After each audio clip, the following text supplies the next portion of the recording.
Hey folks, welcome back to another exciting episode of Loss of Lieutenant. My name is Kevin, I'm your host tonight, and I'm joined by fellow hosts. Jacob. Nick. Josh. Hey, so tonight folks, we have hit episode 100. Well, actually, we're probably a good bit past 100 at this point, but if you've been listening to our last gazillion Spotlight episodes, but they don't count. They're separate. This is actually 100. Has anyone noticed how much we've been putting off doing the 100th episode? Quite a while. I liked our 99.5, 99.75. Yeah, getting ever so close to 99.999999. But now we have ticked over into 100. We've reached our 100th episode, and tonight's going to be a bit of a celebration of that. We are currently sitting on our live Discord channel with whoever wants to join in can join in the fun, listen in live, and ask us questions in the chat. We've got the chat up on the right hand side at the moment. But before we get into the Q&A of the cast, we are, this is obviously a proper episode, so we're gonna do the usual catch up followed by announcements and events. So first of all, folks, guys, how are we getting on? Good. Pretty good. ITS 15 freaking dropping. Yeah. Has anyone have a chance to play any of the new? I mean, I know at least against you, Kev, we got to on our 400-point game, we got to use bloody O12 Prestige. Yes, we have had one game of the new ITS 15 in a slightly unusual format with 400-point limited insertion that we're currently practicing for this weekend. Tristan's running a 400-point limited insertion event, which we're all very excited for. And yeah, you and I did throw down last Thursday at House of War. My Rama versus your Steel Phalanx in Biotech War.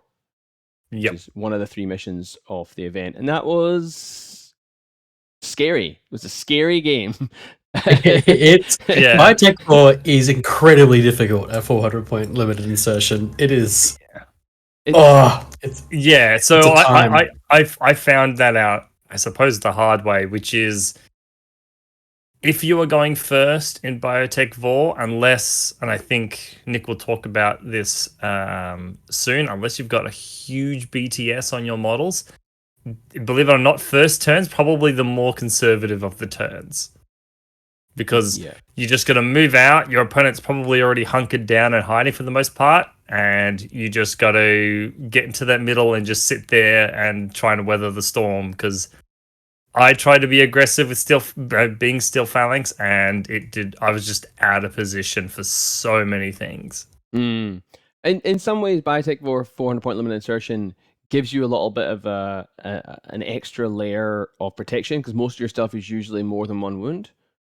So you can weather that storm, but then of course that means that you are then putting yourself potentially at a much weaker position going into round 2 if you can't get everything out of the zone, which is kind of what we both kind of noticed. Like even things that you and I couldn't get out of the zone on turn 1 survived. Like it might have lost a wound, but everything was 2 wounds or at least no one in cap, and we were able to then the next turn get them out. But no, definitely what you were saying is right about you went pretty hard at me on turn 1, but my force consisted of a fully linked Janissary missile launcher, a fully linked Hortlak Janissary, and a Feuerback wielding Sunduk bot with neurocynetics. So that did make your life a little bit difficult, even with the Eclipse Smoke to actually push out your DZ and persecute an attack. Yeah. And I don't think there's many missions that I would necessarily say Hak Islam have like a native advantage for. Like they're just good all around. It's Hak Islam. But I think Biotech Vor is one of the very few where you've got a lot of like BTS 6, BTS 9 models that can really just sit there in the Biotech Vor zone, right? Give it the middle finger and be like, I'm all right. Look, there's not too many options of running a Rama list in 400 points. It's either run a pure Jan list or run double Maggies. It's kind of one or the other. And I was really excited about bringing out a BS-17 missile launcher and a BS-16 MSV-1 Mimetism damage 16 AP sniper rifle. And I was like, fuck yes, this is amazing. So that was fun. Yeah, but what I am glad about this tournament is I get to run the more expensive Achilles. Whichever one agrees is the worst of the two Achilles, right? Yeah. Well, yeah, mainly because he is like 11 points more expensive, and he doesn't get like he gets a lot for it, but he also like The loses a minus bit. 6 certainly helps, I think. Yeah. Yeah, I think the main problem is that in Steel Phalanx he's in a expensive faction already, but at 400 points limited insertion, it's fine. Yeah. You've got to put your points somewhere. Yeah, like if I went to the other one, what am I going to do with 11 points? Yeah. Half of my dudes are characters. It's not like they have options. It's How many net rods are you running? None. none. Oh, 0 net well. rods. That's a good. I've got a combined army list with one image on it. Oh wow. Well, it's a good. Yeah, but segue. that's because you've got the bloody avatar. Yeah. You can actually pull enough points that you need to take an image on. It's a probably good segue just to sort of all four of us are playing in this event on the weekend. Just briefly, guys, have you what has your experience been with playtesting the 400 point limited insertion? What have you noticed? What have you liked? What have you disliked? What's been a challenge? Well, I'm jumping into a vanilla army. I'm playing combined army with this one. So the lack of fire teams is hurting. So there's far less order efficiency in that vanilla army. So ducking away from my beloved JSA to try some power gaming. To play the best faction for this format. Your average point of trooper is significantly higher than many of the others. Yeah, that's okay. Have you done Biotech Vor with your vanilla? I have, yes. I played against Ryan Kirby, but it was also very difficult because I was running a janky list. Yeah. So, just a quick question, because I've always wondered this about Biotech 4. What did you just burn through, like 2 or 3 command tokens in your first turn to get everything out of the zone? Yeah, I was also running a duo, which sort of helped a little bit, and a lot of impetuous. So. Yeah, because that's one thing that's always been sort of my concern with Biotech 4 is that as soon as it's sort of like if you see it in a tournament, it pretty much makes everybody who like wanted to play vanilla go, oh well, I got to go and play a sectorial because otherwise you've got to spend because everything has to spend their individual order to get out of there. That's why you play the avatar. And get an extra 2 orders. Get extra 3 orders. Duos help, or in the case of the Avatar who can't duo, he has plenty of spare orders. There's lots of orders. Yeah, it's like a 15 order list. And then I get an extra order because we're playing in the new season, and an extra command token because avatars are done. O12 Prestige you were talking about at the top there is very useful, and I quite we'll probably get into this more into the Q&A, but it was just more of a sort of overview of how you're, because I know I'm running Rama and I know Nick you're running Assassins, which is probably the better sectorial to run, I think, for this format. Just because of the I tried writing some Rama lists, and I think you were right. It's pretty much either double Maggie or full Janissary core and an expensive Harry's that mostly had double Namur and something to make it Harry's. Yeah, I'm running a double Namur and Tariq, which is just a lot of fun. A lot of fun, but it's also it's great. That is a good Harris actually. But not so. Did you get your Jimbo? We'll mention that as well. Once you've how are you finding it, Nick? Just curiously with Assassin. I've only done one game of it, and I ran it into Containment Field. So I was paying more attention to the mission than the actual list. I made a few tweaks, like decided a Barid Hacker was going to fit better than a Barid Killer Hacker, because total control and pitchers in a format that people will run many tags seemed like the better response.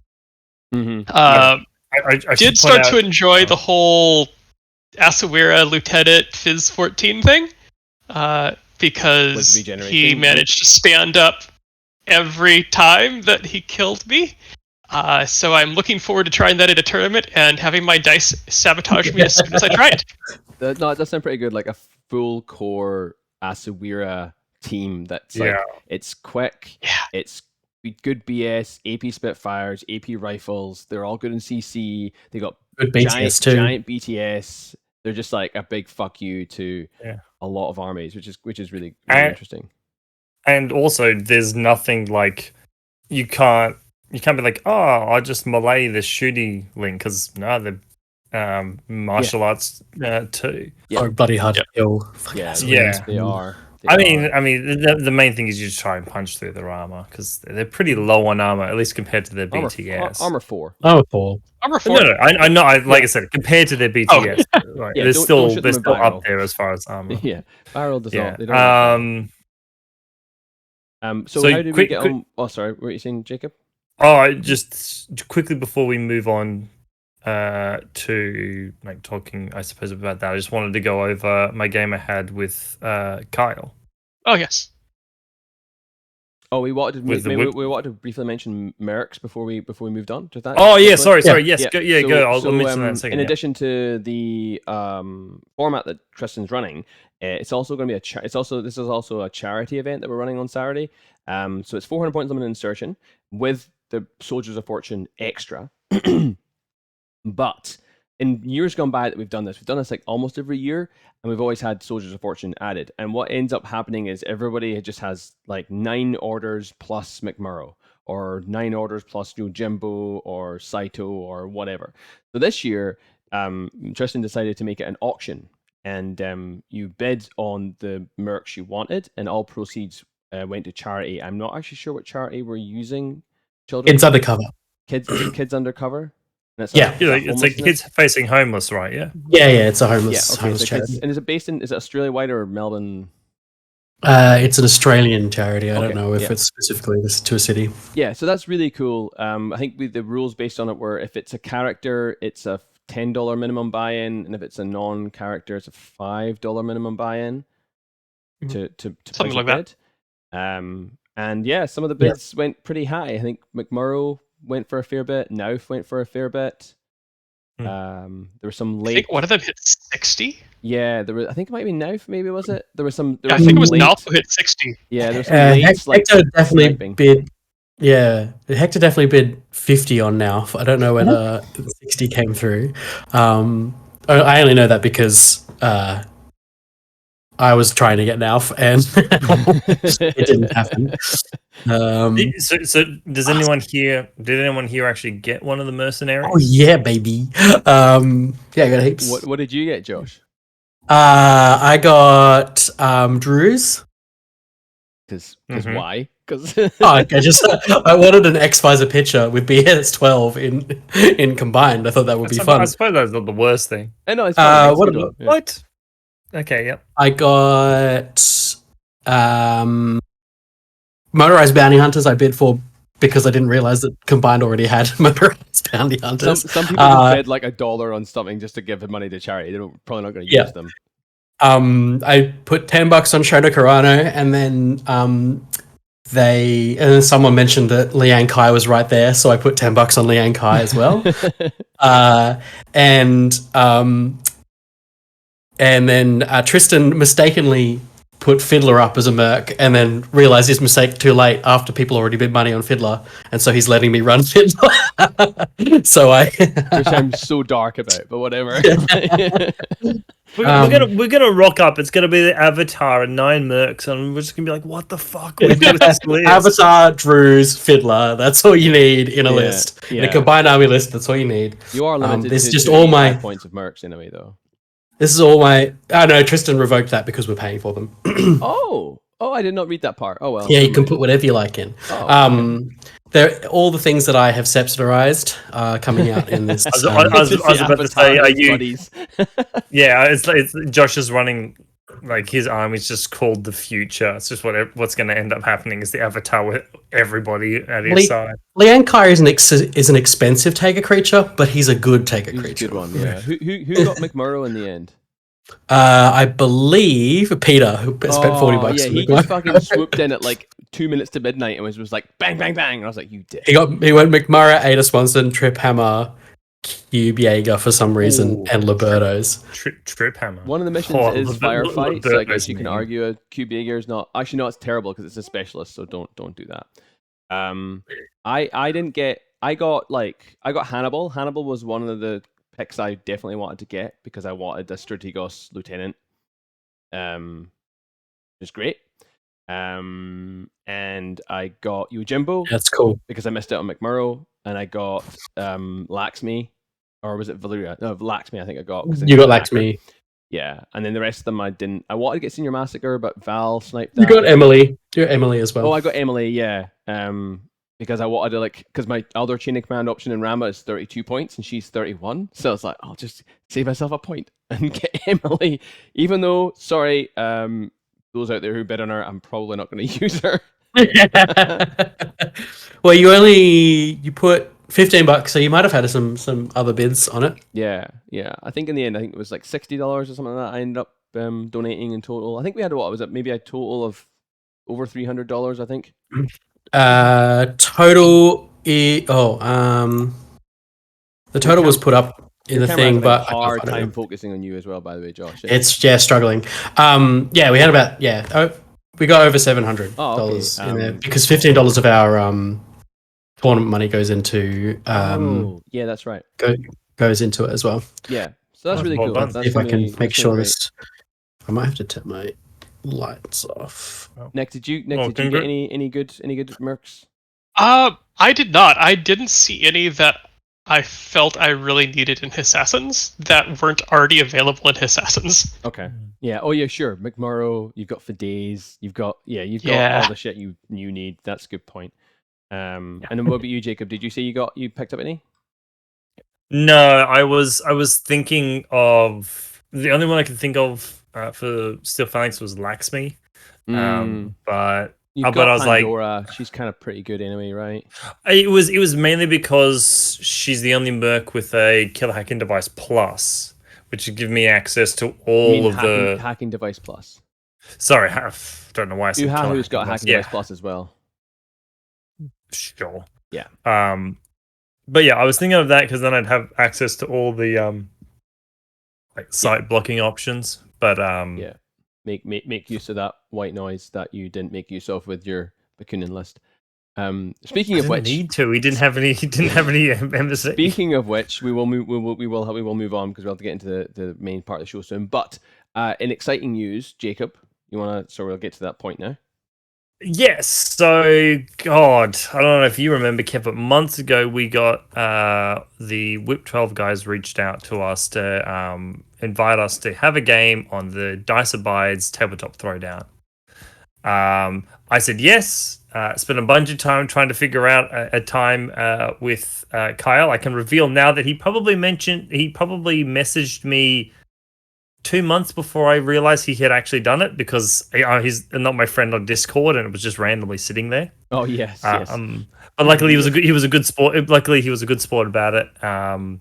And we organized it. And they were all great about it because being in Australia and them being in somewhere in the US, United States, I think they are. Yeah. They're all over the place. A lot of European, British. But the way that when they time, it's like a 17-hour difference. So they had to find a good time to stream. So they changed their normal, I think, 12 Sunday, which would have been like 2:00 Monday for me. They changed it to Saturday about 7 o'clock for them.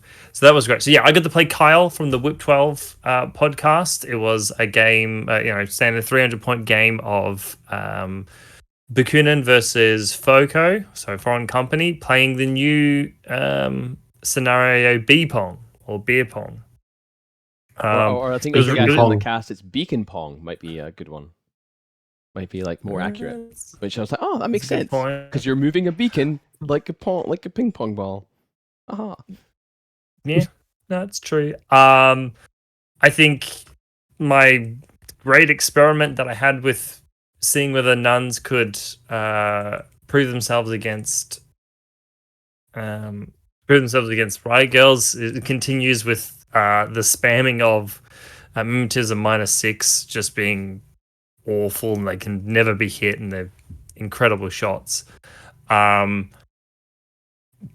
yeah, that was a really good game with Kyle. I haven't had a chance to watch the commentary that's done by the Dust of Abide guys, but they did mention a couple of bits they were talking about, like Kyle mysteriously having mercy on me and not just ramming his chimera down my throat.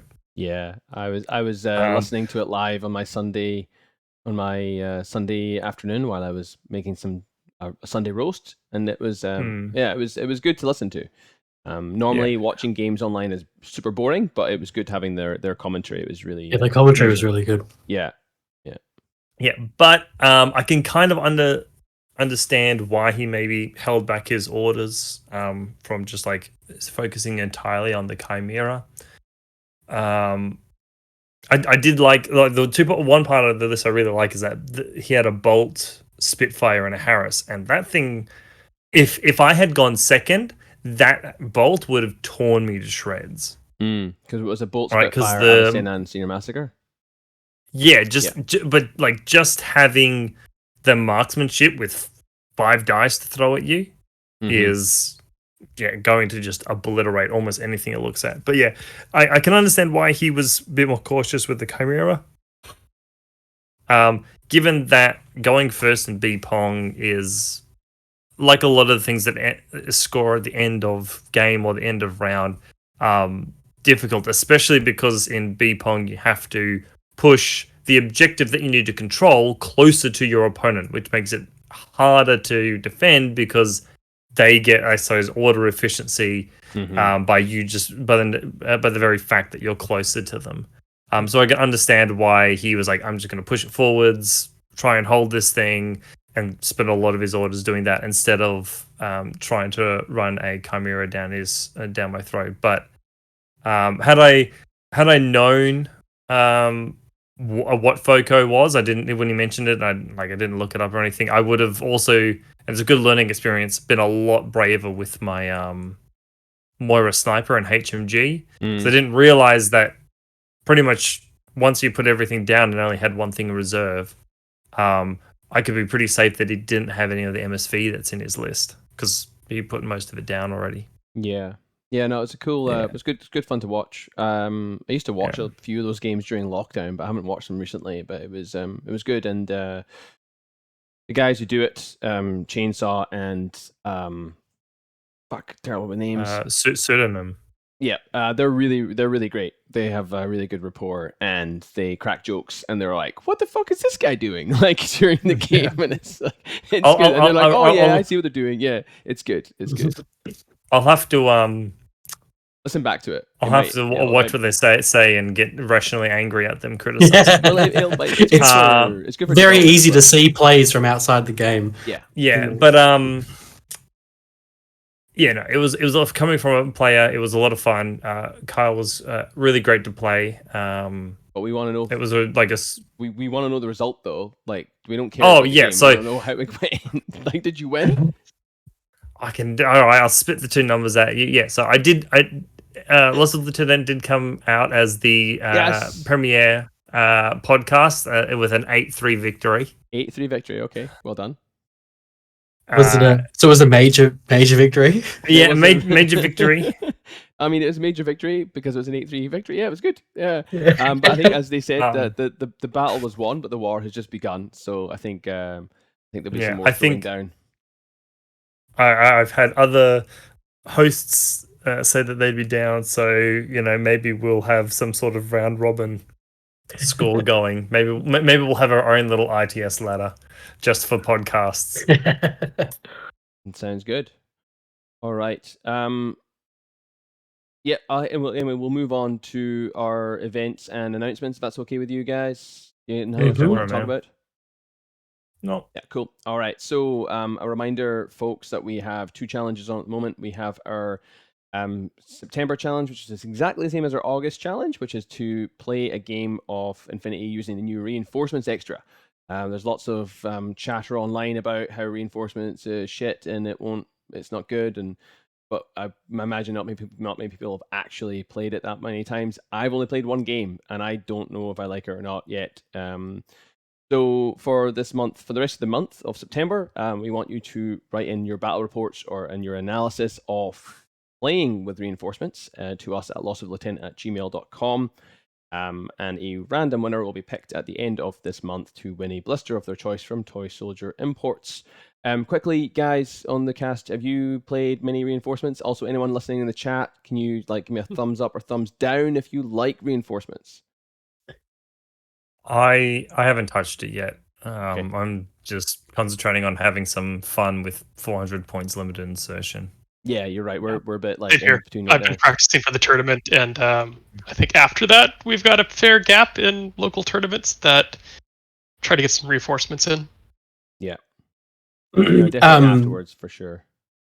Yeah, I've played one game. I got my ass thoroughly handed to me by Callum playing Ariadna, and Ariadna is busted with reinforcements. And this is all I'm going to say. Apaches are great. Margot and Chirok are famously good. And the Cascuda kind of sucks. No, Ariadna got incredible reinforcements. Cascuda is going to be great with border skirmishes rule. Thank you. In some use it as reinforcement. Yeah, okay. No, you got to use the vanilla profile. Yeah, you got to use the combat drop one, which is it's not the reinforcement profile. Anyway, so you got to end the month to let us know about that one. At the moment, I think the consensus is not really there yet, and obviously we've been waiting for RTS 15, which has only just been released. So hopefully, in the coming months, we'll have a bit more information on it. Our other challenge for this month for our quarter is the narrative story challenge. So we are asking our listeners to write us in a 2,000-word or 10-minute audio of a narrative story. So it can be a narrative story based on a game you had. It can be based off some fluff that you might have read in a book that you want expanded on, or it can just be off like a unit that you really enjoy and you like the backstory of and you want to write about it. This is a definite riff off of the old White Noise narrative story competition. So the same rules basically apply. We were supposed to be ending it at the end of this month. However, we've only had a couple of submissions. So I'm going to throw it out to people out there right now. Do we just want to keep it running to the end of the year so that we go more time? Let's do quarter 3 and 4. Yeah, let's do it. And we can always run another concurrent event because I'd like to see some more stories. I know it takes people some time to write stories in. I know there's been a lot on at the moment with events, Interplanetario, the new ITS 15. Maybe people haven't actually sat down and written many stories yet. I know I used to write a lot, but I've been very busy. So I just want to read. I want to read your stories. So send them in to us at lossoflieutenant@gmail.com as a Google Doc, please. And a random winner will be chosen at the end of the year, I guess we've just decided, to win a small box set of their choice from Toy Soldier Imports. And our favorites will get a readout on the show, which will be great because we have some great voices. All right. What else? Does anyone want to take away with some? Oh, sorry. Got to have it done in your Scottish brogue. That's it. If you give me all your Caledonia Highlander army stories, I'll happily read them out. In Scots, in a fake thick Scottish accent, which I don't have anymore. I've been living in Australia for too long. Yeah. Anyway. I have to go back over. Right, hold on. When you go home to Scotland, do you sound weird to other Scottish people? Yeah, I do. I don't have a very thick accent anymore compared to my peers and family. That's right. I remember meeting your sister. Yes, you would have met my sister. My sister is very thick Scottish accent, very thick Highland accent. Right. Yeah. So we'll get into events. Does someone want to do recap events? Yeah, upcoming events. We've heard a lot about Soldato di Fortuna, which is the event that Tristan is running, which is our 400-point limited insertion with the Soldiers of Fortune add-on extra. The missions are Biotech 4 Containment Field, which is a custom mission, which you can find in the Loss of Lieutenant custom mission pack, and Firefight.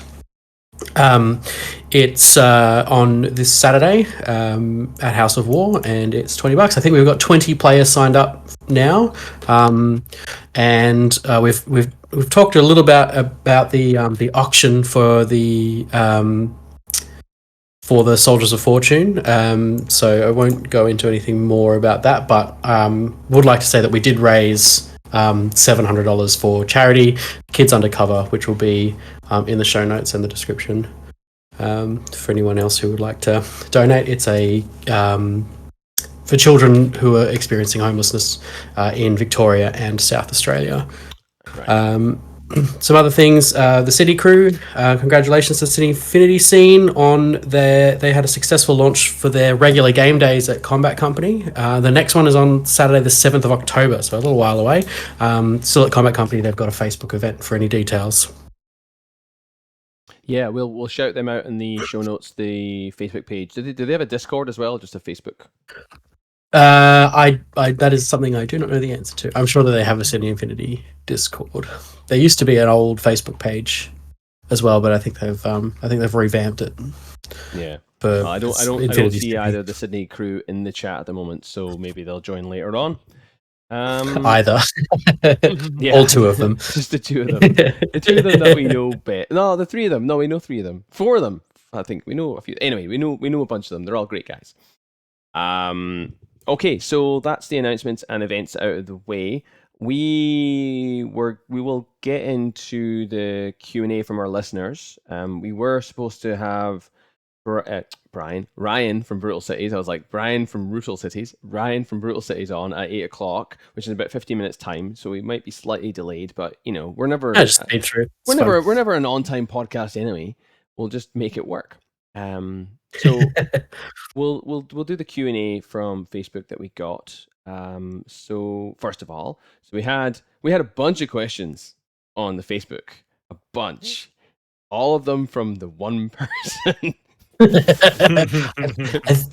At last count, I think it was somewhere around the 92, 93 question mark, but most of them were, I hate to say it, junk.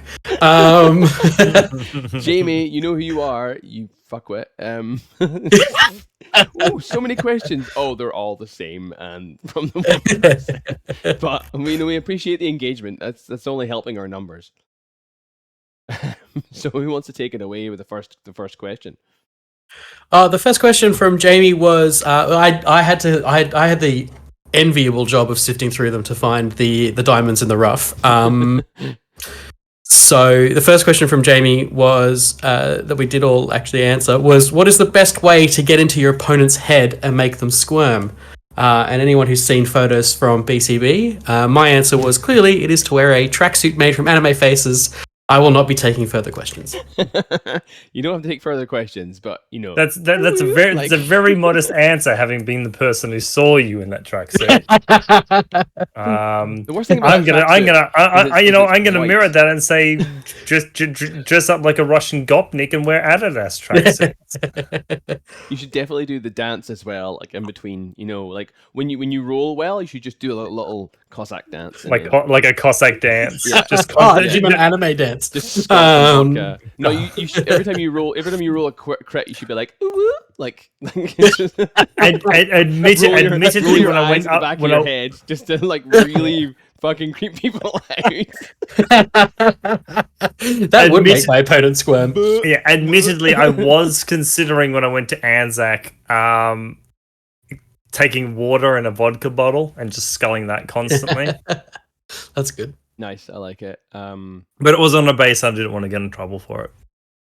What about you, Nick? I like being open and honest with my opponent that I am lying to them. So basically, things like, look, here is Saladin, and here is Saladin. So basically, make them know that the open information I'm giving to them is full of lies, and let them figure out which of what I've told them is the truth. Spoken like a true Holomask is fun. player. Yeah. Absolutely. Me, I just so it's not what makes my opponent squirm, it's what makes me squirm. So just being the judgy person that I am, as you know, I love it. I love it when players, when I ask a player how many orders have they got at the start of the game, and then they start telling me their life story. Like, I just want to know how many orders you've got. Is your combat group full? I don't care how many of them are regular, NCO, attack awareness. Just be like, do you have 10 guys in this group? Is there 10 orders? Can I see 10 orders? Because, sometimes it's like, oh, I have 11 models. And like, but one of them's a mine, so you have 10, right? So tell me what the orders are. I don't care. And then the other one is, people don't do it so much anymore, but when like orders are stacked like poker chips, it gives me a little bit of like, oh, can you just like spread them out? I don't care. But then spread them out in a way that I can see that where they are, and that sort of thing. But yeah, the order one is one that anyway, it's very easy to count their orders from across the table. Yeah, it's very easy to make me squirm in a game by just doing these things. Just let Kevin play, and he eventually squirms himself out. It's fine. I was thinking a good way of making your opponent squirm is checking for like quote unquote hidden deployment in an army that doesn't have hidden deployment. Oh yeah, I love doing the cheeky Nocta for check. Asking me to turn around, I'll be like, just ask me to leave. Just like tell me to leave. Like I'll go. I will leave already. I'm not gonna hang around. Whoever asks me to like to he wants to have his 4th beer. Yeah, I do. Like it's round 1. You're not putting down your Noctifer as the first unit in your army. You're leaving that till last. So I'm gonna go take a walk, and then you're gonna tell me to turn around, and I'll be like, wait a minute, you're playing Starco. The fuck.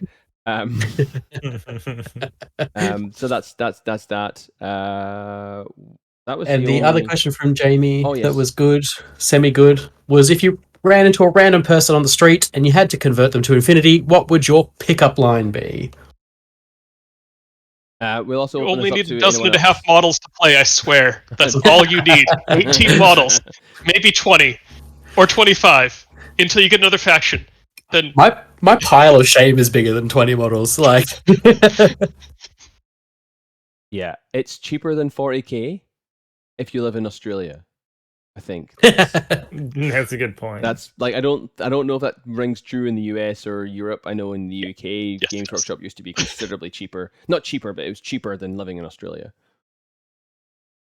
Like everything's cheaper than living in Australia at this point in time. Oh, maybe not living in Scandinavia. Mm-hmm. Anyone else in the chat at the moment have a pickup line they'd like to say to new players about why they should pick up Infinity? I know that when one of the things that put me off initially about Infinity was the fact that it used a D20 system, and I was worried that it was going to be full of like D&D nerds. But I've soon now it's only half the Infinity players. I've now soon realized that like a D6 is the most annoying dice. Like I hate rolling a D6 because that one is just. I mean, I know like the chances are sort of the same of rolling, Infinity. Like you roll less than 5, it's a shit number. But rolling a 1 or rolling like like a bunch of D6s and then just rolling like half of them being 1s and 2s, you are like, what the is wrong with? Yeah. So yeah. Best looking models in tabletop gaming was the was one of our responses here, which I agree with. It's also best looking players in tabletop gaming. If the regular Warhammer crew at 40 at House of War is anything to go by. Yeah, no, we are definitely more hygienic than and not to throw shade on Warhammer players. Like everyone's individual, but just from it's Magic players too. Let's be honest. From a very cursory glance, yeah, it is. We're also more handsome as well, but I'm just speaking. No, I'll always remember. I think it was my first CanCon. It was like obviously the Infinity players. I think the very last day, someone took a picture of like this team of Warhammer players. They just rocked up in like their not tidy whities, but white boxer shorts. Mm-hmm. I think if I was to try and convince somebody to play Infinity and I knew them well enough, I'd just bring up. There's a great picture which is the Infinity arse chart, which is just the arses of every single Infinity model. Still my that's what I'm saying. One of my favorite ones is if you get to the Steel Phalanx, it's just Achilles is caked up, man. Oh my god, Achilles and Hector. Even Ajax has got like he's got like that Eddie Hall butt. You know? like a real big dude. Ryan in the chat has said a really good one, which is the app is blissful, which is I mean, like the app could always be improved, but coming from another game system, having an app that works like Infinity and having all the rules be free as well, I think is something that's maybe only become more of a commonplace thing in the last few years, at least for like big big games. And I'll point this out, like, because I have picked up Age of Sigmar like semi recently with another friend and using their app. The fact that Corvus Belli allows you to just sit there and go, I wonder what making, you know, for me, like, I wonder what making a Pano NCA list or whatever is like. You can just open it up, you start it, you got all the profiles, you got everything you need to make that list. Is such a good way of getting someone going, fuck, I've got to now collect this other army because I really like the look of this list. Yeah, the fact that Warhammer's like, oh, all you've got is the war scrolls and everything else is like locked behind buying the codex, honestly is a brilliant move on CB's part, because I could not imagine the amount of people that have opened up the app, like having started Infinity, put a list together and gone, fuck, I really like that. I'm going to have to buy these guys because I really want to run this. Yeah, I think the one thing that's still lacking from the app or Infinity in general is a link to the model that you're looking at. Because you may be like, this model is fucking dope. Like I was comparing Tariq to Ajax today because I was like, Ajax is really cool, but Tariq feels similar. Why is Ajax 20 points cheaper than Tariq? This sucks. And then but if they had like models next to them, it might soften the blow a little bit because like Tariq is a really cool looking model. Ajax is not. Well, I mean Ajax looks great too, but I'm trying to justify the use of Tariq. Like I don't need to justify. Ajax. I'll give that to you. Tariq has got a little bit more. Tariq has hair. Let's just say that. Okay, yeah, he's not balding. Yeah, that's fair enough. I mean, exactly. His hair will always. He's also clever compared to Ajax. He is who's a bit of a dum-dum. Yeah, Ajax is whip 12, so and hackable, which is not great when you're whip 12. Shout out panel players. Yeah, exactly. All right, we'll get into our Q&A from Discord. At the same time, guys, anyone along in the chat as we're going along here, feel free to post your own answers because I'm sure there'll be some great ones from you folks. So the first one we have here is from Ducky and Cabaret, which is Raymond. Raymond is Cabaret. He's from one of the Whip 12 podcast hosts. If Infinity did not exist, what would you guys be a podcast about? And he says he'll accept two answers. One can be anything. The other must be a game system. I'll take it away first. If it's a game system, it would probably be Song of Ice and Fire, because that's the other game that's taking up a lot of my time at the moment. And if it wasn't a gaming system, it would probably be a satirical political show, because I'm into politics and I'm not very good at it, so I like to take the piss. I'm going to be super basic about it. Probably be Warhammer. What kind of Warhammer? Did save me. I mean, when this started, when this started was fantasy round still. Probably would have ended up being 40k. Right, like a game or a lore podcast, because I quite like the lore podcasts out there. Probably both. Okay, probably both. Right. I'd probably be reading the Warhammer lore more than I'd be playing. And again, Infinity has flipped that on its head completely. Yeah, it's just so easy to play. If not that, it might have been, considering how much I enjoy it, might have been like a true crime podcast. Oh yeah. Yeah, just throw my pebble into that fucking sea of podcasts. All right, I'd be joining you in song, I think. Yeah, Kevin, and I think some sort of maybe science education, medical education would be my non-gaming podcast if I was going to make one. Do you think you could traumatize people with your medical stories? Probably. Yes. Yeah. If you have medical stories, you can traumatize people with your medical stories. It's Josh's podcast. It's just called Trauma Unit, and it's like, oh, it's going to be about like cool paramedic thing. It's like, nah, it's just like the worst stories he's had in graphic detail. Yes. All right. Next question. Who wants to take this one away? From Cranky Old Man. What is a rule, faction, or model that really sold you on Infinity? Mine is just impersonators. Arrow mechanic. Only impersonators is what sold me on the game. Oh, they're cool. For me, and given this was back in N1, it was parachutists and just the general high mobility of the game. Because unlike anything else that I'd played before, it really felt like you're a small squad in the middle of hostile territory. There wasn't a battle line, there wasn't a safe place you could fall back to. You couldn't rely on any area of the board being a safe area. You had to defend yourself all around. Yep. Yeah, I mean, I've always said this one, and it still holds true, is the old Azura that's got her hand to her ear with the multi-rifle, and back then Hector. Those were the two models that they were the first ones, because I'd seen Infinity for a while, and I think they just started transitioning to like their CAD sort of models, which was lucky for them, I suppose, because I got to take my money. But when I saw that, I was like, oh, okay.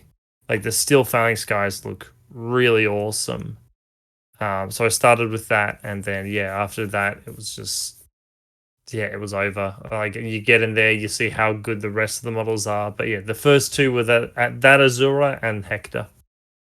Yeah, absolutely. Next question. Who wants to take this one? Next up, Diomedes has what are your hopes for the future of this game, and do you have any? Which sounds a little bit like I have no hopes for the future of this game.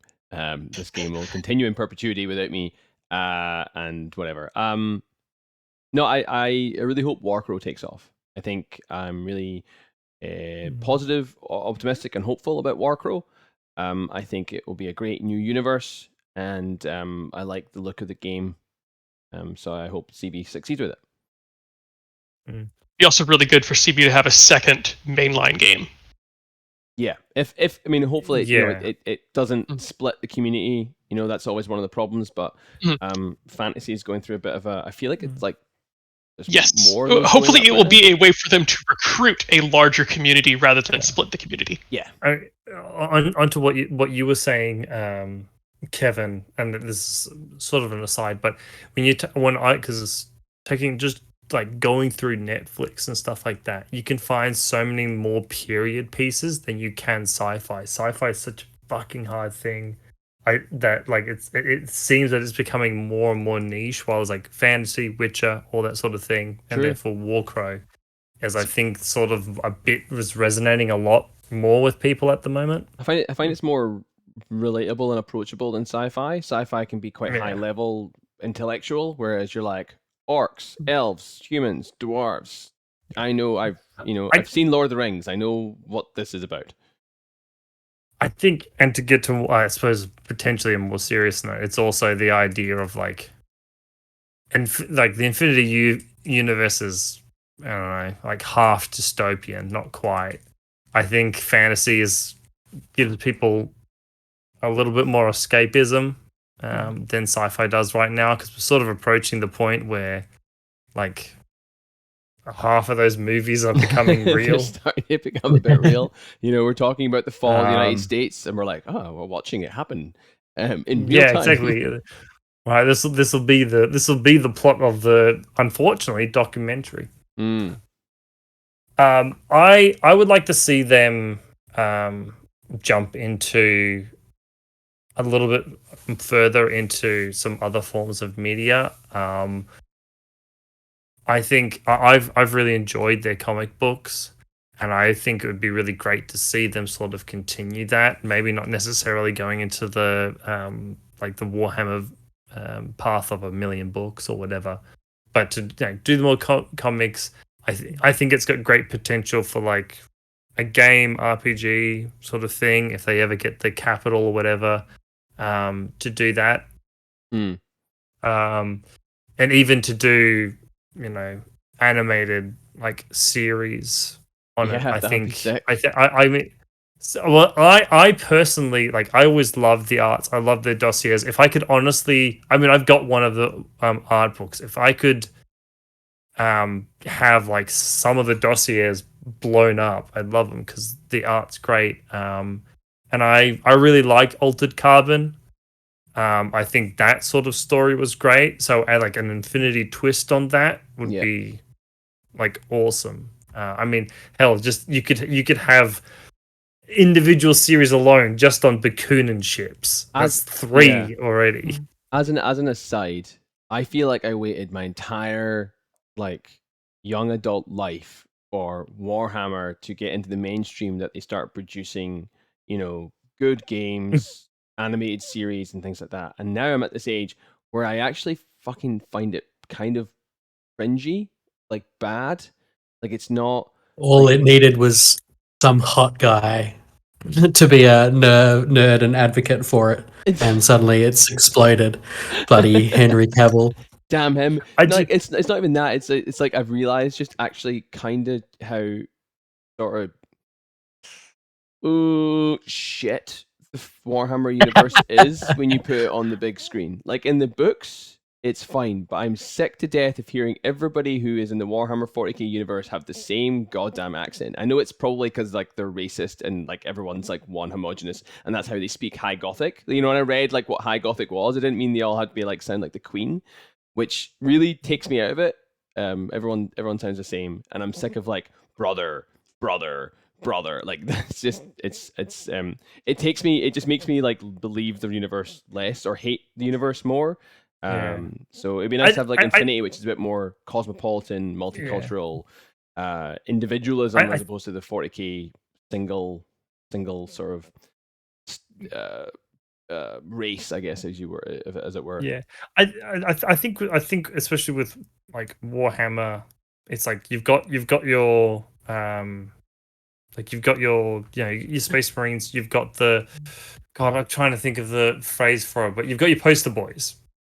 Yeah. All right, and then like how they talk and all that, and people don't delve enough to get like hell, resurrect Blackadder in a 40k animated version of Caiaphas Cain. Right. Okay. Right? But probably a lot of people know of Caiaphas Cain, but it's not something that like they're going to put into. Are you making that face because you don't know who Caiaphas Cain is? Matt, this is an Infinity podcast. But I'm just agreeing with Kevin is that you can just be like, I want to do this I want to do this and have like you can instead pick like a problem or something like a theme you want to do, and then you can find a place in the Infinity world to do it. When I heard that like Henry Cavill was interested in doing Eisenhorn, I was like, that sounds amazing, but not him. Don't put him in a fucking Space Marine suit, please, for the love of God, don't do that. Anyway, as you said, we're this is an Infinity podcast, not a Warhammer podcast. All right, next question.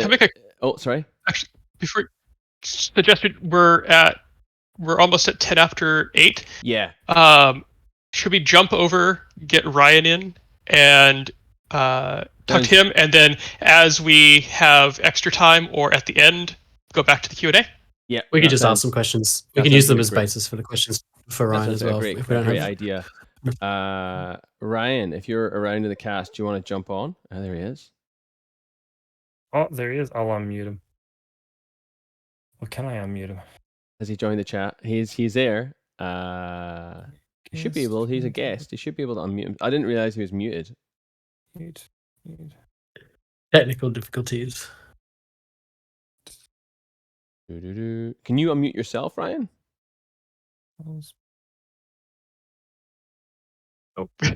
Oh, you've screwed it up, Jacob. What's going on? We should be able to do it if we just. We should be able to force unmute him. That work? No. Oh, well, that's annoying.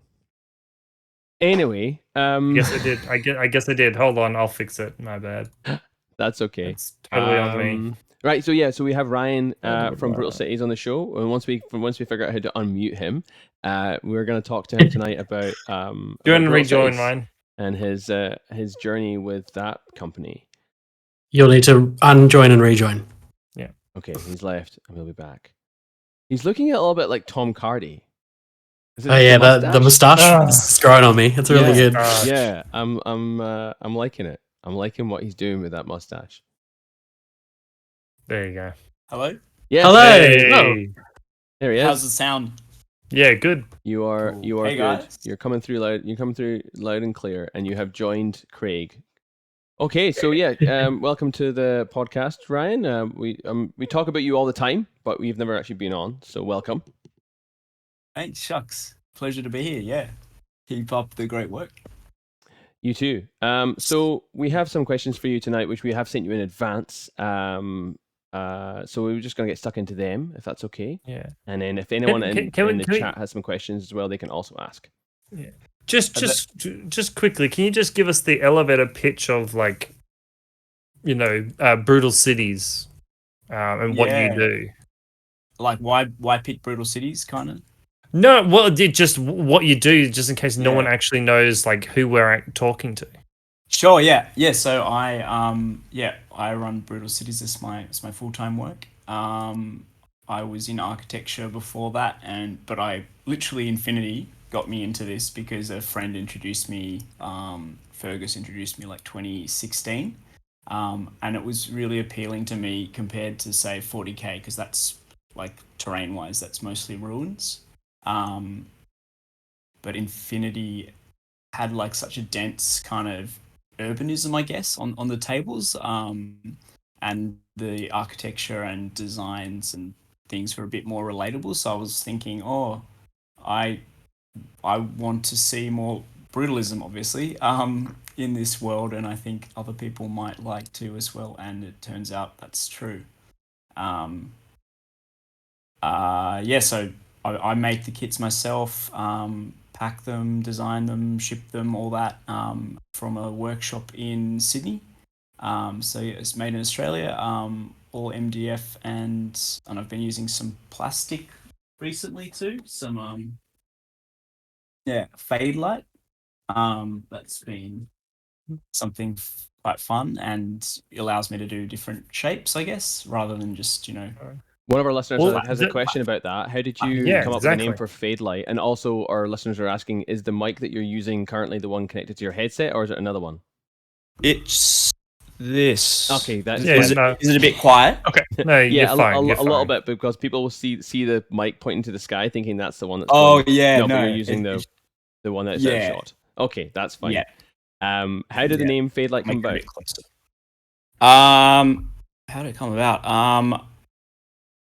Well, I guess it was kind of about the translucency, because faded. You don't actually want something to be fully transparent, or I don't, because you could just use acrylic, I guess, if you want it to be fully transparent. And for some buildings, I guess kind of for Infinity, you can't shoot through things that acrylic or whatever. You can only shoot through gaps. So I thought, okay, well, the gaps can be, just a window, so you can shoot through, that area, but not that, because that's kind of how the rules go. Does that answer it? Yeah, but that's the Fade Light is from that idea that it's not completely opaque, so you can do some cool stuff with some lighting. Do you do much stuff with lighting on your stuff? And I know when you brought your table to BCB, there was some lighting on it, which was really fun to see. But mainly for probably more for product shoots and things like that. Sometimes I do. Actually, unfortunately, at BCB, I hadn't fully charged those lights, so they they ran out a bit earlier than I would have liked. I should actually mention though the fade light, like the plastic, like what got me into that initially was I was working on a project for an office fit out, and the architect, the project architect, and I were working on it, and we were using a material like a polycarbonate twin wall, like kind of like core flute, like a twin wall thing for like cladding an external staircase, and I just thought, gosh, that looks really sci-fi and schmick, and I guess there was a comment before about that someone saying that like Infinity, or they want more sort of like happy sci-fi, or like, you know, not grimdark. And I kind of think, what's that? Maybe not happy, but like in Westworld, like a lot of the sci-fi, like architecture once they kind of escape the western part, or in the lab part, is kind of like a fair bit of translucency, I think, and like more minimalist design. Maybe in Ghost in the Shell, the live action as well. I mean, you see a lot in sci-fi that sort of, at the very least, you know, people have their glass that's frosted and then it turns clear and then it frosts again. So it's a staple in the sci-fi genre of having that sort of frosted look.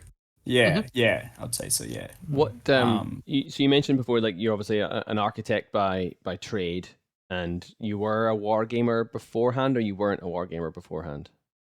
Yeah, I was. I think basically it's like full circle. Like actually, if I rotate up the top up there is like a ruined building I was doing for like my art major work, which was like about environmental like the consequence of climate change, like a kind of, you know, rampant whatever, like wars over water and stuff like that.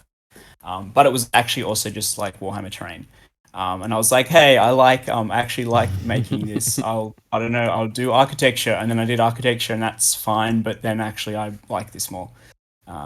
It's a bit more, I don't know, just for me, a bit more exciting to me. So what made you jump into it as a business? I just wanted to do some designs that before other people did, basically, and I wanted to just give people, give gamers more options, I suppose, because I thought, there's like I mean, I constantly feel like the pressure, or not the pressure, but the push to like just do new things, like that haven't been that I know like exist, like ideas within architecture or conceptual stuff that haven't really been seen in like the tabletop hobby space, which I think like there's all these tropes that I think have been a bit neglected, and I would like to give people the option to play on those things, because it might be a bit, you know, more refreshing from like boxy things, or I don't know, ruins. Yeah, it's nice to have the ability to play on tables that look livable and aren't just bombed out ruins. Yeah, like Infinity actually gives you the opportunity to have large amounts of intricate terrain, and having that available sets it apart from most of the others. So it's nice to have someone who will cater to that need. Yeah, agree. And I kind of like a off the segue thing, but I kind of like in terms of architecture and like cities, and like if I was going to do a city table, I wouldn't necessarily even all just use the terrain that I made, like, because that's just one. You know, I haven't designed like you know, shacks or like more traditional kind of architecture things. Like it's kind of nice to have like a mixed urbanism, I guess you could call it. Yeah, like there's not, you know, I mean, how many cities are there out there? I mean, another like a question I guess is like, what is your are there any brutalist cities out there, or are they all is always like a blend? You know, because there's different decades, that different designers, different. Like some European cities might be very brutalist in one area, but then they won't be in another because that were different times? Yeah, I'd say probably post-war reconstruction. Like that's kind of a big part of brutalism, and I guess kind of adjacent, but like things like Plattenbau or like that's like panel, like East German, and I suppose Soviet like panel, like concrete panel housing. But yeah, I suppose more organically or naturally, a city would have just more of a mix if it wasn't all like bombed out or whatever. Yeah. Yeah, because I know I was in like obviously in Germany last year, and going to some cities like Trier and stuff like that, which were devastated, but only like the middle. So it's like a weird concentric rings of like different decades of design. The center, which was completely destroyed, is like rebuilt brutalist, but then the stuff around the outside was like a bit older, and then further out than that is like older still. So it's interesting when you walk through a city and you're in an area. That's like the opposite. Yeah. That's like the opposite of many European towns where the old town. I saw a meme map of like one the other day. It was like, yeah, here's the old part, and it was like, here's the newer part, and like I don't know, just making references to commonly seen aspects of European cities. Yeah, cool. Yeah. Warsaw's kind of like that, where you've got the old town, which has been intentionally rebuilt from being bombed out to be traditional, but then you walk like a kilometer in one direction, you're just surrounded by Soviet apartment blocks. Yes. And then you walk a kilometer in a different direction, and it's all brand new architecture that is trying to set new interesting standards and artistic, and like, how can we design a roof that looks like a tarp but isn't, and let's put that over a shopping mall. I know that when I first came across your stuff, I think it was what year did you start? 2018? No, 2020. Basically end of April / May, we'll say.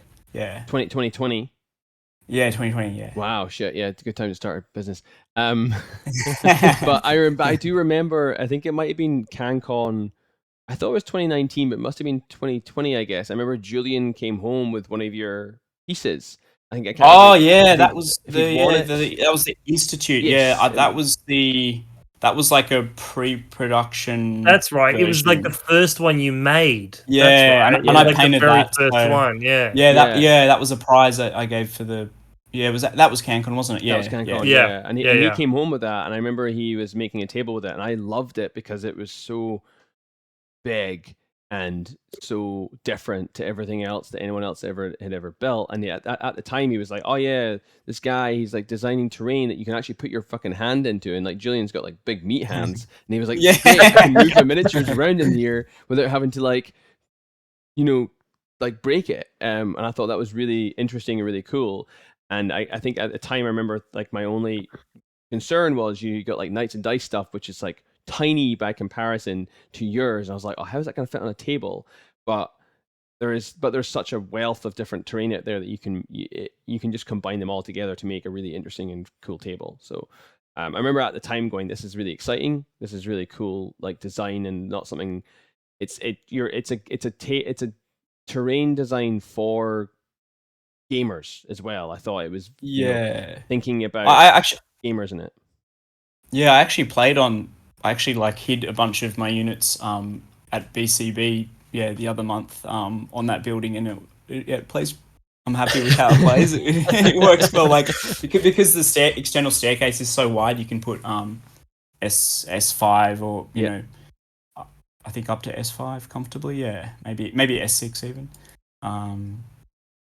But yeah, that's definitely a big part of it. Like playability is so. Yeah. Speaking when of you're that, designing a building, do you take base sizes into account for different areas of the building?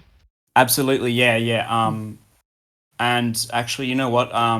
This is against 40k and that, but their move to like 32 mil bases really, really sucks and limits like the creativity of like, because but you can't have like things can only be so big to be practical.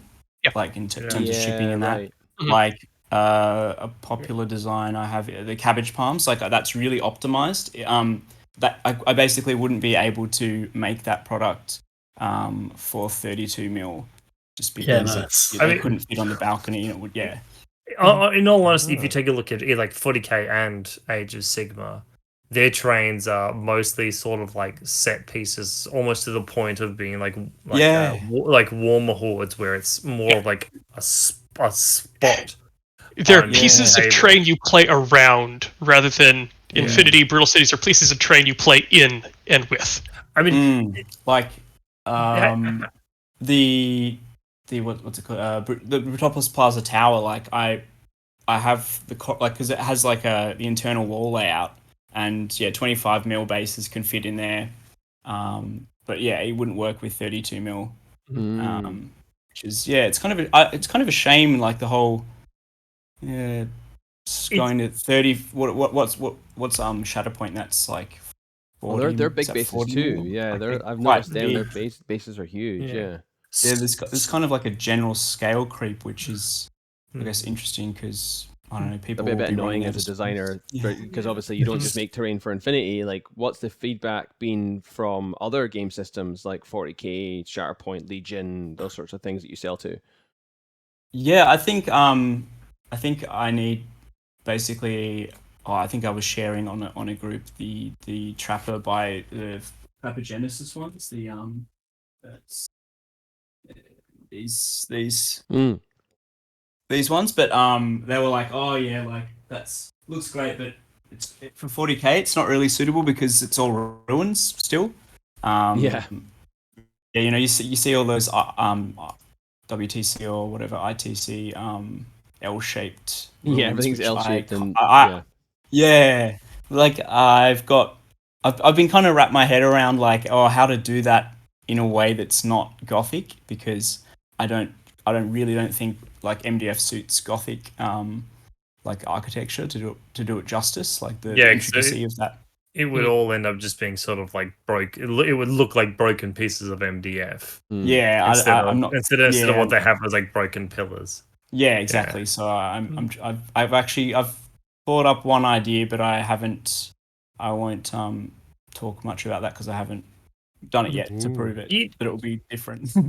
I suppose you'd be the one thing you might be okay with is orc terrain, because they're all just slabs of metal on a thin frame. Yeah, lots, and you could kind of do textures like corrugated. You make that you make that idea, I get royalties. It would work. It would work a bit for Necromunda, right? Because you've got some of those those walkways that you've got, those really cool cable tray things, which are really neat, and the buildings are kind of that brutalist architecture, which I think would work in Necromunda. Totally. Yeah. I've played some Necromunda. I mean, it's convenient that I'm in the room with all the things, but the modern ruins. I've played a game of Necromunda with some friends on this, and it works well for that. Cool. Wait, hold on. You just said that you're like, I don't know how to do ruins, and you pull out this piece that's a perfect example of like a really great thing of ruins. Oh, thank you. Yeah. This is I've got another. Actually, here's one other ruin. Here's another L-shaped one. But this is I don't know. I don't think it's high enough, although it can stack for 40k, 40k players. I'd just be like, just like whatever program you got, just enter in 1.5 times and boom. Yeah. But this one, like structurally speaking, this is kind of interesting because like most like ruins that you see in like 40k, have like the L shape, and that's probably. I mean, it's kind of practicality's sake, but it's also based off like probably World War II ruins, where the ruins were like load-bearing masonry. So like the floors would have been wood, and they all get burnt out. Like the windows are small because it's masonry. But the idea of this is actually probably the other versions probably better illustrate. But anyway, the other part of the modern ruins has like this lift core in the middle, so that's kind of like braces it, gives it stability. The concrete, the columns here and the slabs, that's like the structure, but the the masonry for like modern architecture or like construction is like only for like a rain barrier, like it's not load bearing. So that's why I've kind of these areas have been blown out, like you know, in by blasts or whatever. So yeah, and I kind of just thought, oh, it would be cool to have some ruins that's just a bit different rather than just like an L shape. We'll have to get to some more questions, but we have one from a listener in the chat. Abraham Smiles 3 asks, what are you working on next for Brutal Cities, which you may have just mentioned there, and what is your wildest idea that you want to bring to your tables? The tables. Probably. Say this. Ooh, this is what is that? That is this is a prototype. I've nearly finished it. This is like for 6/15 mil. Like it's 6 mil, but we'll scale. It'll kind of work with miniatures up to 15 mil. It's just fade light stuff. It's kind of similar to like a cylinder, like a silo, or what is it supposed to be? It's supposed to be like a modern tower, like or brutalist. Okay, yeah. It's like I don't know if I've got the movie right, but like Sixth Sense or something. They're like running up a big giant circular building. Yeah. I like it's just be nice to have some more round things. Even though Infinity hates round things. Yeah. I could for sure do a version of this for Infinity, like 32 mil scale, but maybe I'll do that. But I'm gonna start to do some 6 and 15 mil stuff. So what's that? You might have to get the flanges to come out a little bit more, so we have something to work with that's not just a cylinder. Mm-hmm. Yeah. Like I could make it so you can hide. Have some of those come out and are flared out. Yeah. What are the game systems that you're using for those smaller scales at the moment? So that would be. Oh, I haven't played it yet, but this would be like for BattleTech. What's that? Epic, Legions, Imperialis. But the game I play, well, I want to play is like a Cold War one called 7 Days to the River Rhine. Okay. It's actually kind of like Infinity. Actually, the rules are really. It's kind of like bolt action mixed with Infinity. I say this because like you can react to someone's, like, say a tank goes by, you can react, but to do so you have to spend your order. So you can't, and if you like get a crit, which is I think it's D10 based, if you get whatever the crit number is, you will actually change priority. So like it's kind of all simultaneous, but someone can still have kind of like a turn priority thing.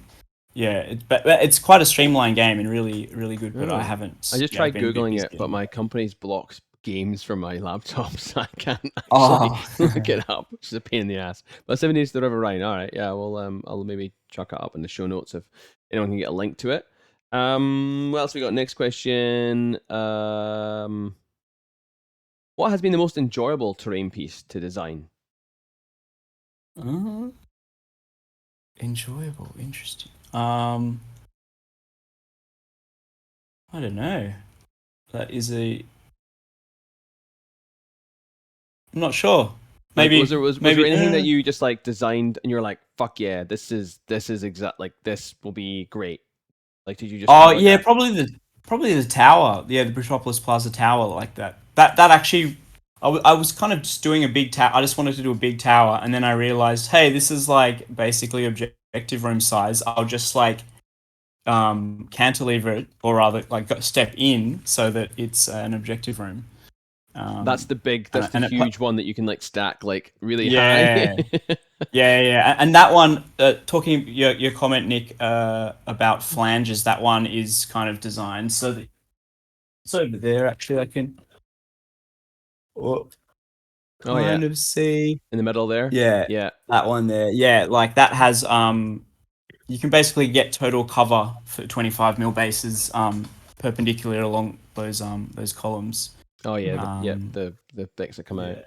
Yeah, that's certainly a talking piece. Not total cover, but Yeah. Yeah, it's certainly a talking piece, that giant objective room. I know there's a few people who have bought them and they bought the additional layers, and it's like, well, at least now there's no more. You're not gonna have a game now where you're like, I can see you, and they're like, no, it's infinite height, because you know it's infinite height because it's fucking in front of you. Yeah. Actually, Josh's table, he has two kind of the split version because there's a section version. Which, the starter kits or something like that. It has it like split in half or something. So I bought two of the starter kits. So is that split in half sideways? Like kind of comes out. Yeah, kind of like the Vantan one, how you kind of access it through the side. Mm-hmm. That's probably the favorite one, my favorite I've worked on, just because it just plays really well. The Vantan works really well. Yeah. For being a tall piece of MDF, it's very accessible. Yeah, and it makes the table really just feel urban rather than suburban, which is what I'm trying to get across in many of the designs. Yeah. No, that's great. Someone else want to ask a question? If any more questions in the chat at the moment? Oops. Good. We have another question. Oh shit, I've just lost my full screen. There we go. What have been the biggest challenges since starting Brutal Cities in 2020, other than the obvious thing that happened to everyone in 2020? Yeah. And actually, was that a challenge? Because I know I bought a lot of terrain from you in 2020. Yeah. No.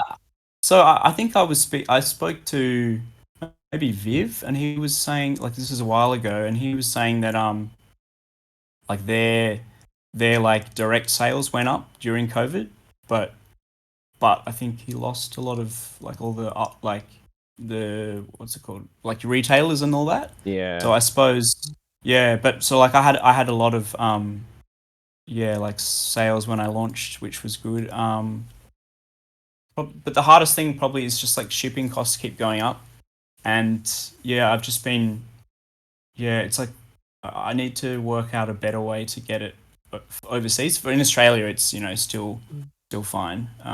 But like offering free shipping when something weighs like someone's ordered like I don't know, whatever many kilos of 15 kilos of stuff. That's eats a lot. Yeah, what's that, like $200? $200, yeah, far out.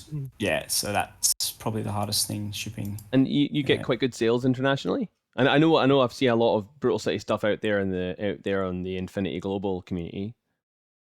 Yeah, a lot of, probably it's more than half to America, I think. So, right, wow. That's like and then America, then Australia, and then like UK and Canada. That's so good. I think are the main. Yeah. There's Americans love the hobby, and there's lots of them. Yeah, no, that's really good to hear. It's good to see such a unique product going out. I know whenever a table has got Brutal Cities on it, you're like, that's a Brutal Cities table. Like, so sometimes you're like, is that Warsenal or is that Micro Arts or no, that's fucking definitely Brutal Cities. You know immediately if it's Brutal Cities. It's kind of like, it's probably a bit more true scale than other terrain, because it's like you could probably say it's 35 mil, but it's not really. It's just more appropriately scaled. I can't tell you like it's designed by an architect. Yeah. I can't tell you how many times I get to like a table and go, it feels like too small, even for these kind of like smaller minis. But whenever I do see a couple of them, especially some of the like the Fade Light stuff, we're like, oh yeah, I can see the fact that like my miniature fits in here and it can stand up, and I think that's just I can tell. I think the old like multi-story one you had, I think you can fit like an S2 very easily, and in there it's like, okay, that would be like a little courtyard, tiny apartment for some poor person who has to live in these like ultra efficient housing. Yeah, totally. And even like the largest floor plate, the tower, that like actually tiny. like a tiny. If that was a tower, that would be like just tiny. Tiny. But, I can only make it so big. It is like you are restricted by the scale. Like you can never really be true scale. I mean, like the thing I always think about is the classic, Space Marine Rhino. You're like, how does anyone? You're never gonna fit 10 Space Marines inside that Rhino. The scale's always been out for decades and decades. So people just go, well, that's the size of a tank in 40k. That's the size of the buildings I'm gonna make. Where in true scale, that would be a huge difference. But absolutely. And of course, you're limited by the cost of raw materials as well. That's more MDF required to make a more true scale building, but it doesn't necessarily have any impact on the game. So at some point you can't keep making it bigger.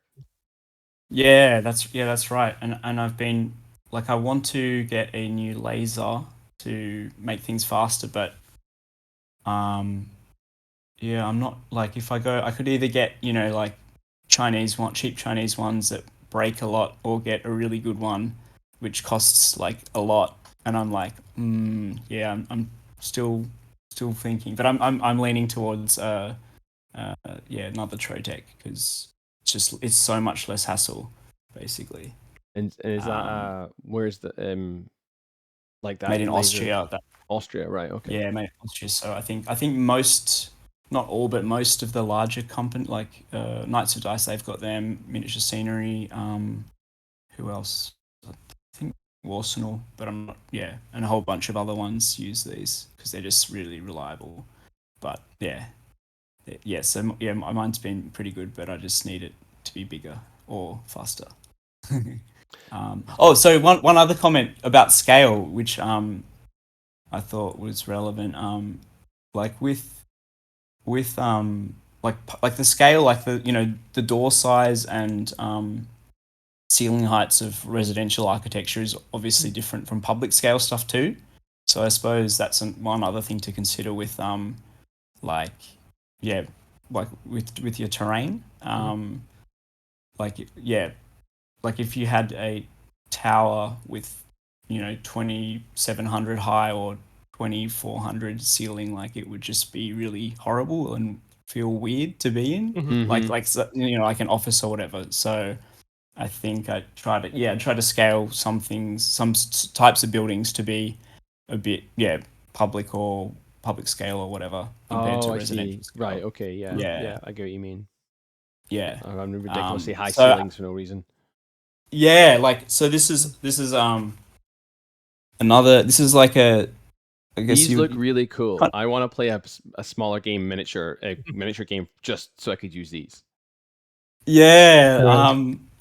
Maybe you'll like 7 Days to the River Rhine. Okay. Or it like, because of the activation system, it's pretty good. It's a bit like Infinity, but it could be like your Beer and Pretzels Infinity, but with like Cold War tanks and that, I would say. Right. Okay. But yeah, so I've kind of designed it so that it will scale with, it will kind of work with 15 mil or 6 mil. But someone was commenting on my Facebook page and like, like the doors are too high for 6 mil, because that 6 mil is like probably about the size of my thumb there, my finger. But I'm like, well, it's like a parliament building. Like it's not going to have a door that's like, flat door over there. Yeah. So, but I'm just going to add. They did have some relevant feedback, so I'm just going to add probably this bit of fade light to the inside, which will then serve as like that could be the door, the lower part. Anyway. No, that's really interesting. Like thinking about all those things. I guess as an architect, you have that ingrained knowledge about codes and things like that too. Yeah. Actually, I'm not. I should say I'm not an architect. I'm only a graduate, because I'm not registered. Right. Okay. I didn't get registered because I don't need to be registered for this. Yeah. Actually, but I'm gonna design a actual sauna soon. Probably gonna go to have a site visit on Saturday. A sauna at like someone's house. Yeah. They want a sauna, so like the work. So the workshop I'm sharing with a builder who does saunas, which has been quite cool, because I don't need heaps of space and neither does he. and it makes it a bit more social, because that's probably been the other hard, I suppose, hard thing has been, I'm just working by myself in a room all day. It's kind of not very, very stimulating for an extrovert.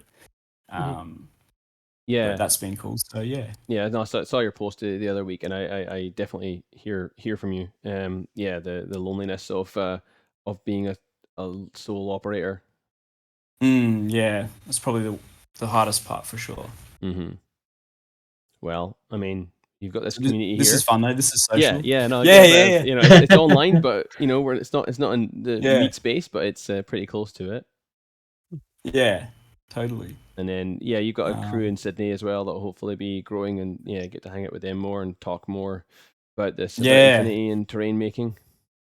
Yeah, I just I suppose because I'm coming up to Black Friday and all that, I'm kind of got to just make a lot of stock, but I really want to have some more games. Yeah, like it's really nice that it's going to be more regular games at the Combat Company. Yeah, that'll be exciting for that. And good to hear that it's back up and running again. And actually, I had a game with Miles is in the chat actually here. But there's a local shop, Decked Out Gaming, and we set up for a game, and then basically I had one turn, but then we had to go because they were closing earlier than we thought. Oh no. No. But I've never been kicked out of a hobby shop. Yeah, but the Guija, I hadn't tried I haven't run Yuching for ages, but super jumping was so good. I literally just jumped, killed all the HVTs, and then it's like, well, that's game, because we had to go, which was sad. And actually, just briefly, we'll have to move on to our next guest. But I did want to mention that you were talking about the sizes and how you take into account sizes. I remember that when you did put the fade light stuff out, you had sized it correctly so people could super jump up there. I think that was before they did the change to super jump to make it more accessible. So you're like, oh, this is this big. If you're S2, you can still super jump up here 4 inches without needing to like vault the stupid barricades and things like that. So that was really cool. Yeah. And so you can just one move you can get up the ladder. You can actually use super jump to get up on top of your fade light buildings, which was a nice thing to think about for the community, because a lot of people just go, I will just assume that we can do it because fuck trying to actually work it out. This is before the change, before they made it easier. Yeah. Well, we can thank Rob Wright for that, because he basically commissioned that. That was to his specs for his mangrove island. So, he has that. He has that table. Yeah, right. Because it was him who was asking about why do you call it fade light, and I guess he was behind the design, some of the design. Cool. There you go.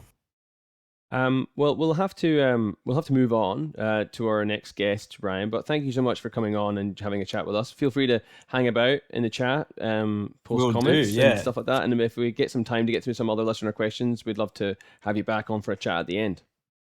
Sure, cool. Thanks for having me. It's been good. All right, Ryan. Thanks so much for coming on. Keep watching. Thanks, Ryan. Okay, see you. Bye. Thank you. Bye. All right, folks. We're running a little bit behind schedule, but whatever. Nicholas, if he's kicking around, old host, we'd love to have you on. There he is. Here I am. He's straight in there. He's mate. I've been itching. I've been itching to get back onto this podcast. Swear to God. But I'm bringing back some of the OG Lost Lieutenant. I'm going to play a theme song on my phone. Oh Jesus! Yes. It's not coming. Can't hear it. You're playing something we can't hear it.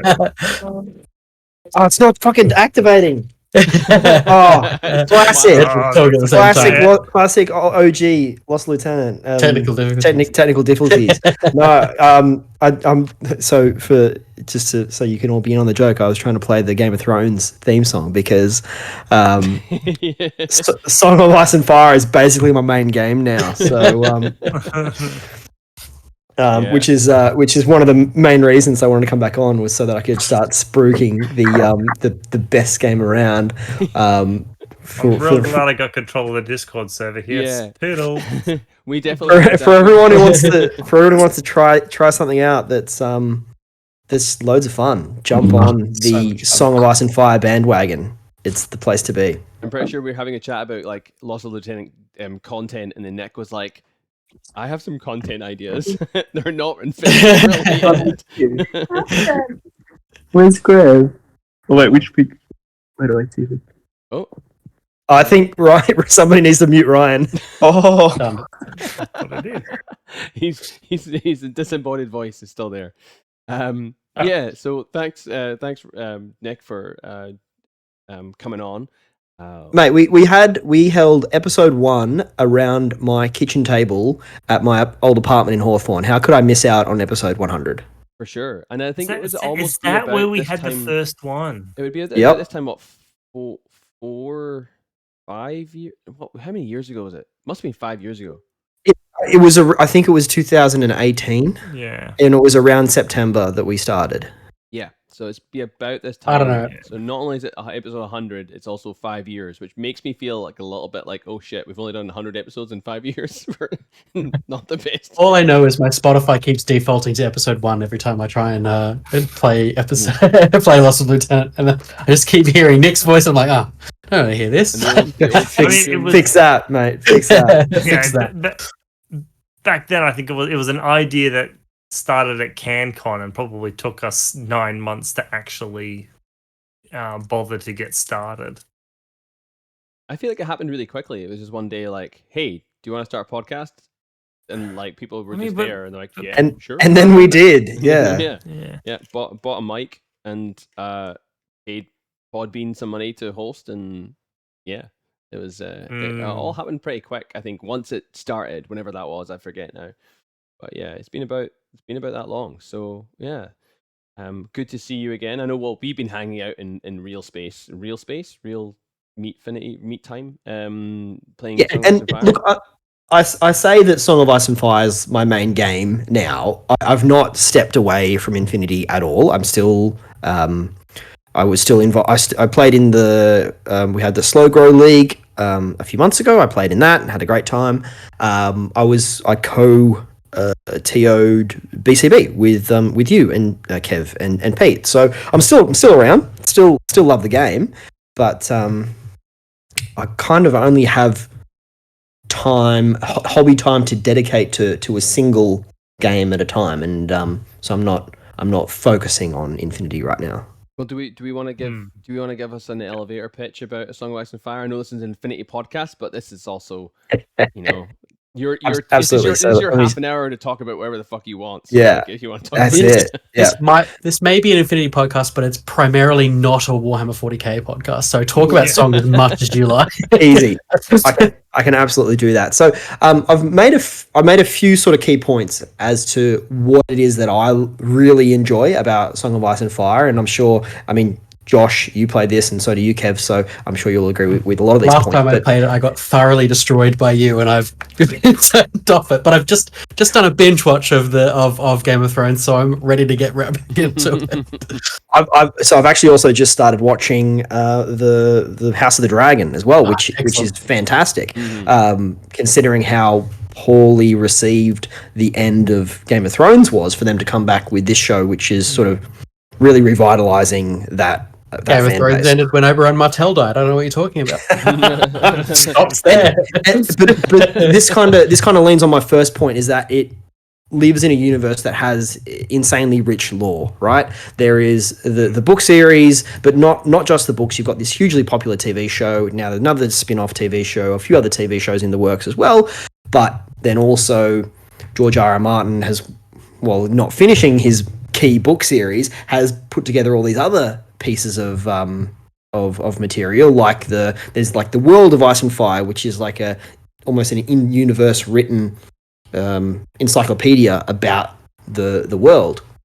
So it's got a hugely rich lore, and because of that, there's quite a lot of character, and that's also reflected in the different armies and how they operate, and I guess the sort of themes that the different armies embody. The next point I've got is that it is a rank and flank game. It's not, you don't have massive armies, so I wouldn't call it a large scale of I wouldn't call it like a large scale game that you're playing, unlike what Warhammer could be back in the day, like the old world Warhammer, or even Kings of War, right? As another rank and flank, you'll have maybe 10 units on the table in those games, whereas in total, like 5 units a side. Yeah. Oh no! Like in Kings of War, yeah, right, or in Warhammer, you'll have armies that have got 10 regiments in them. Yes. Whereas in Song of Ice and Fire, generally you might only have 4 or 5 combat units on the table, operating to fighting against each other.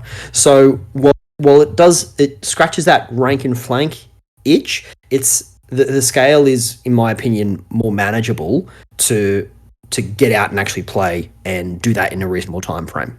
Mm-hmm. It's also more maneuverable as well because of that, because the units are smaller and there's fewer of them, and the way the game is designed as well, is you're not like in some of those older rank and flank games can feel very static. You're like it's just this, which I find Song of Ice and Fire is a bit more dynamic in that way. Yeah, absolutely. When you've only got 4 or 5 units on the table, and the maneuverability is that much more key, because there's room for you to maneuver around. If your deployment zone is full of units, and your opponent's deployment zone is full of units, you're just going to march at each other, and that takes away a really key aspect of a rank and flank game, which is outmaneuvering the flanking aspect. Exactly, absolutely. Yeah, that's right. The rules themselves, it is a very slick rules system, in my opinion. The rule book is like 18 pages long, and really it all covers it in there, right? So it's not particularly rules heavy game, but you still get enough strategic and tactical depth from your different choice of commanders, how that influences list building, how that influences the synergies that you can put in your lists, but also you've got a deck of cards, and the commander that you choose changes some of the cards in that deck. And so that's where like the complexity of the game doesn't come from the rules, it comes from the strategic and tactical depth that those parts offer. Yeah, if that makes sense. I find that because like before I got into that game, I was playing a bit of Malifaux, and one of the things I liked about Malifaux was you can have your units that you kind of enjoy using, but then depending on your master, it changes how you use them. And I find that similar to Song of Ice and Fire, whereas you can have this cool unit, you like using this unit, but depending on your commander, it will change potentially how that unit operates or how effective it is, or and that then opens up a whole bunch of other tactics to play the game the way you want to play it. Not necessarily, you don't have to like, oh, I am Starks, I have to play in this one way. Like you have a bit more options to how you play, I find, which is really interesting. Absolutely, yeah. So I my faction is the Baratheons, and my main 2 lists that I run with, one of them has a commander who's Andrew Estamont, who is Stannis Baratheon's one of his offsiders. Who is cracked.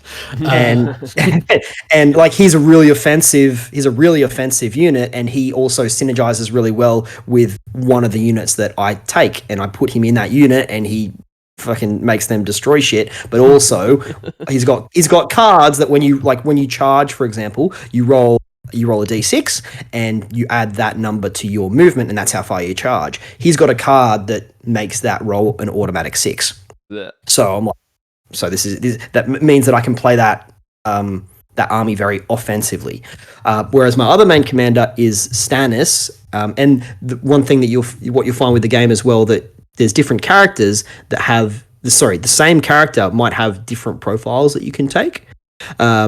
So you can, for example, Stannis, there's a Stannis that is him during when he's at the very start of the War of the Five Kings, where he's just sort of declared himself king, and before he's taken over, before he's encountered Renly and that sort of thing. And then there's Stannis later, sort of more closer to around the Battle of the Blackwater, or just post that as well.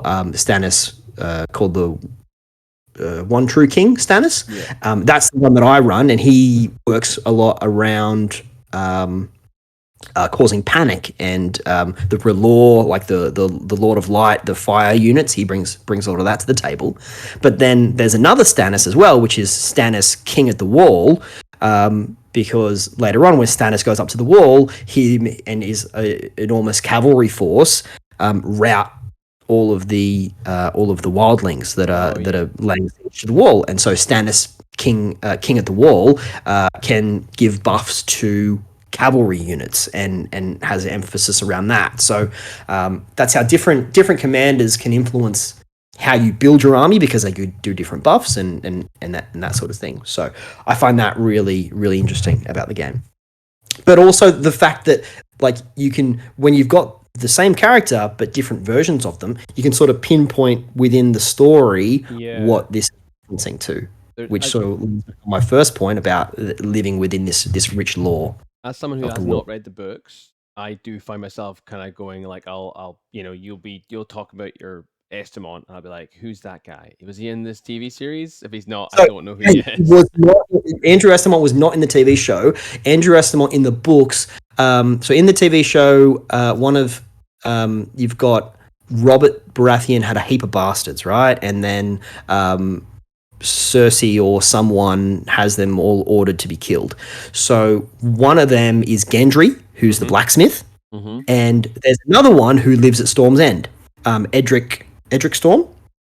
And in the TV show, Edric Storm and Gendry were one person, were the same character, right? Okay. But in the books, Edric Storm was the one who the Red Priestess Melisandre wanted to sacrifice Edric Storm, and then he was sort of exfiltrated from that situation by the Onion Knight, and Andrew Estamont and like 5 other dudes were his personal bodyguard. Were the guys that were sent off with Edric Storm to protect him when they sent him away, basically.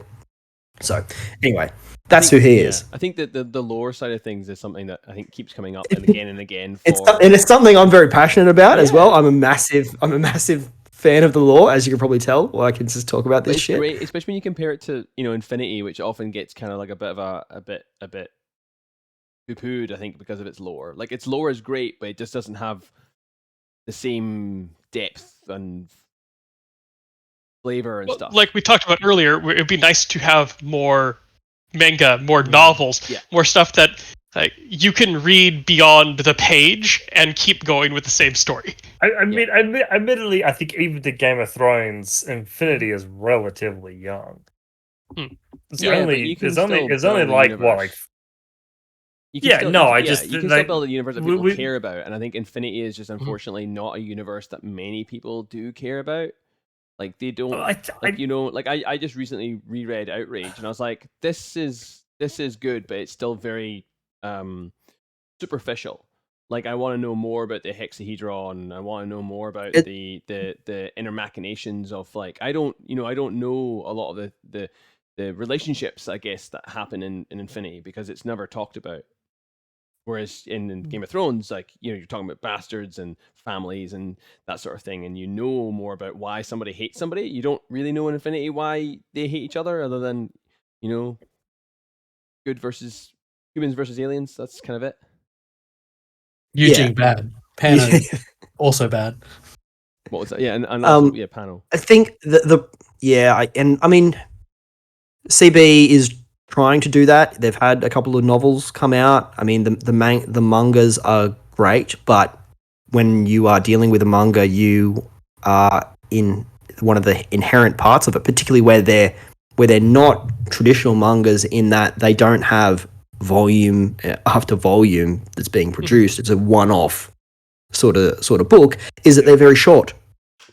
Because all of those pages are filled up with beautiful illustrations, but when you've got, I don't know how long those books are, 100 pages maybe, compared to 100 pages of written word, it's very different. Yeah.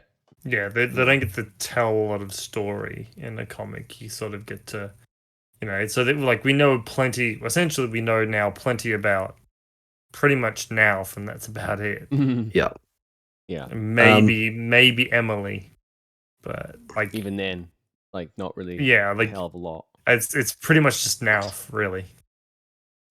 Yeah. So anyway, Song of Ice and Fire. The other thing that I really like about it is that you have alternating activations, right? So I guess the unique thing about Infinity is your action and ARO mechanic. Order versus ARO mechanic. The unique thing, well, not so unique, there's other games that do this, but I think Song of Ice and Fire does it really well, is that I activate one of my units and then my opponent activates one of their units. And that brings up a whole lot of tactical depth because I'm having to... I know that if I do one thing, my opponent is going to do something that could potentially counter that, or if I don't do something, my opponent could take advantage of a weakness or or something that's been exposed.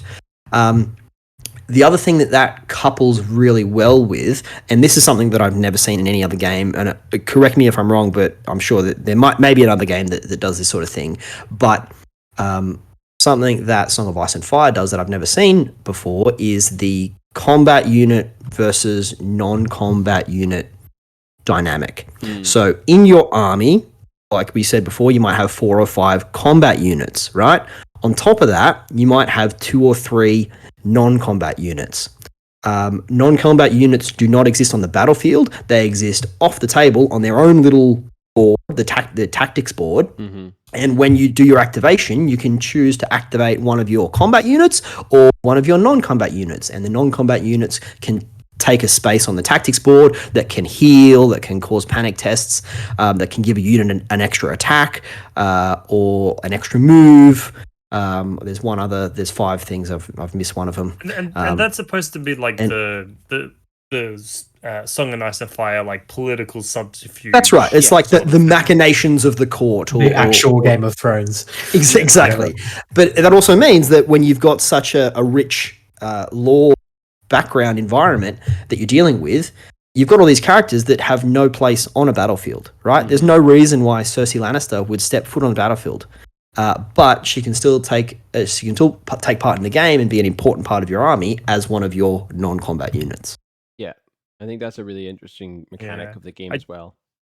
I think honestly the closest thing to it is kind of the way Warmer Hordes have their commanders. While they are battle units, there's like a whole bunch of shit tied to them. Yeah, it's like that is like not necessarily. It doesn't necessarily just have to do with it sometimes feels like a magic thing. In Warm Hordes you could have basic support casters who do not do anything themselves, but they buff each of your units, and you select to modify where those buffs go or debuff rather than having a direct impact. So I think that's what you're... Yeah. I mean, I was thinking even more basic of just the way that they manage the mana on the monsters / vehicles. Yeah. What else is great about Song of Ice and Fire? It's got an app. The app's really handy. One thing that I like about the free app, all the rules are free. All the rules are accessible through the app as well. The app does a really interesting thing where you can tell the app what boxes you own, what units you have purchased, and then when you go to build an army, you can tell it to only let you select the things you've actually bought. Right? Oh, that is good. So, and that sort of goes back to what you were saying before, Kev, about something that you would like the Infinity app to do is actually reference back to what the fuck unit are you talking about, right? Yeah, it looks because that's one thing that the Infinity app is great. If you don't know what one of 1,000 different profiles, what that specific name is or what that unit looks like, it's kind of hard to visualize that. Yeah. Whereas the Song of Ice and Fire app is it's designed as a sales tool, really, because it shows you, like when you go and select the things that you bought, it shows you the box of that unit. So when you go to the store to buy something, then you can even look at the app and use it as your little shopping list of things that you want to pick up. So it's almost when you select the unit as well, you can obviously bring up its card, which shows you its stats, but you can flip that card over and it'll show you like some nice artwork for the unit as well as a bit of background for the unit, which again also kind of helps you immerse yourself in it, which Infinity would be great if they had that. If they had like rather than a separate link to Human Sphere, if it was like somehow on the app, I don't know how they'd implement it. It would have to have like another side scrolling bit that would just give you like a paragraph of fluff and then like a picture of the model, or even just a dossier artwork, just to be like, oh, that's what a Chimera looks like, or that's what a fucking Swiss Guard looks like. To be like, that looks fucking dope. I want that. I mean, and like all of that information exists already on the CB web store. It does. Right? Yes. Yeah. So if you just have a button that you click and it just brings that up from the web store, and then if you want to buy that unit, you just click buy now. Yeah, man, I just want to list. Well, I want to build a list and say add all to cart. Exactly, add to cart. That's what the Infinity app needs. Right. A new feature, an add to cart option. I'm sorry, you have selected Toha. Well, that's it. You know, what is the difference between a Sukiel and a Sakiel? I don't know. I just know. Yeah, there is those two names. So it makes those two slightly different pictures of artichokes and be like, that's what they are. This is an artichoke with armor, and this is an artichoke without armor. Well, I think one sucks and one stacks. Thanks, Jordan. I think you've sold A Song of Ice and Fire to our listeners. I don't know anyone else in the chat who plays it. I mean, I know Rob, who's in the chat right now. He plays it.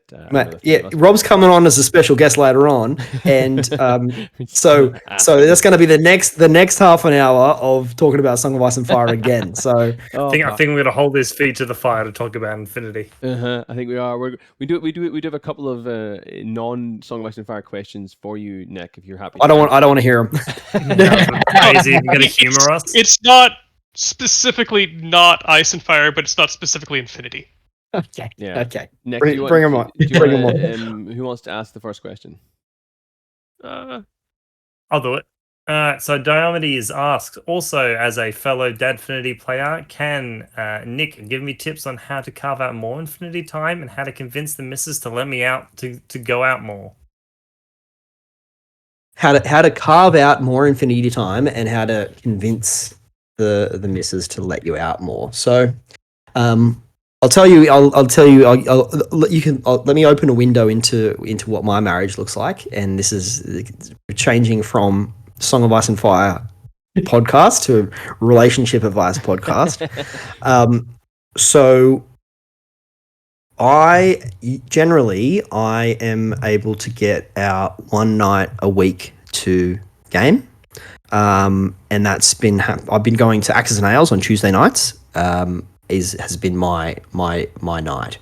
My children are still fairly young, though, right? My eldest is 3.5. They go to bed at 7:30. So once they're in bed, it's like there's no more parenting that has to be done. They're asleep. In saying that, there is parenting that, like that bedtime routine leading up to that, can be the trickiest part of the day, particularly when you've been at work all day and you're burnt out and all of that.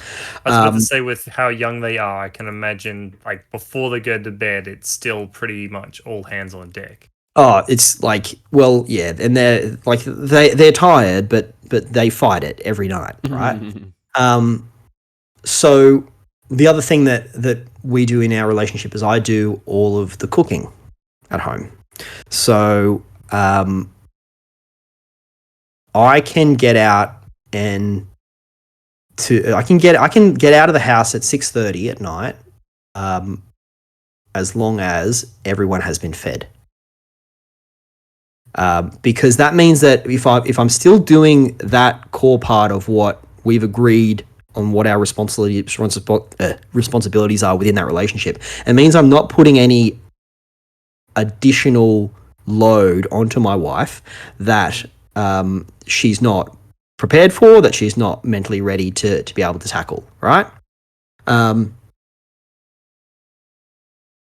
The other part is she is also she's a gamer. She works in the video game industry. She's not much of a tabletop gamer. We do play a few board games now and then, but she understands, and this is something that that I have always appreciated,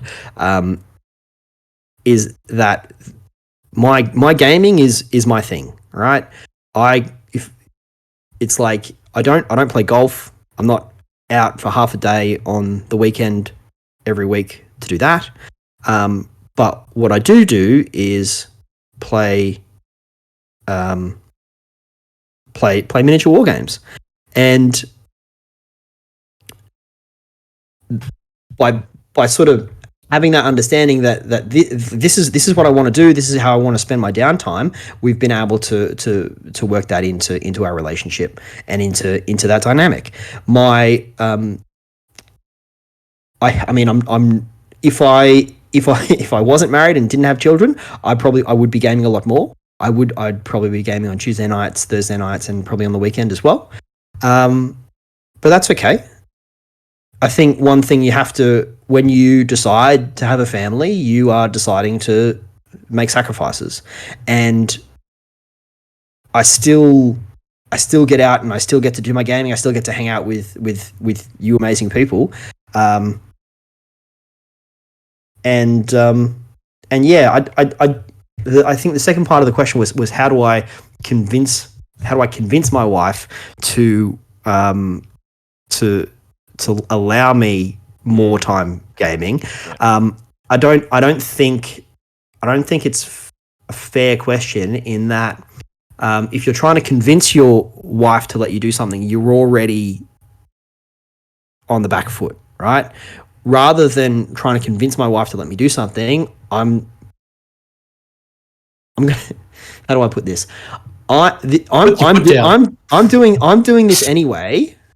This is what I'm doing, but these are all the other things that I'm doing to make your life easier, so that me doing this, me going to my gaming nights on Tuesdays is not destroying you. It's not destroying our relationship. It's not putting extra pressure on you. It's not making your life harder by me not being around for one night.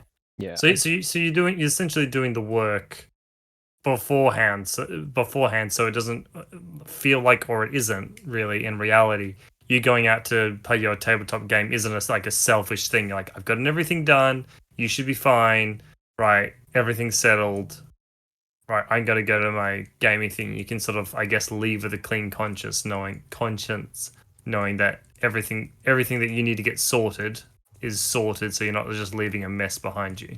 Yeah, and if it was the other way around, I'd expect the same thing, right? Mm-hmm. If Kirsty was going to go out to do something one night, and I would expect that, because she does all the laundry, right? I do all the cooking, she does all the laundry.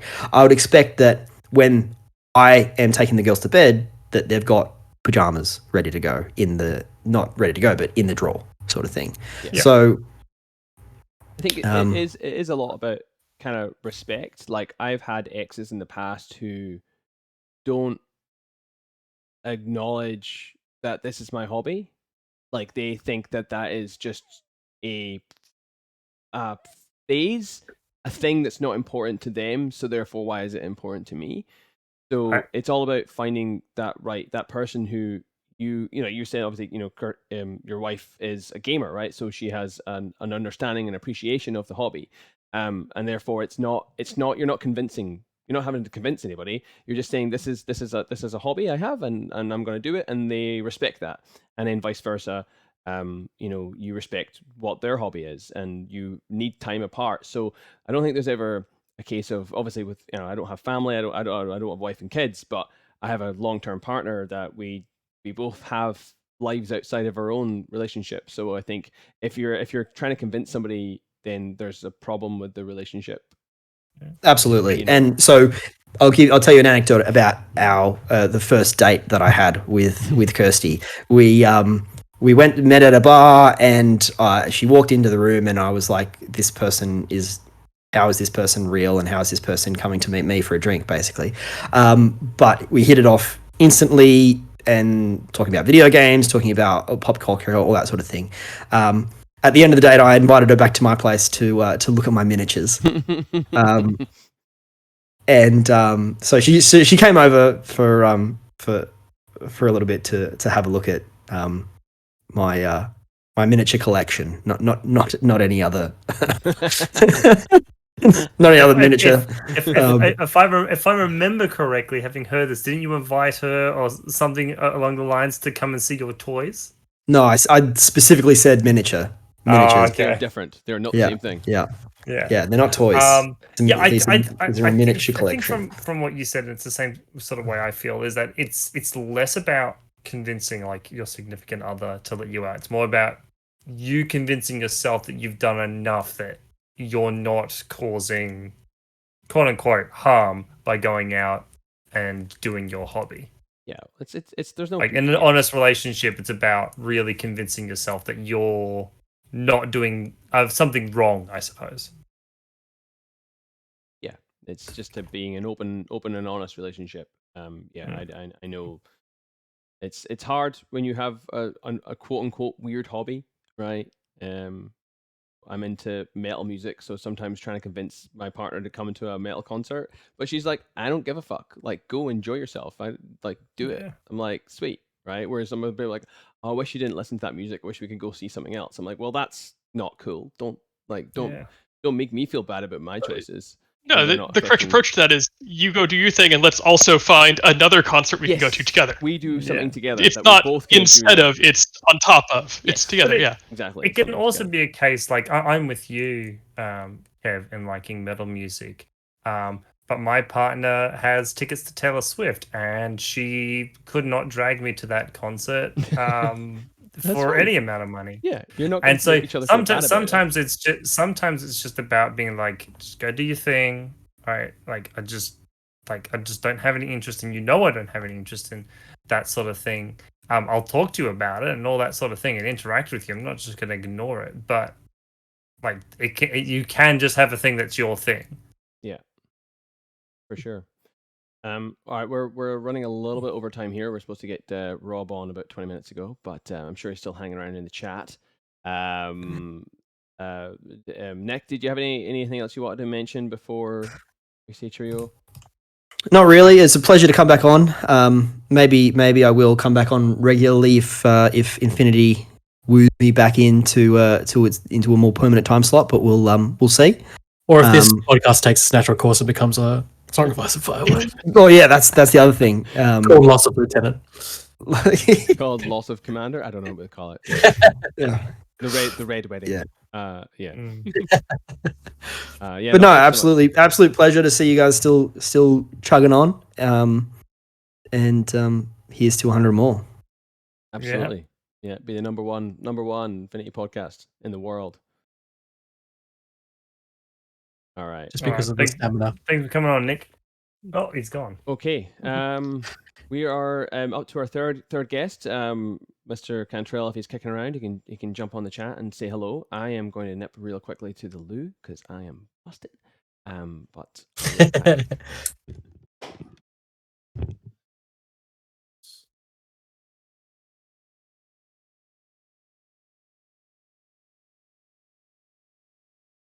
Hello, Rob was here. He is. I'm just going to come back in because Ken's gone. Do it. We love to see it. Rob's in there, but I don't know if he's going to have the same issue with having to leave and come back in to get. Yeah. Jacob, can you adjust Rob's permission so he can speak? Or Rob, you might have to leave and come back. Just to give it a refresh. Yes, okay. You do have to do that. It's so dumb. All right, we should be able to hear you now, Rob. Can you hear me?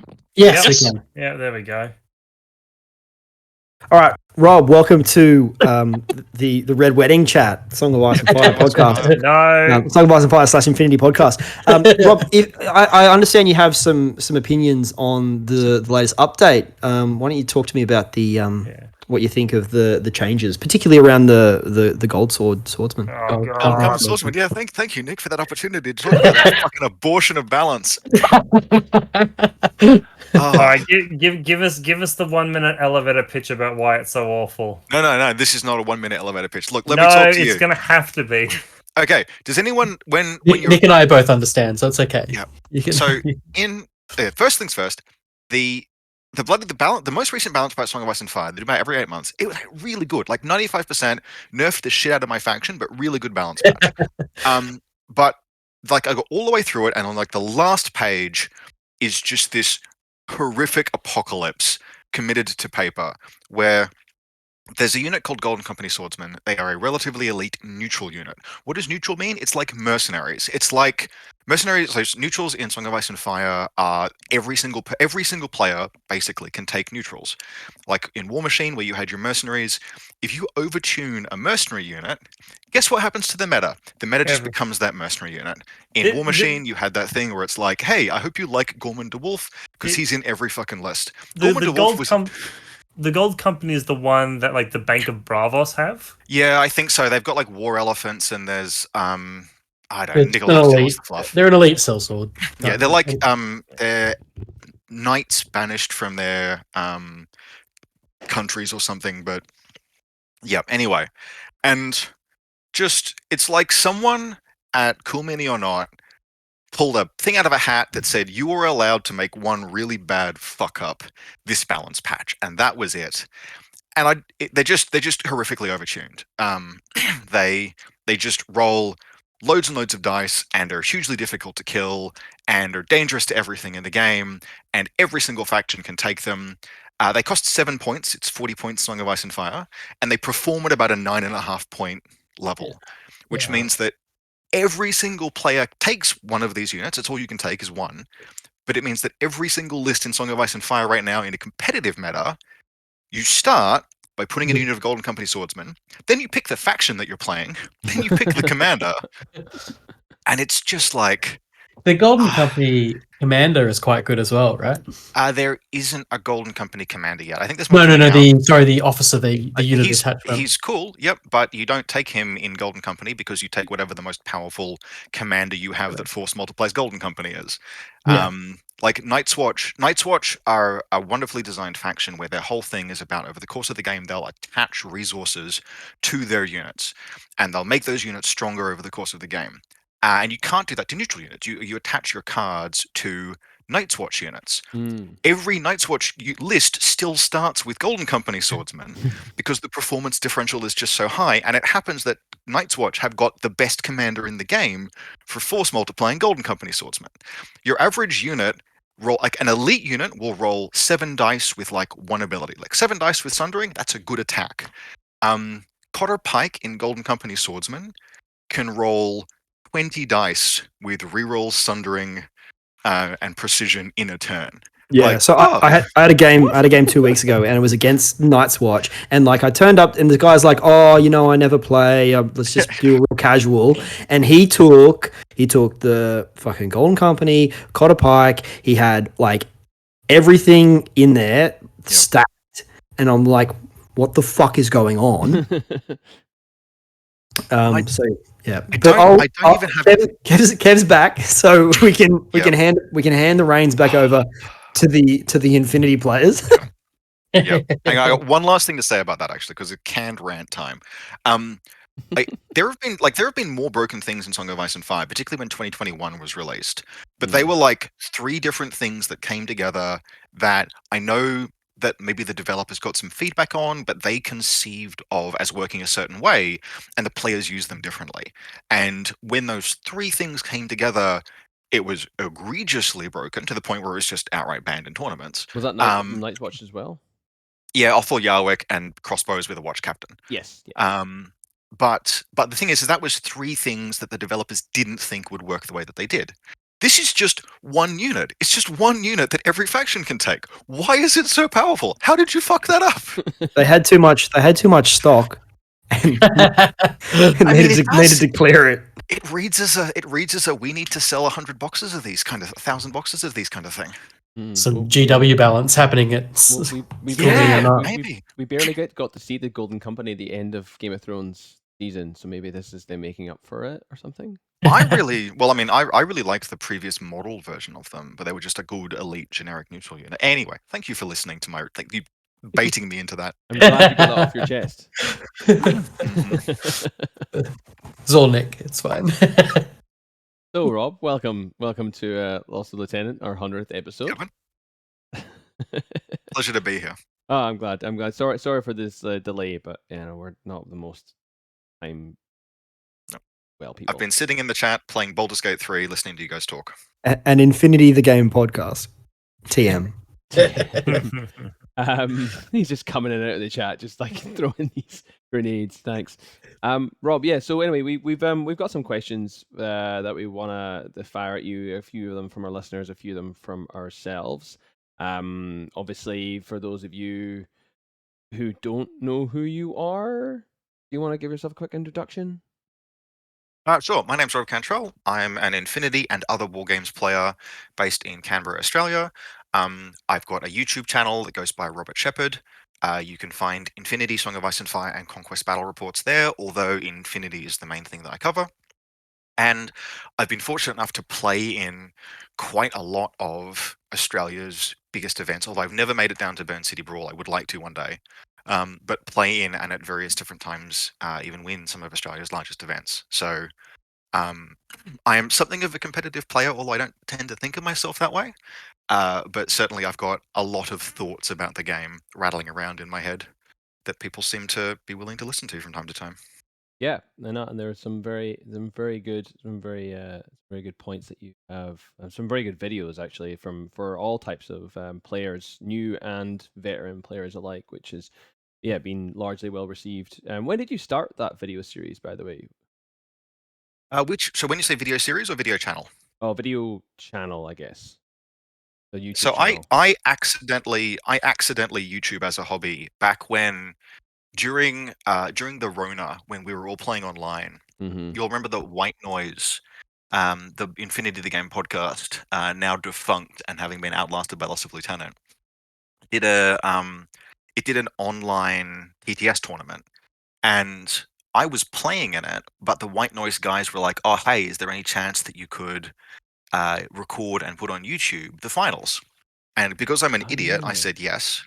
Mm-hmm. So I had to figure out, and I think you can still find that if you go to the White Noise. It's like a very, very small YouTube channel. I never did much with it. But if you go to the White Noise YouTube channel, what you will see is a recording of me with my first ever attempt to record anything, simultaneously recording, trying to be entertaining to an audience, and playing the finals of a tournament against Persian, who was one of the most just weapon Polish players I have ever met. Like, lovely guy, he's lovely, but he is a machine that wins Infinity games. So you were like playing, commentating, recording all of that at the same time. Yes, it was. I just broke myself doing that. It's so difficult having like played TTS and actually trying to do that sort of recording on TTS, because I don't know about you, but sometimes when I'm just waiting there talking to somebody, I'm just spinning like the table around. I can only imagine making sure that it's actually sick. a good viewing angle and everything. No, I'm like literally like spinning it around. No, that's what I mean. Like you have to be conscious during the exactly what is on your screen is someone's viewing experience. Yeah. And I remember that really vividly because because it was one of those TTS tournaments where it's like a round happens once a week, so you have a week to agonize about the matchup, the tables, the etc. Anyway, which I hated. I hated TTS tournaments for that reason. That's why I don't play in IGL basically, because there's just a month is too long. You can't. A one-day tournament should not take a month to play. IGL is really, really good in the work that they do, and it's the best compromise for making TTS work, but it just does not work for me. Mm-hmm. But I knew that based on the scores, that if I managed a draw, I'd still win the event. Because I was far enough ahead of Persian that he needed to win. He couldn't win the event with a draw. So I just played to a draw, and it was we were playing I think it was Decapitation, and it was like we'd both killed each other's HVTs. We'd both killed each other's lieutenant once, or something like that. I hadn't got his lieutenant kill. I had more army points, and he made a run on my lieutenant on the last turn. Something like that. It was ages ago now. Mm-hmm. But God, that was a challenging game to play because he's a very, very good player, and I was trying remember to actually like on it. Yeah, he was running vanilla hack, I believe, and I was running combined army. Yep. and he had Lemuet as well in his list. I remember thinking, yes, that was he did. Yep. Time. Was that still in? God, was that still in 3? Was that in 4 by then? It was an N3 game, yep. And wow. The more things change, the more they stay the same. Lemuet has never been a terrible piece. He's always been a niche pick that at the right place and the right time was good. Mm-hmm. And look what was in Interplanetario winning list this year. Yeah, because he was just and remains being just a Mim 6 MS1 viral sniper or something. Piece. He's got 2 wounds. It means you can fight once with him, and then go take a wound and just be an auto generator the rest of the game. Yeah. But yeah, anyway, so that was because I had to learn how to record and upload. I was just like, well, I guess I'll just do this for a bit now and see if it's fun. And I think I put God, I don't know how many videos I've done now. I can probably check actually, but yeah, it's like you went through a period. I'm sure I hit 100 at some point. You went through a period of you did that and you realized that I don't like that, so you started commentating games on TTS for a while when that was popular. I never did many live games. I think that might have even been the only live game that I did. Okay. But I've done I've done commentary of people's games, which is great fun, particularly if you have someone else doing it with you. But just organizing it and organizing the time is tough. And what I've done since is basically just battle reports that I try and keep to like half an hour. I came to the conclusion that Infinity is not an incredible, like watching Infinity live doesn't do it for me. It's not a spectator sport. It's super engaging to play, but a game takes 2 hours, and the points of action, there's not enough action during a game. Commentating if you've got good commentary, that takes care of that. But alternatively, you could just do a battle report in 20 minutes to half an hour that captures all of the here's the cool things that happen. Yeah. And I've done some instructional content and then a bunch of hot takes videos and that kind of stuff. Couple of tier lists as well. Yeah. Oh, yep. I swore I would never do it. I got talked into it. I think the first one I got talked into with Nick. You did. And guess what is my best performing video of all time? Players want to hear the hot takes. They love that shit. Just tell me what's the best so I can play it. Speaking of, you were just talking about your videos there. We have a question from Sergey on the chat. He's asked, when you do video podcasts, you say you describe the lines of thinking of your strategies and tactics, but when you actually play the game, especially during tournaments, do you think over these in the same way, or you make split-second decisions and then do the debriefing for the video log? So when particularly in events when I play, it's a flow state basically. Like I sit down to play a game, and assuming I'm not like stressed or haven't slept or something like that, which does happen sometimes. But if I'm having a good time, I'll rock up to deploy, I'll shake my opponent's hands, and the 2 hours will just flow by. And there's absolutely conscious thought during that time, but it's a flow state. But it is only that way because experience is the ultimate shortcut in that respect. And I've played a lot of war games, but also a lot of Infinity. And so you develop enough experience that you know what to do in certain circumstances. And so rather than having to think from first principles about the strategies or tactics that you have to do, I can explain them afterwards, but when I'm playing, I'm just doing the things that I know are good. I like deployment. I did a video on deployment, and it covers a bunch of basics, and it's things like always deploy prone. If you're deploying an ARO piece, always deploy it in a position where if it takes a hit, it can guts to safety. And I have over time just learned that those things are good, often by not doing them and being punished. But you do that enough, you play enough, you learn what is good, and so then in a game, I'm just doing the things that are good, and then like 2 or 3 times a game, there'll be something that I don't just have an answer for from experience, and which I have to stop and think and actually make a significant decision. Um, and those are major decision points, but they're only basically because of the level of experience. Those only come up, you know, 2 or 3 or 4 times a game. More if I'm playing against something that's really novel, or if I'm playing against someone who is really freaking good, or does something unexpected, or I'm just on the ropes. Then you have to stop and think about things from first principles more. But yeah, so I when I'm doing my videos, I talk about things that explain what it was that I was doing and why. But in the moment, probably about 80% of the time, that's just a product of experience. I'm just doing things I know are good. Do you take notes when you're doing battle report for a video? So memorize it? the instructional content that I do is all to freaking PowerPoint slides. And those are very difficult videos to do because the prep for them is hard. But when I'm doing a battle report, the process is I grab pictures from the game. I do like I get the lists and the thumbnails and stuff. Then I screw up the introduction 10 times and record the rest in one take, mostly just riffing. Right. Okay. Yeah. And so it's just me talking. Yeah. So you use the pictures you've taken as sort of, I guess, the pictures and the list as a sort of prompts in case your memory must be very good, because sometimes you do a battle report that is not necessarily the next day and you've remembered it pretty well. I do make mistakes from time to time, and it's a little embarrassing when you have to have that moment where you're like, and then this happened, and you flip to the next like picture, and you're like, nope, I got that wrong. Actually, it was this. I try to avoid this. Sometimes it's unavoidable because one of the things it's a hobby, right? It's strictly speaking, technically, I make money from YouTube, but to describe YouTube's ad revenue as deeply limited.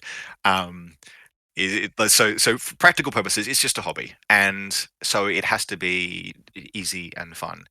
And so yeah, I don't do a huge amount of prep. I don't like the production values for those videos are not particularly high. Ryan asked, but if you do much editing? Very rarely. So if sound goes screwy somehow, or particularly, so what I do is you'd call it live editing almost, where if I need to pause to sneeze or have a drink, I have just a button. I've got a little Wacom tablet, and that's how I do like the drawing over the top of like drawing arrows and circles and stuff. And the only button on the Wacom tablet that is mapped to anything is every button on the Wacom tablet is mapped to pause or resume recording.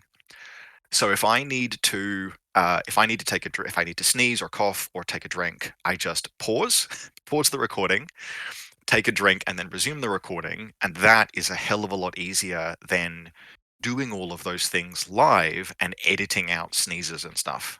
But I do a little bit of sometimes I feel like I have to. I do a little bit of live editing, and the instructional content, for example, generally I'll go through those and edit out the ums, or even just like the half-second pauses in conversation, because it cuts. By the end of it, I'll cut half a minute off the video, which is not nothing. Yeah. No, I like the idea of the tablet. I know the guys at the Dice Abide, they do their live show. They'll have a separate bit up if they need to do, bring up a battle report or bring up a table, and they'll have that I think he has that on a tablet, or he has at least the ability to edit it live with a pen, which is super useful when you're doing like a live podcast and you need to like illustrate a point. It's just really hard to do on a monitor. Yep. Yeah. So that's a cool way of doing it. We'll get into some other questions. So we don't want to keep HellLois waiting too long. I know he's in the chat right now, so apologies, HellLois, if you're sitting there waiting for us. So we've sent you these questions in advance. So we've got a couple more in the chat that I've just noticed as well. So we'll try and roll them all in if we can.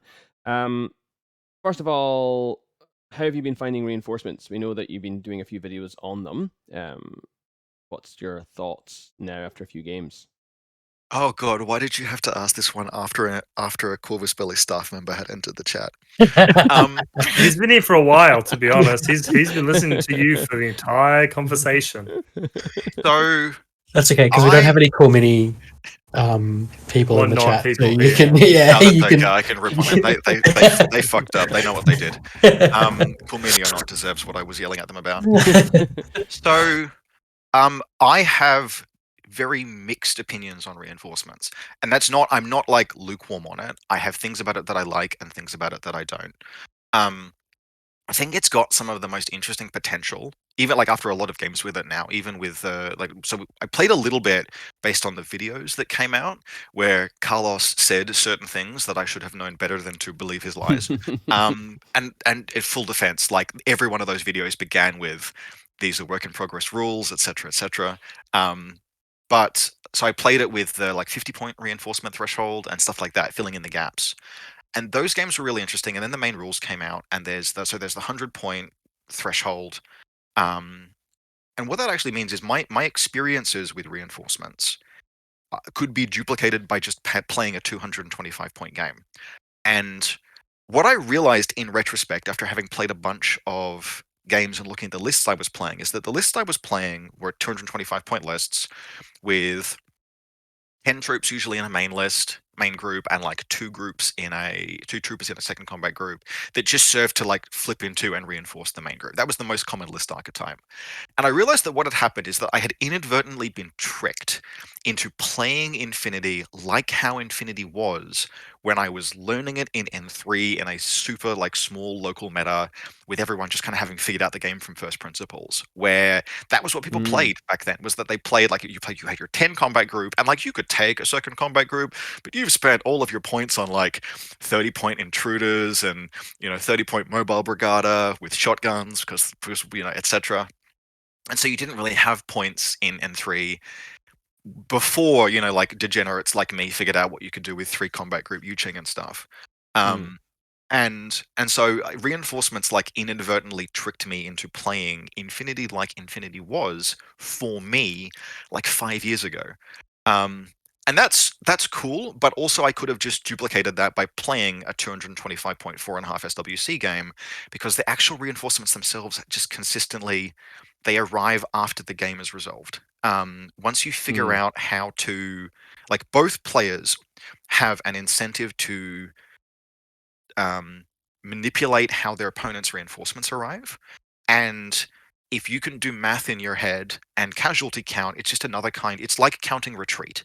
And if you've ever had a game where you're like, hold up just a second, how many points of my opponents have I killed?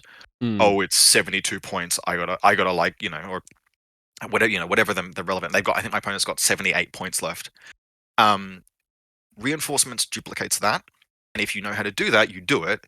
And what that means is that typically, actually, I think in every single reinforcements game I've played, maybe with one notable exception, in every single reinforcement game I've played, my reinforcements have arrived on turn 3, kind of just as a denouement, like they conclude the game, but the game was concluded before they arrived.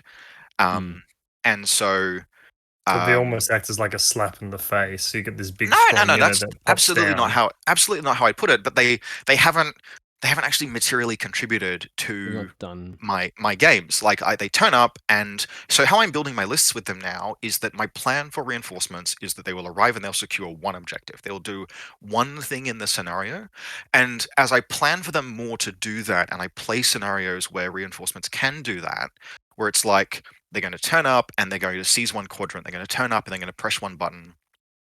They're going to turn up, like acquisition. They're very, very powerful in. So that's not the best example. I wouldn't run acquisition as a scenario with reinforcements.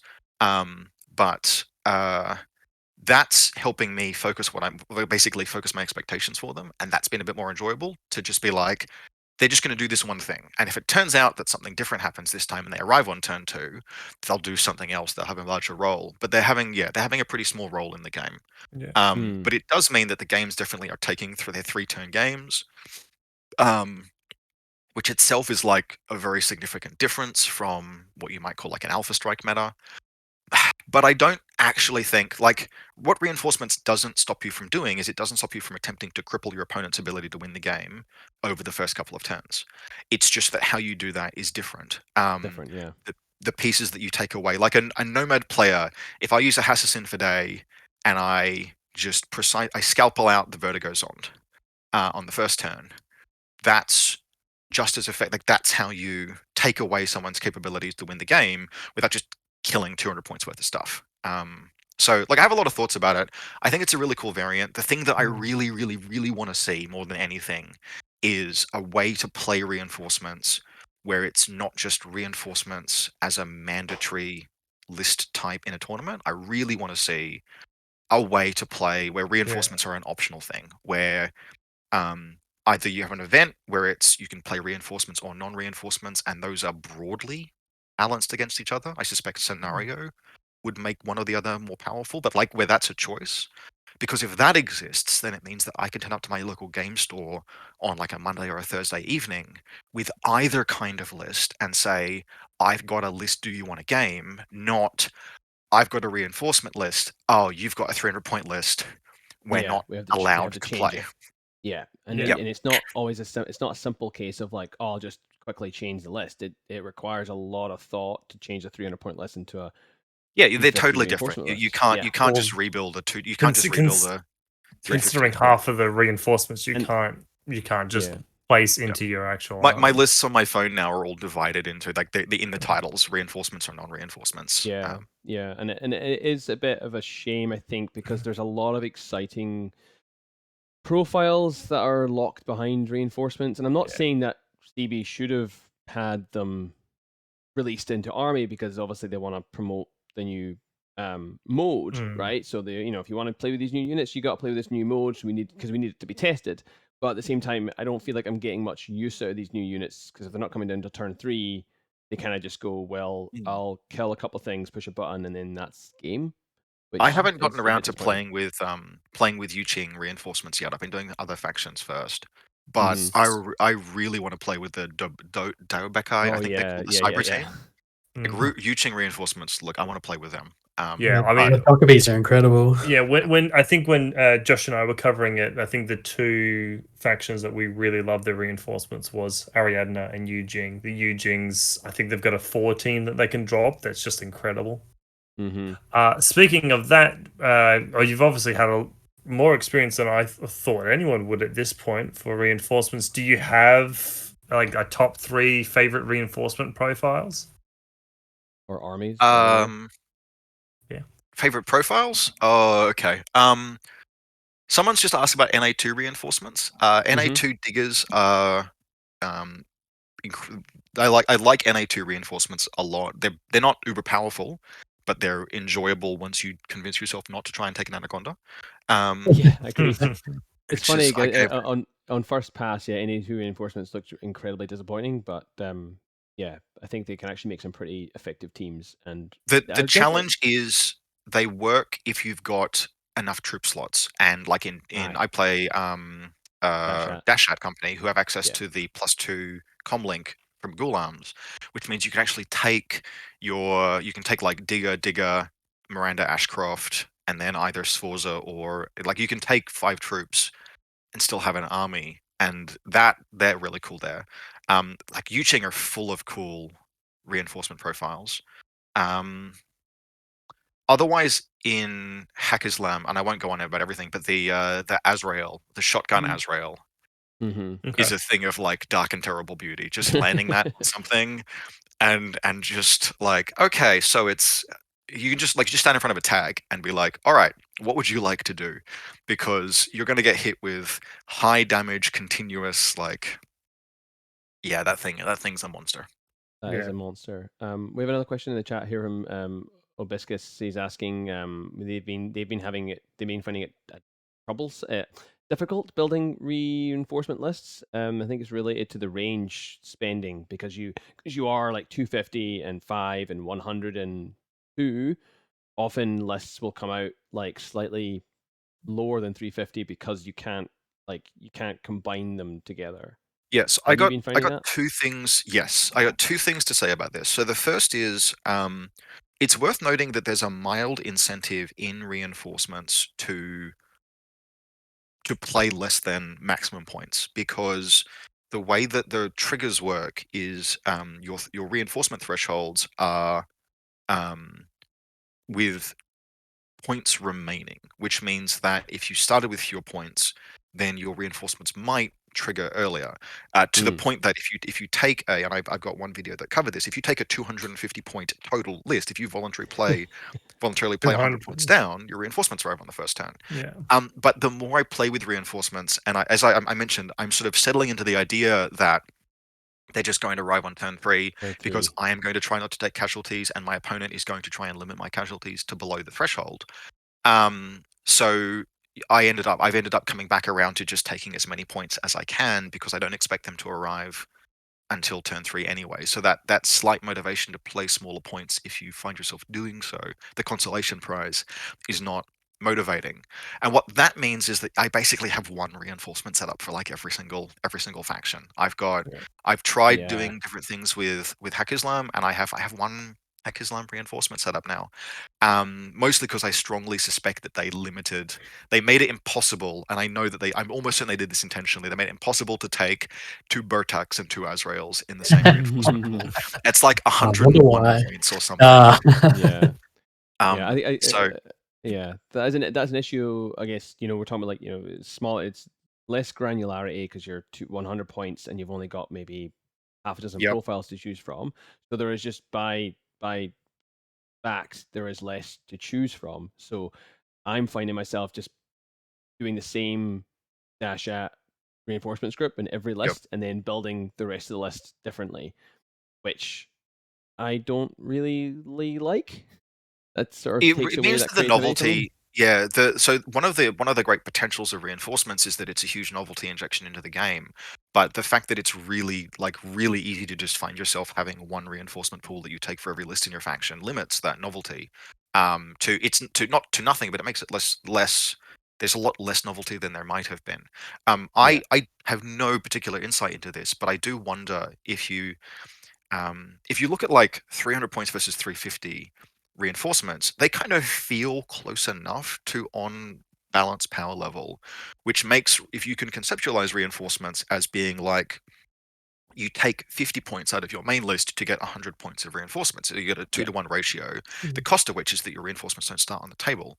And I wonder if during development of the mechanic, they tried to have some kind of like scale where you would set your own points, where you'd be like, I'm going to deduct 40 points or 45 points or 55 points from my primary list and get 80 or 90 or 110 points of reinforcements. And just found that it was like maybe too difficult to work with the app, or it was too much small number. Like, it's very possible that they made the decision that it was just too much small number math for players. Because you do, like, I will crunch endlessly lists, like, optimizing to the point. But that's kind of a hostile environment for a new player who's like, I don't know what to do. How many points should I spend on reinforcements? So I wonder if there was a design decision there around like what they.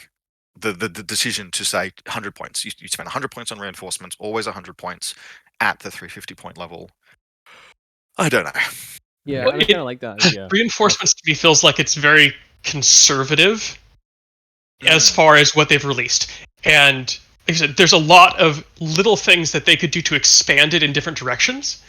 But I think I have the same concern as you.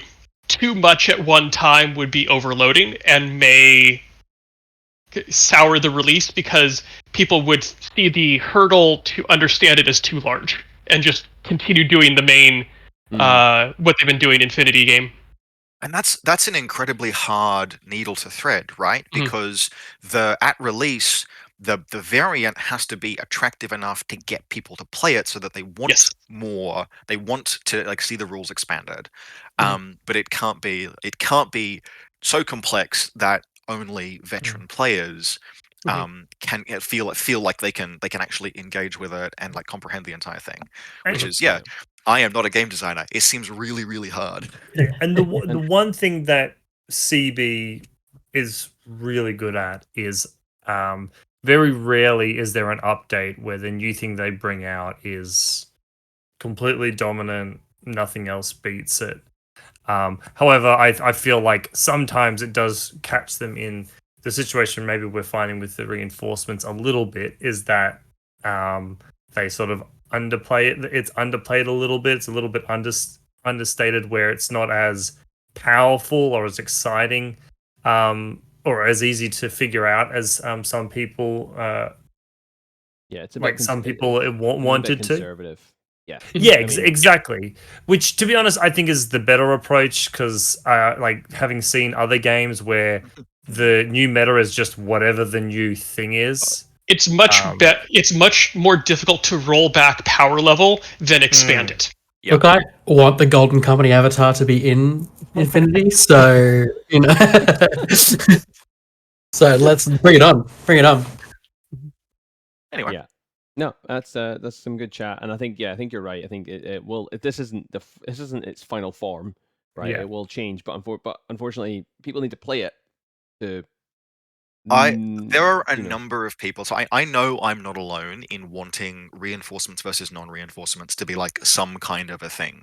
And I've seen a couple of places where people are beginning to feel out how that might work as like a potential format or something. It's never going to have the same legitimacy if it's a player-made format. Because, among other things, I've already started talking to some locals about this, and as soon as you change one thing, there's the temptation to change others. So it's like, hey, what if we did a open reinforcements event where you can choose whether to play reinforcements on a list-by-list basis?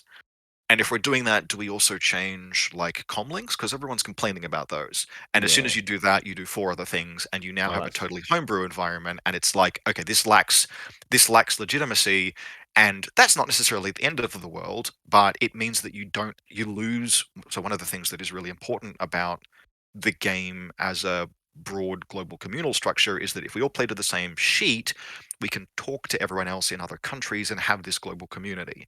Whereas if you have like radically divergent home rules, you kind of just like so for example, if you ever see any of there's a like little community in Tasmania that only play 400 points. And that's their thing, and there are a couple of vocal advocates that say that is the way that Infinity is best played. But it means that like everything that they ever say online, you have to filter that through the fact that they're not playing the same game as you. And so they're not really part of the like communal discussion or experience. And so you don't want that. Nevertheless, I do want to think about how I can run a reinforcements optional list event and just see how it goes. If you can change just one thing, then you can provide that information back to CV and say, here's what we did. We modified one thing. Here was the outcome, so we can see how that one thing changed it. Yeah. There's at least one person on Infinity Global Community who's doing some thinking about that. And I want to follow. I'm following that discussion. Yeah, I think that'd be exciting as well. And it's an exciting way of approaching the game. You know, now you're like, oh, well, I'm going into a tournament. Do I take 2 normal lists? Do I take 2 reinforcement lists? Do I take 1 of each? What's the mission lineup? You know, and it's kind of it might be exciting to come across your an opponent and go, all right, you're playing combined army. Are you playing reinforcements or not? And then that changes your mindset of how you go into a game. So I think there's a bit of counterplay there as well. It's like, do I take a list for reinforcements? Yeah, there's lots of things to explore there. But yeah, it's a big change as well. All right, we'll get into some other questions. So one slightly less deep question here we've got is if you could change any profile in N4, what would it be and why? Rob. Okay. Other than Golden Company. Yeah. So, I can't think of like a profile that I would change. But I have two. The best answer I can give you here is if I was given carte blanche to create new profiles, because I am a monster, they would be. I have 2 answers to that. The first one is an ASOIAF version of Deferson, where it's an ASOIAF character killer hacker. That would not be remotely fair. That would be incredibly gross. But what an idea. And the second is some kind of like war correspondent that deploys like the little flash pulse camera, but it's like a drone controller. So they have like 3 synchronized 1-point aero pieces with flash pulses while they sit in a corner piloting the things. Also, not remotely balanced, but that's been like a silly fantasy of mine for a long cute time. idea, though. I kind of like that one actually. It's like what's her face? Like Fiddler, but with flash. Yeah, but like character war correspondent, 6 points, 3 points with 3 1 point flash pulse drones. But in terms of changing profiles, a little bit that way madness lies, right? Because if you look at some of the online discussion and it's like, here's how the rules should be changed, and I can certainly express thoughts on that, but if you let yourself dwell on that stuff endlessly, it's really easy to become like myopic or no, that's not even the right way of putting it, but like if you think about profile balance, game rules, game balance, and you choose to filter all of your own thoughts through the prism of how I would change things rather than how I enjoy things as they are, you get really unhappy really quickly. And so I don't have a lot of wish lists for changes I'd make to profiles. Yeah, okay, I but can. Is there a selfish? Oh, sorry, Jacob. Oh, I was just agreeing with Rob. I can see the idea of you almost get into that self-fulfilling prophecy where. But yeah, you don't like. Killer hacker profile on ASOIAF. They should totally have one. I don't hate that idea. Yeah. As a fellow Hawk player, I support this idea. BTS 9, 2 wound regenerating hacker. Fuck off. Yeah, right. Hackers need it, man. What are you talking about? Okay. We have another question here asking advice on how to become an ITS winning machine. Now I know I know you're very humble, Rob, but how do you win so many? How do you win so many? Okay, so no, let's break this down, because there's a big difference between winning an event and winning ITS. And I am a million miles away from winning an ITS season, because the way that you win an ITS season is that you go to lots and lots and lots of official events and you just play in them. You don't need to win them, although it certainly helps a lot. But you think about like Gavin Bateman won an ITS season. I think he's the only Australian to have done so. And I don't know how many events he went to, but he just tore his way across the east coast of Australia. And if you look at there are some Russian, Spanish, European players who are not just very, very good, but also prolific tournament players. And that is how you win an ITS. And I will never be able to do that. In terms of winning events, practice a lot. Develop that knowledge where, particularly if you think about like like satellite tournaments, but even little local game days, it's a lot of effort. Like it's a ton of mental energy to play one game of Infinity. To play 3 or 5 is exponentially more. You're cooked by the end. Like if you go to a tournament and you find that you're mentally exhausted toward the end of the end of the 3rd round, the end of the 5th round. Yeah, no shit. It's really like a ton of mental energy to play those games. As you develop experience and you learn, you like, experience is the ultimate mental shortcut. You just develop those like muscle memory knowledge around what's good in certain situations. It alleviates the mental load. And if you alleviate the mental load, then you can get to round 2, round 3, round 5 with enough juice in the tank to play a good game. And it's not a great answer if you're new to the game. You're gonna have to practice a whole bunch, but you will get there. And going to tournaments will teach you how to play tournaments. Speaking about events, there, what do you think about round numbers? Is Interplanetario, I think they had 6 rounds plus 1. Would you? They had 7, but it was over 3. It was over 3 days. Yeah, right. Would you advocate for ever having more rounds in a 2-day ITS event in Australia? Like, would you go to CanCon if it was 6 rounds?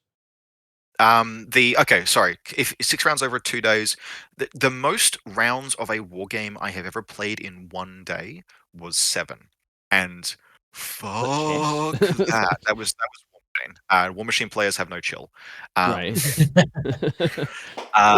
Did you play simultaneous games or something? No, we started early and finished late, and it was ridiculously sweaty in every sense of the word. Would never do that again. As long as the event is limited to 3 rounds in a day of like any system, absolute maximum, then yeah, you could do 6 rounds across 2 days, if the numbers back it up. And Infinity had Interplanetario was a really big event, right? So they did 7 rounds over 3 days, which is pretty manageable, all things considered. It's a long 3 days, but you know, it's like 2, 3, and 2, 3, and 2, or something like that. I guess does that actually contribute anything to the event other than I guess you get an extra game, but like that balance between burnout and getting an extra game? Yeah. So look, Interplanetario is a unique beast because it's an overseas holiday, or it's a cross-border holiday for a lot of people. It's special. For something like CanCon, no, I wouldn't advocate for more than 2 days because it's for most people in like CanCon coming to CanCon, it's you take the weekend off and there's already a bunch of travel.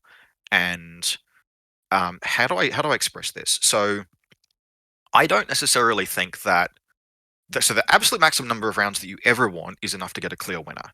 But I think it is, and I've seen tournaments that have more rounds than you strictly need to have a winner at the end. And those don't ever look like they're particularly feels good to me, where you have to just like keep playing and then aggregate your scores at the end. You're already playing a lot of games, and we play this game for a hobby, and tournaments are a great way to play games, but after a certain point, like 5 in a weekend is already a ton. I would be more comfortable. Like if CanCon was 4 rounds and we just said, yeah, look, it's 2 rounds a day. And at the end of those 2 rounds, there'll probably be like 4 undefeated players. One of them will come first. It'll be down to how many major wins they want. Like that changes the texture of the tournament because if you want to win, you got to kind of push for majors. But that's whatever. That's fine. It's not like genuinely if the podium is a huge deal to you, you're probably too sweaty in any case. So yeah, I'd almost advocate for fewer rounds than you need in order to ensure that everyone has a bit more social time and that there isn't like it would almost in some cases be positive if there's not a clear winner. If it's like, hey, look, these 4 people all did really well, let's celebrate them. Anyway, yeah. I think that for like BCB we had 2/3 undefeated players, and also the top 2 players didn't play each other, which most people are like, who cares? But it would be fun to at least see the top 2 players of the weekend play each other just to see who actually came out on top. Like, don't take my lack of losses away from me, Kevin. One way that the War Machine group does it, or did it at CanCon, I haven't been there since pandemic, was play enough rounds to get to the top 4, and then that top 4 has games at a separate scheduled time. So similar to Interplanetario, where you've got the 6 rounds and then you've got a finals round. So in people that case, can either watch the finals round, they can play a casual game. So you get that, but without the pressure that everyone is doing all the rounds. In that case, like I'm asking, I guess, sort of from logistics, does that mean that those top 4 are locked into at worst coming 4th? Because the scoring system is different in that game, yes. But that system has very poor tie breaks. What I'm saying is, like, let's say whoever's 4th somehow, I suppose it's impossible for him to drop below the 5th because he's already got more points than him. You're correct. It's cut to the top 4. Those are the top 4 podium places, and then they sort it out amongst themselves. Yeah, I don't know why I asked that question. Like even in Infinity, you're probably getting more points anyway. Yeah, but for instance, like BCB, we had 2 undefeated. If there was a 6th round, just to and then people can watch it and like people can watch, or if you don't want to, you can play a casual game, or you can. But by then everyone's just ready to go home as well. And then we have to delay bump out to the next day. And it's just a bit of a bummer. As a format idea, I like that in the specific circumstance where it's like a convention, where everyone is devoting a certain amount of very precious time at an event to playing in a war game, and if you weren't playing in that war game, there are many things you could be doing. And so especially like a US style event, like if you're like Gen Con, for example, if you were at Gen Con and you're like, I'm going to play Infinity at Gen Con, I'm going to play War Machine at Gen Con, and they said the tournament format there is like a day one, then a cut, so that if you do well on day one, you're fine, you're playing in the finals, and if you don't, you're going to go to Gen Con. I think it works really well for that. And so, yeah, like at CanCon, that seems like it would make sense. But at BCB, where BCB, the purpose of the weekend is BCB.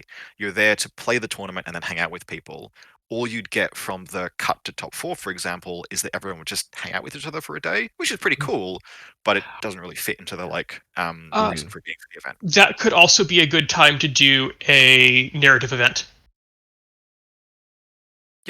Or that would or Warcrow. Running a narrative So event. yeah, you've got the main tournament. You take the top podium players, they do the final rounds, and everyone else does a narrative event or something to that extent. It all involves people having to stay for an extra night. Essentially, no one's going home. Well, unless you live locally, no one's really going home. That segues really well into another question that I think is going to be asked. We have one about ITS. ITS 15, yeah. Yes. So ITS 15 has not been out that long, but you have, I'm sure, managed to squeeze a few games in already, Rob.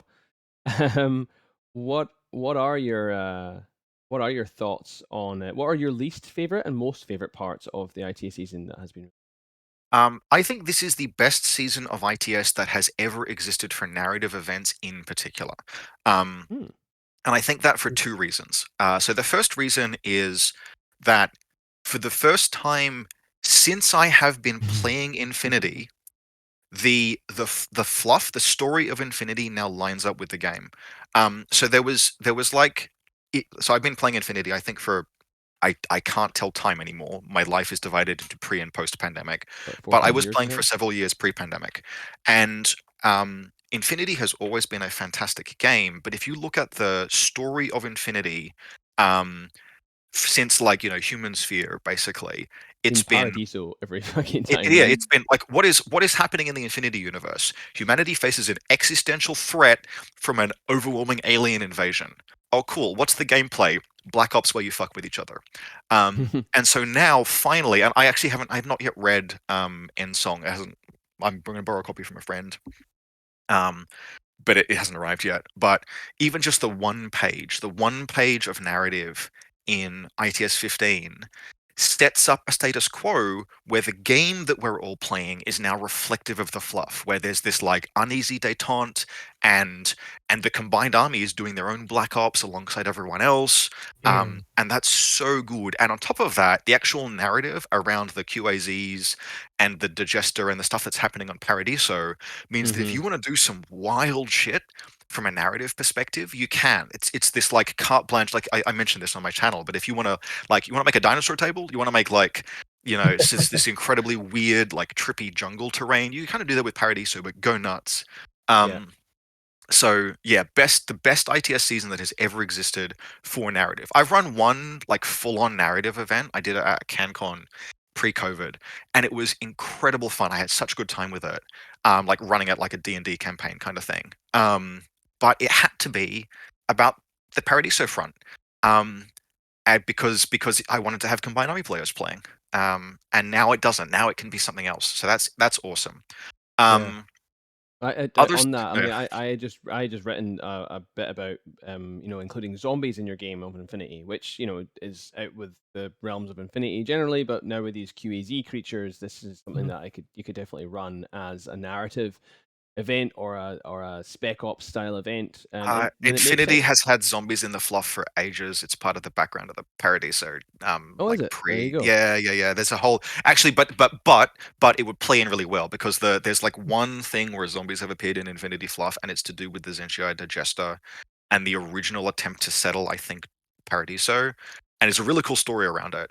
And the whole colony got wiped out. They detonated the core of their like settlement. That was on Dawn, wasn't it?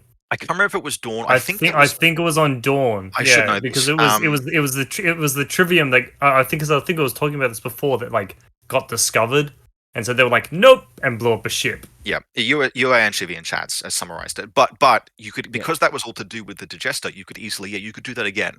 You could do that again on like, you could draw back on that and have it in really easily have it in on like set on Concilium now. So in terms of the actual, I have not played enough games of the new like scenarios and mechanics yet. I really like the change to the saturation zone, the depression zones in specifically. I like that they are more meaningful, but there's only one of them. So you have to think about them now, but you can't like corral a person. They're important. They require people to think about the effect that they have on play, but they're not going to have as much of an effect on play. I like the quasi creatures. Quasi creatures, yeah. But I haven't had a chance to play with them yet. I just like them on paper. So, I'm trying to think what else. It's otherwise also. I like the removal of Takumotos, not in the sense that I think it was a bad rule. I think it was a great rule, but it was such a big deal in terms of like how it changed lists that we had this huge injection of novelty when it arrived, and now we have an injection of novelty again because it's gone. So like all of my Starmada lists have had to change. What do you think? I've had to go in the bin. I think this is. Denser bots are still fine. There's nothing there's nothing wrong with a 16. I'm taking one of them, not two. Yeah. What do you think of? And I think this is probably one of. I don't know if of all the ITS seasons I've played whether I've seen any sort of a change like this, but the introduction of the O12 prestige, like the ability to just generate an order per turn. Yeah, so that is a very impactful mechanic that I don't yet have a full grasp of how it changes list building, other than that I'm sure it does, and it's going to take me time to think about, which is nice because that's chewy, right? That's like I have to dwell on that for a while, play with it. It's going to impact some lists. It will be like if you were running 15 regular orders, you're going to still run 15 regular orders. It might change how you do your combat groups though, because like say at 300 points, a 10-5 split, you could do a 9-6 split, and now those are potentially 10 and 7 order pools. Like the big thing about O12 Prestige is that it is flexible which combat group the order applies to. Yeah. And that's the bit that I don't know yet how much it's going to change list building, other than that it will. I just like that it gives you another resource to manage, right? Like sometimes you play a game and you end up with like 2 or sometimes even 3 command tokens left, right? You haven't needed them for whatever reason, and then it will to use them. But there'll be times where you're like, "Fuck! I wish I didn't spend that." You know, you'll be like, "I need to push this button. Oh, I failed. Oh, I'll convert command token. I'll try again. I failed. Damn it!" And then you like later on, you're like, "I really need to reform this fire team, but I've just spent that." It's just another thing that you're gonna be using, and then having to risk manage it, which I think is quite exciting from that point of view. It's certainly a rule that fits my playstyle very well, because even in sectorals, I tend to play relatively few fire teams. So I almost always like the only factions where I don't have like an ample command token budget is in Hackislam and Dashat armies, where I'm really pushing how many irregulars I can play. Yeah, for sure. But if you're playing, even in Toha, like a fire team broken, that's fine. The McCall will attack until it's dead. But if you're running a sectoral, particularly 5-person defensive cores that you need to keep reforming as the ARO pieces go down, I think those, which I just basically that's just not in my bailiwick at all. That kind of list needs to think about ways to manage their command token budget. So like Varuna, for example, where they already wanted to convert Helot orders, and they often want to reform a defensive core, whether it's Fusiliers or like Ed Sykes runs a pure Kamau list, the absolute madman. Yeah, and they are going to struggle. Even like engineer and doctors, right? Sometimes you want to keep that. You want to keep one command token for that inevitable failed whip check. Yep. And you don't want to. Or if you're running a tag, if you're running a tag and your opponent has hackers, you keep a command token. You do not spend your last command token. Now you're like, oh, whereas before, you'd be like, I don't have a really good reason to spend this. Now you may have a really good reason to spend this. which again in the creates games this like tense situation. in the games I've had with the rules so far, I have liked what I've been doing is I've just every turn I've set one command token aside, and I decide over the turn if I need to use it, and then I just push it back into the pool if I don't. And I've been surprised actually at because if you present this like when I first read this, I assumed that I would be at the beginning of the game putting aside 3 command tokens because I would want those orders, but I actually haven't necessarily. Like I think I've used it on average about 1.5 times a game. But that's not a huge sample size yet. But that's what I've been finding is that it's a nice to have, but sometimes you don't need that extra order. You don't need it. Yeah. It's good because the game already worked without having it. And it is nice, but I'm with you. Having played a couple of games of it, is like I may have used it once in like in a 3-round game. That is mostly with reinforcement lists though, where because you're playing effectively 225 points for most of a reinforcements game, you're more constrained in how you can pursue your objectives, and so you'd think that an extra order would matter more, but actually because you set yourself more limited objectives every turn to begin with, you don't have those situations as often where you're a fox in the hen house where Sheshkin has made it to the enemy deployment zone, right? Those are the situations like where Sujan has gotten to the enemy deployment zone. Those are the situations where an extra order is most powerful, and you'll see those in 300-point games.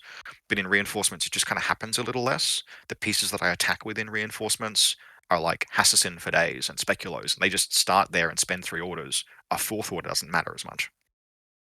It feels like that one more option we needed for command tokens, so that at the end of the game, if you have a pile of command tokens, it's because you chose to have a pile of command tokens left. Yep.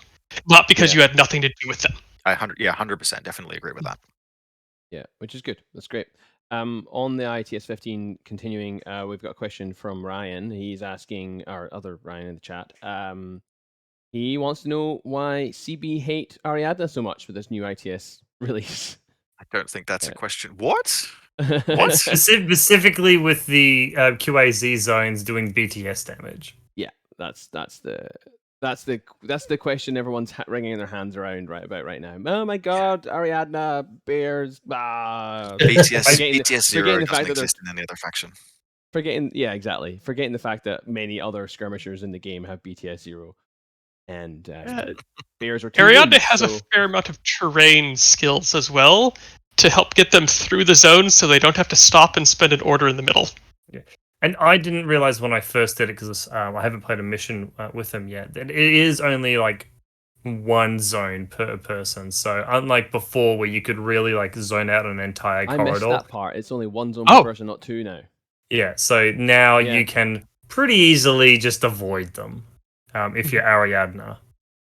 Well, if you're people keep talking about Ariadna, fucking like find me a skirmisher that's BTS. That's got BTS. My Libertos are all BTS 0. Yeah. Almost every skirmisher in the game that's not like Shrouded or BTS 0. Fucking there's many units in the game which are BTS 0. And 1 wound, I might add. Like there's lots of no one in cap dogged troopers in Ariadna. So and I want to make the point as well while that comes up that if you yeet a trooper through a QAZ zone and it takes a wound, it doesn't matter what the trooper's BTS is. You chose to throw it through danger.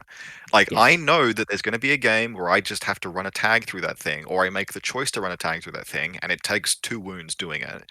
That was the risk that I chose to take. It almost doesn't matter what BTS you have and what you don't. If you run a trooper into a zone that can kill it, you chose to run a trooper into a zone that can kill it. The dice will decide to screw you or not. Yeah. And the thing is, right, as well, like with people, like even if it didn't hurt you, if you can't get through it, you wouldn't go through it anyway. Like if you had to stop on it anyway, you would probably just try and find a way around it. So you're not like a bear that has to stop before touching it. Wouldn't waste an order. It would probably go around it if it could, obviously. Yeah. If a 6/4 trooper with climbing plus. Yes.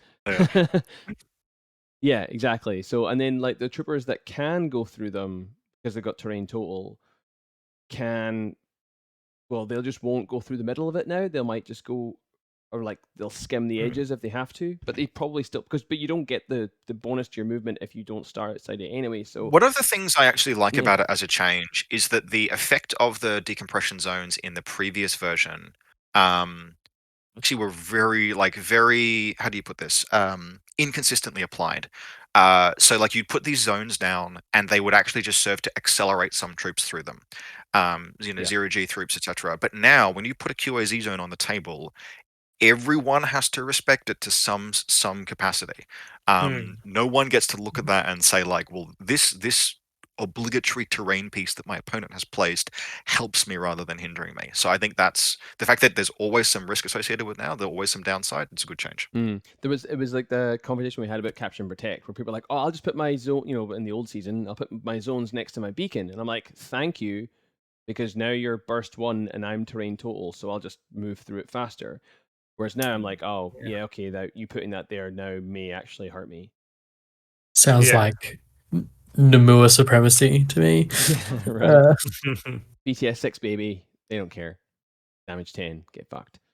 We have any more questions for Robert? We bring on HellLois if he's still kicking around. Yeah, it is. Robert, It is 10:30. HellLois is already answering questions in the chat. Is there anything else you wanna mention, Rob? No, look, just thanks for inviting me on, guys. Have good 100 episodes. That's a hell of a record. 100 episodes. Fantastic. Thank you. We'll maybe get to well done, guys. We might reach the dizzying heights of White Noise. I think they stopped at 169. I think that was their last episode. So we've got a bit more but with a cast of a million different people recording it, exactly count. Hey, we're building our cast right now. But yeah, no, thanks so much for coming on and sharing your thoughts. It was great to talk to you. No, awesome. Always a pleasure, guys.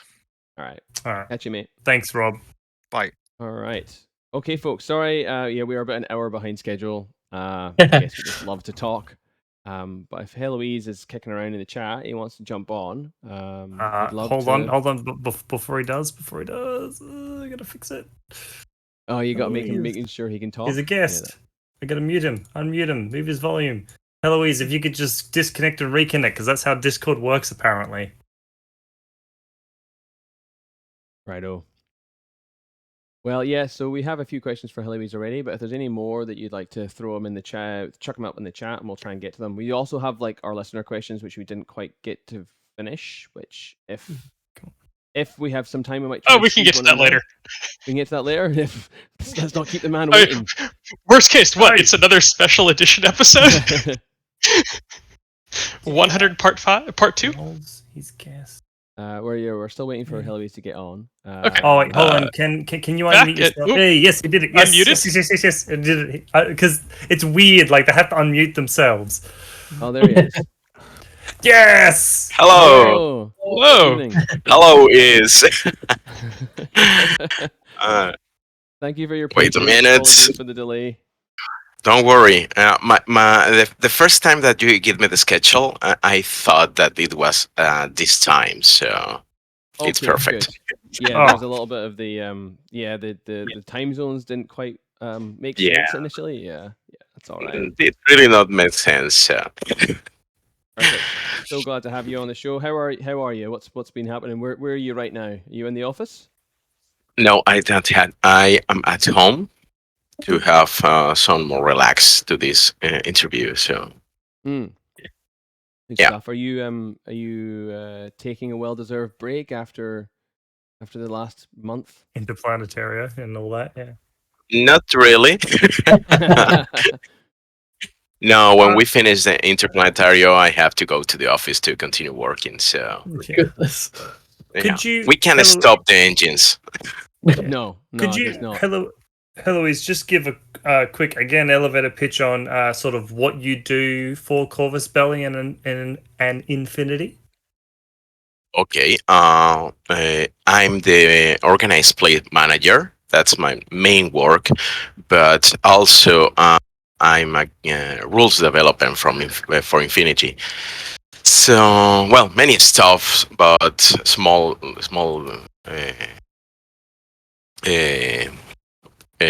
work. But my main is organized play and Infinity rules. Yeah. Okay. So you look after the ITS seasons. You're the man in charge of developing the rules for each season. Yeah. Well, the last one, 40, I can manage it because I was in a medical leave because I has a herniatic disc and was 6 months of pain. So What was that? So was that your I can work it. Yeah, my back. Oh, your back. herniated man. disc. Ouch. Bugger. Yeah. I hope you're But feeling now better. I'm feeling better. So That's good.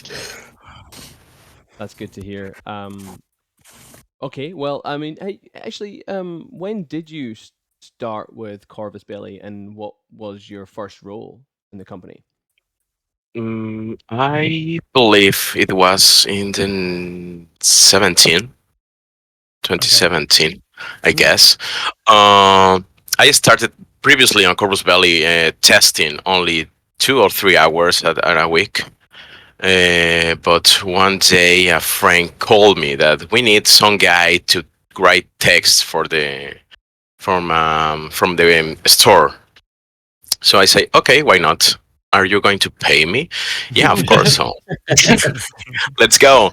And I finished that work very quickly because it's writing text that one Fusilier in this box, two Fusilier in this box was quite easy. So I get some free time. So I got some free time. So the people of Corpus Belli is going to give me more work. And at the end, the guy who runs the ITS is going to start Aristeia developing. So they say, do you want to try to do this stuff? And I say, of course, totally. That was a dream. So yeah. So I started working at season 7, but not really, because it's like you have 1 week to do your stuff, and it's like shit. I don't have many time. So my real first season was the season 8. Tagline, right? Tagline, right? Yeah, Okay. yeah. For me, was the best one. I know that Robert Shepard says that this is the 15, but for me was the 8th one. Do you still have a love for tags that would have made you create Tagline?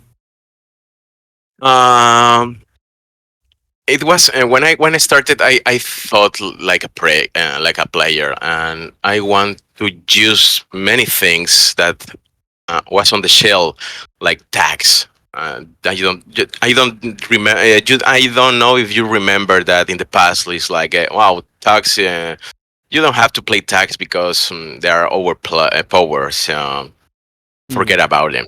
So I tried to give that push. And now you can see it on tables, and that's great, right? For sure. I actually watched the tagline video from Corvus Belli with the Umbras fighting the two, were they the Tikbalans? Tikbalans, yeah. That was such a good, like, I just watched it going, we need more of these videos. These are fantastic. Yeah, but I don't think so, because many money, many time. Yeah, for sure. I still remember the was that another one of those like early 80s, like late 80s sort of things? No, that was like a whole like mini movie. There was Bit and Kiss was in it. There was the Alive group was in it and everything. It was right. Great. Yeah. It was a time that they give me a lot of free space to create and to prove things. Like let's see what that guy can do, no? Right? So I don't know if you remember when I trolling and spamming with a live account at the forums. Even I hacking our web page, creating a lot of puzzles and breathless, and people solve it very quickly. Yeah, that was one of the first big controversies of my Infinity career, was when I was told I could no longer play with Tariq Mansouri because he was in jail for half a season or something like that, wasn't it? That's that was a live group. Yeah, because it was a trade. Well, it was the next season, but traders. Yeah. But yeah, it was amazing the moments, because they allowed me to create 3 short movies, not only 1, 3, just to put the new organized play on the map. Because at the beginning, the organized play wasn't having the care that I believe it needs. So they give me a lot of chances to try new stuff and prove crazy things, and it was great.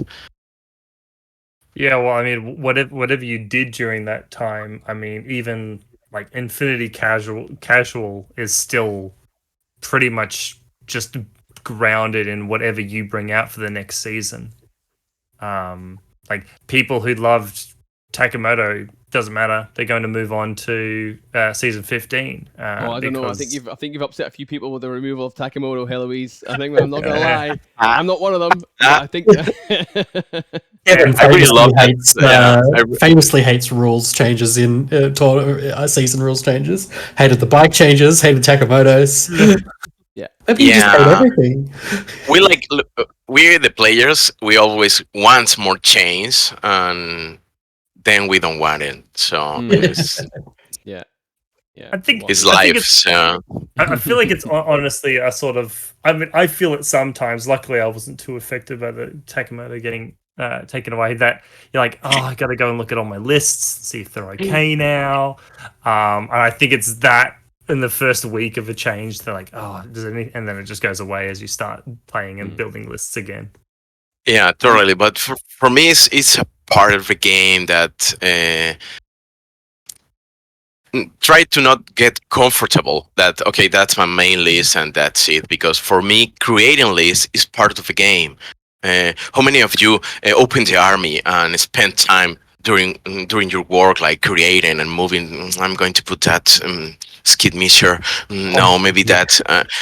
And that's part of the game. So for me, that's great. And these little changes affect how you create a list. And I don't know, maybe I'm wrong, but for me, it's fantastic.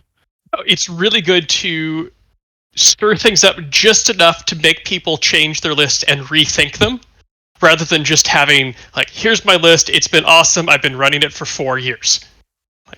Yeah, totally. And in a company thinking, in a company thought, it's easier to change a lot of the game with the small changes. We don't need a expansion or a DLC, right?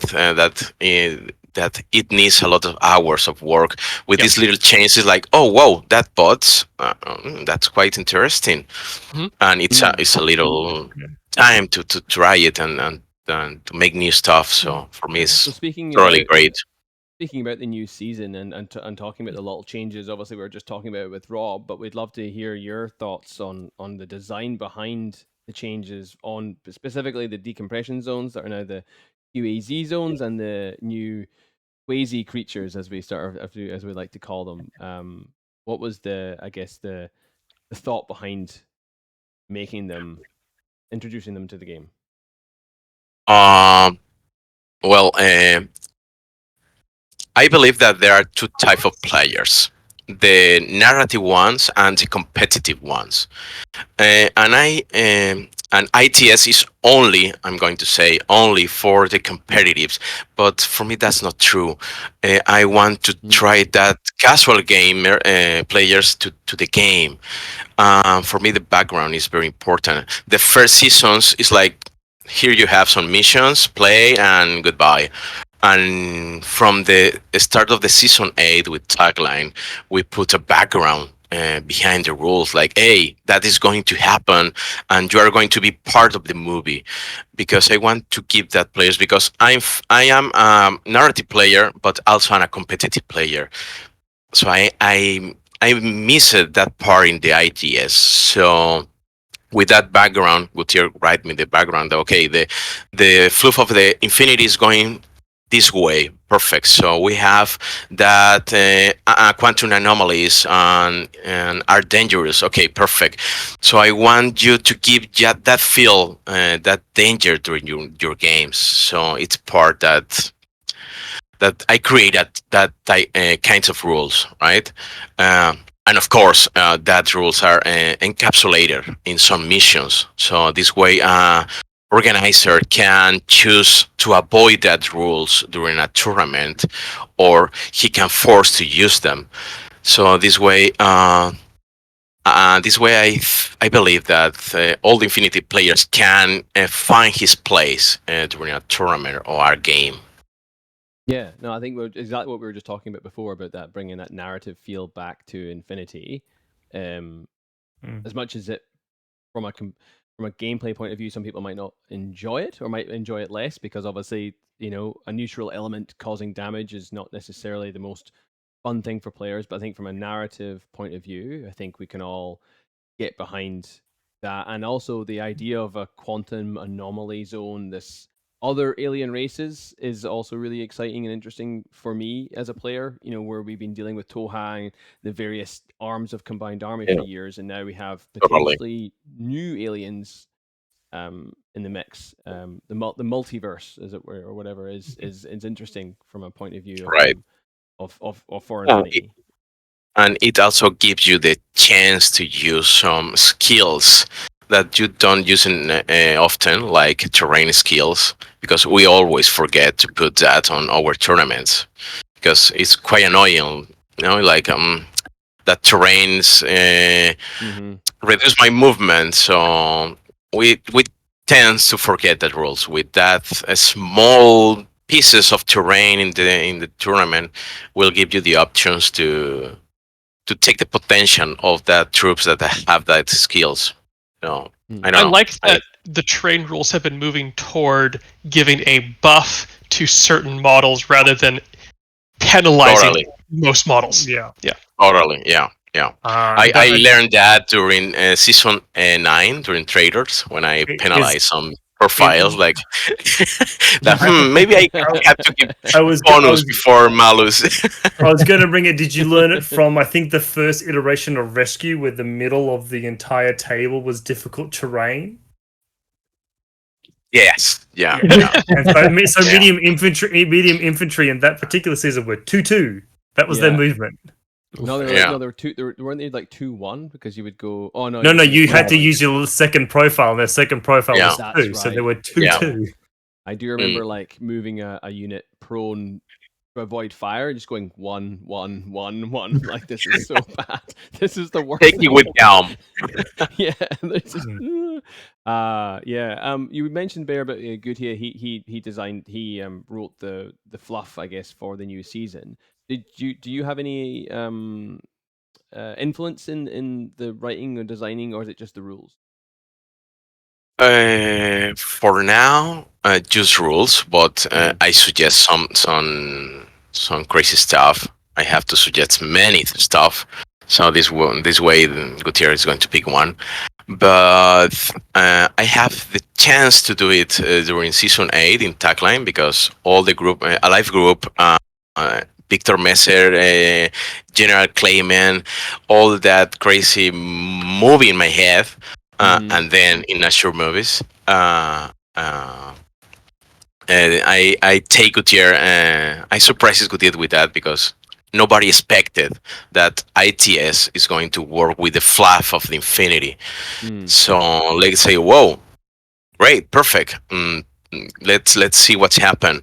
But yeah, I have many crazy ideas. For example, I want to recuperate a Templarian, right? Templarian Knight. It's going to be Victor Messer, but Gutierrez say like, whoa, no, relax. It's not working like that. Because Gutierrez have the knowledge of all that universe, right? And I'm a foreigner, like, I want to push buttons and make stuff. And so for now, it's better that Gutierrez plan how is going to advance that future, and I say, okay, perfect. So I have this, I can work with that. Gutierrez, what did you think if we made this stuff perfect or not? So yeah, it's how we work. I'm gonna say something controversial at the moment, and I'm gonna say that from a narrative point of view, my favorite season was season 10. which was the Season 10 is Xenotech. Oh gosh. Oh. Really? Yeah, because I really enjoyed the mechanic was bad. It wasn't great, but I loved the idea of armies all trying to dig and excavate this artifact, and having this xenotech, and it had so much more. I had so much like bursts of creativity during that season of like, why are they here? Who are these xenotechs? What are they actually looking for? How are you digging? Like, what's going on in the in a movie, the idea of like, Indiana Jones like digging in a hole and like trying to watch out for people coming, that sort of thing was really interesting to me, and I really enjoyed that season from that point of view, even though the actual the actual rule was quite weird. I have to confess that you can study a degree of organized play, so I'm learning with each season, right? And with your comments, the feelings, what I want to see in my game table, and sometimes the crazy idea doesn't work, so okay, don't worry, we have to change. And for me, ITS is the perfect field to test things, because okay, we have 20-30 testers, but with the ITS I have an army of testers.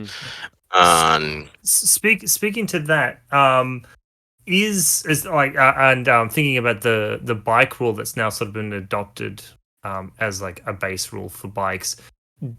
Are there like sort of, I suppose, moments or like rules that you guys want to implement into the main game that you test using ITS? Yes. For example, I don't know. There was some ones like the motorcycles. Like you can choose to have cover or be impetuous, or Tachimotos. We tested like, okay, it works, but maybe we have to put here to adapt and to make it works better. But yeah, like a good example is the removal of the template from when you combat dropped. That was one of the seasons. And that was very that's one accurate drop. A normal now. Yeah, with this, I don't remember it was in the 11 or 12. No, it was before 11 or 12. Was it before? Yeah, it was a Tesla. Let's see how it works if we remove the template to jump, because we have to cut some rules and make the game easier, because it's really cool to have a lot of options and create your movie in your mind, but don't forget that this is a game, so we can have 400 rules page, all right? So we have to cut something and make easier, because the feeling of the movie is going to continue, but we don't need a lot of rules or complicate like the template or combat jump or You and I think that you bring that up, Kevin, and I've now just realized how many big changes have come from you guys testing in ITS, because that drop, I now remember. Hopefully Nick's still here. I remember him saying when that came out of him using that to like drop tiger soldiers into balconies, into like really weird spots where otherwise they couldn't fit normally. Yeah, exactly. Yeah, you would often not be able to get cover, not cover, but you would be in the open somewhere, because it would have to fit, in a certain area, which would reduce the place. And I remember when it was removed the first time, people were like, "Oh my god, there's gonna be drop troopers landing in the middle of a fire team, and they're just gonna wreck face." And you're like, "Well, yeah, that's what they do, right? They're supposed to like drop in and." But currently they can't, because they can't fit underneath the template. So I think that was a really positive change. You mentioned Takamoto's there, right? Briefly, you said, it was good in the season, but we're not sure how to implement it into the game. Does this mean that some form of Takamoto's may be returning to the game in perpetuity, or are we still not sure about that? I don't know, maybe mañana. It's a joke. I'm just kidding. Mañana is tomorrow in English. In Spanish. I don't know. For now, it's like in the freeze. Let's see we have to test to wait time, Mm-hmm. to get freeze that rule, and let's see what happens in the future. How much does submitted lists into ITS seasons actually really help you collate data and information about testing for new units or new rules for existing units? Does that data affect it at all, or if we stop suddenly taking sensor bots in or Takimotos in this season, is it like, oh, okay, this was a big change? No, we check all your army lists that you've up to the OTM, and we try to say that what are the troops that the most people use, what kind of troops are the most popular. That's why that, for example, during tagline, nobody wants place tag, so let's keep a buff, or let's make some specific missions. Bikes, right? Nobody would use bikes because they have a bigger base, and nobody can move that bases from the table. So let's keep some bonuses with the Tachimotos. Is the same thing, because many people use the cheapest ones only to give one order. The Fugazzi, I think. No, Fugazzi, no. The Footbots, for example, 7 points. That's it. And these troops, for example, Tachimotos, people doesn't use it because it's better to get a Fusilier than that remote, for example. Mm-hmm. You get the same, and you don't have to worry about a hacker or another stuff. So yeah, we check and we try stuff. Okay, that's good. Okay. We'll get on to ITS 15. So we're on ITS 15. So question then about reinforcements, right? That's you were talking about like small changes. Reinforcements is a very big change, and it's an extra this season for ITS 15. Was reinforcements ever gonna be a main part of Infinity, or was it always just going to be an extra?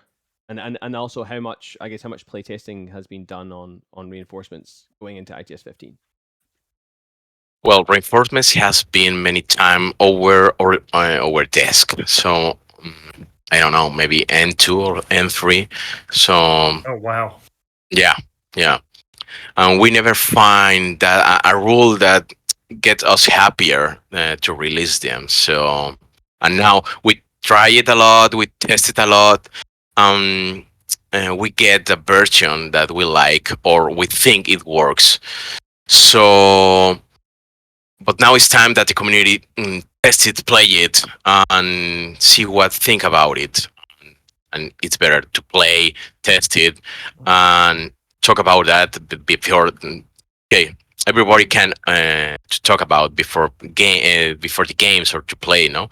But let's give it that chance. So for that, we thought that it's better to use it like an extra, because for now is, I don't know, maybe it's quite difficult to manage that. I'm going to play with reinforcements and you are going to play without, or how I create my list. If I go to the tournament, how I manage is going to be public information, not. So okay. with this, yeah. So it's quite complicated because we have a lot of opinions inside Corvus Belli that how it has to work. But I think it's going to be easier to encapsulate in an extra that, okay, if it doesn't work, it's not going to affect all the game, because it's like, okay, we don't use that extra and we can continue playing Infinity. If not, if it was mandatory and it doesn't work or the people doesn't like it, whoa. Yeah. So, if with that in mind, does that mean the profiles and like the models that are coming out soon, if for whatever reason reinforcements doesn't work out, are they going to make a move into the sectorials and the vanilla armies? Not really, because I believe this is a good way to give the spots of to some troopers or some profiles that you never align in your regular lists. Why? I don't know. It's like I don't have a spot for that kind of troop or profile. But when you have a reserved army points and you have a specific list, it's like maybe I get Agnes right now. I never or Queen, Richard Queen, for example. Maybe they have their spot to shine. Okay. If we move it that to the main army, we're going to have a problem that we already have. That we have many profiles, and this profile is similar to this one, but it's better. So I'm going only use this one, and I never get a spot for this another one. So. But what about for those profiles that are only, because Richard Quinn's obviously available in regular and in reinforcements, but what about for Burtuk, for Hakazlam, for example? That's only reinforcements. Yeah. So So if you can't play that in non-reinforcements, then I guess we're relying on reinforcements becoming either the main game or a popular extra. I think Burtuk is available in QK. No, Burtuk's on reinforcements only. Yeah, there are some some profiles that are exclusive for reinforcements. Yeah, I mean we don't have to talk Burtoks. We can just talk like the casino. Yeah, for now, let's think like a company. Like okay, it's new. Okay, so we have to give some special care to reinforcement rules because he's our new baby. So we have to put shiny stuff in the other side. Like, hey, look at this. You have new stuff here. Play here. Play here.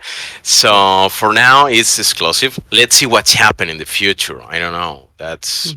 Yep. Yeah. No, that makes sense. It seems like the conservative way to go because we're only 1 month into this, 2 weeks into the season. Like we're not really very far in yet. And certainly from what I've seen, the reinforcements looks interesting. But yeah, there are many games to play. Exactly. Yeah, and there's already a lot of discussion over whether or not DB maybe could have put it in as a when you build a list, you can make it reinforcements or not reinforcements, but your opponent doesn't have to play that way. Exactly. Like you can choose. That's the main objective, of course. But that's cool. We test like that, and we get a lot of problems during the testings. Like so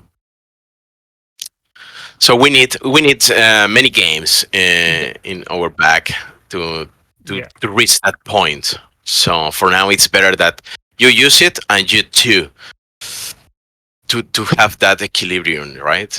Yeah. That balance. Yeah. It sounds like this is the most balanced you were able to get it with your pool of playtesters, and now with a larger pool of playtesters, you can refine it more. Exactly. Because in all honesty, I think the closest to like a size of change to the way you play that I've seen in any ITS season was when limited insertion was a rule. So, and that all that did was meant that you couldn't be affected by the minusing of 2 tokens. And that's nothing compared to reinforcement. So this is, definitely something that needs to be treated as the big change that it actually is. Yeah. Well, limited insertion was another rule that we tested during ITS. Let's see what's happened and what the people think about it. Because we was working in M4 and we are trying to avoid that spam orders. So let's try it, and if it works, we implement it at M4. And that's our 10s. Like, I want only to play with 10. And now we say, okay, 15. Not for you, not for me. And now people is like, I need more orders. We always need more orders, apparently. Yeah. I mean, I think at the very least, the spiritual successor to that rule would be all the introduction of NCO and tactical awareness. That means you can run that 10 units and still get it, at least 12 orders or something. We'll move on from ITS and reinforcements to Interplanetario as well, because that was a really exciting time. I'm sure. I don't ever think I saw the number of players you had at that. How many did you get attending in the end? At the end, we have 151 for Infinity. Wow. Yeah. Such a big event. So Really, yeah. Really crazy. I can't believe it. And 30 for Aristeia. 30 but for in Aristeia, total, wow. Yeah. And in total, we have almost 300 attendees from around the world, and that's fucking amazing. But Yeah. Do you know?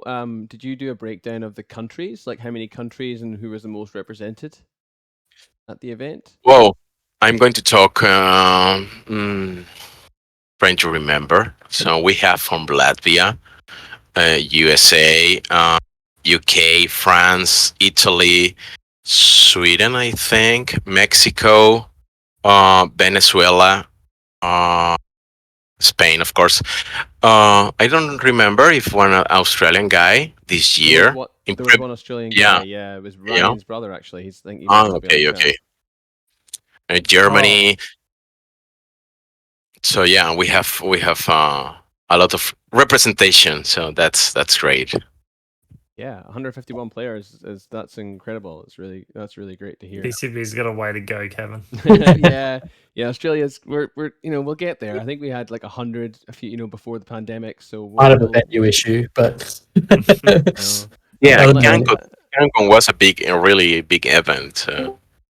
Yeah, one of the years way back, I think we had a big event at CanCon, and then Novacore when Gavin ran it in 2019, I think it was 100. That's great. But nothing since then. We did have representation from CB this year though at Burn City Brawl, even though you weren't there in person. We had the cardboard cutouts, which was great. Yeah. We'll get them sent back to you at some point. Hopefully once they've toured around Australia for you. That sounds great. Yeah. What were the highlights of Interplanetario for you? There are many stuff, but if I have to choose only one, I will say it was great to see a lot of old friends, and of course to meet new ones. The best of the Interplanetario is, for me, is to enjoy with all the players who love Corvus Belli as me, and to share that magical moment, having fun with all the Corvus Belli games. I don't know, it's like Christmas. If you are a Corvus Belli fan, right? Many stuff, a lot of lots, many anecdotes to share, talking about your games. So you're living that movie and that you already just played, and it feels like, I don't know, for me it's an enormous family that it's an experience that you only can know how it works if you come to the Interplanetario and get infected by the poopy love. So the only way to feel that is to come and visit us and have fun. But for me, is to meet all that people that you only see one time during a year, but you feel like it's like an old friend from all the life. Yeah, for sure. Did you take anybody out for some pulpy during the weekend? Sorry? Did you take anybody out to try to have some pulpy? Yeah, of course, totally. Yeah. Excellent. What else have we got here? Yeah, so I guess we have to ask as well. The single sectoral of Seal Phalanx was very dominant at Interplanetario. Was there much talk about that during the event? Have you talked about it with CB after the event? Or why you think that might have been the case? Uh, well, we didn't expect so many players of Steel Phalanx, but let's talk about numbers because we have, let me see the numbers. Well, I have only vanilla armies, but we have 23 Aleph players. So Out of I 150. don't remember. Yeah, we have 151 players. So 23 players aren't so much. If you have to say that, no, you have 120 players of Steel Phalanx, it's like, oh, whoa. But for me, it's more curious that we have only 6 players or 12 or 8 from Hack Islam. So, yeah, because we have 33 of Aleph, but okay, let's see that the half of that players are still Phalanx. But yeah, they get a lot of them in the top. So it's like the way we are vast majority, but that's not true, totally true, right? Because there are 23 for 151. So yeah, but they were overrepresented in the totally. That's the question I really wanted to. That's like, because this is my question. Is what I really wanted to know was this a case of Steel Phalanx have suddenly become this crazy dominant thing in the like worldwide meta, or were they just a ton of players there? So of course there's going to be a bunch in the top. Well, I think the best way to fix that is to give 3 more points to the bulleteer. Yes, yes. A change is much needed, and we all would love it. Just kidding. For me, I remember one guy write me. I don't remember where that say that. Oh my God, there are people on the top playing Steel Phalanx. I need that list. How that is possible? It's like, whoa, really? So I don't know. Maybe it depends on your community and your meta that can affect your point of view of if something is wrong or not. Because let's see more numbers of the Interplanetario. Yeah, more or less the victories or the defeats of the armies are quite balanced. So yeah, it happens that a lot of Steel Phalanx players get at the top, so can get your attention. They were good players. But yeah, but remember we had 23, and how many players do we have in the top? 10? Where are the other ones? Yeah, half of them. Yeah, no, exactly. Yeah. Actually, on that, you were talking about a players coming up to you and asking you questions, and it does make me wonder, like, what were your interactions like with players at Interplanetario? Like, I guess, did you? I mean, I know prior to Interplanetario, there were some people on the forums and Facebook saying, "I'm gonna go and ask HellLois why he's doing this. This is terrible," and I'm like, I'm sure you won't, buddy. I'm sure you're not gonna go up to him and like yell at him like you're just doing on like social media. But did you have mostly good interactions with people? Were people very polite and excited to see you and excited to see Corvus, Belli? Yeah. The 99.99% of my players' interaction are totally great and polite, and it's rare because I believe the Infinity community is quite healthy and great. So I have a great time. Maybe I have a problem because I always like to be in the front line of the battle and the social media, right? And my girlfriend say like, "Can you stop using your mobile phone for a moment? I'm answering a guy. Like, it's not your. We're watching a movie." It's like, yeah, you're right. Because for me, it's not only my job; it's my hobby, and it's quite difficult to manage when to stop.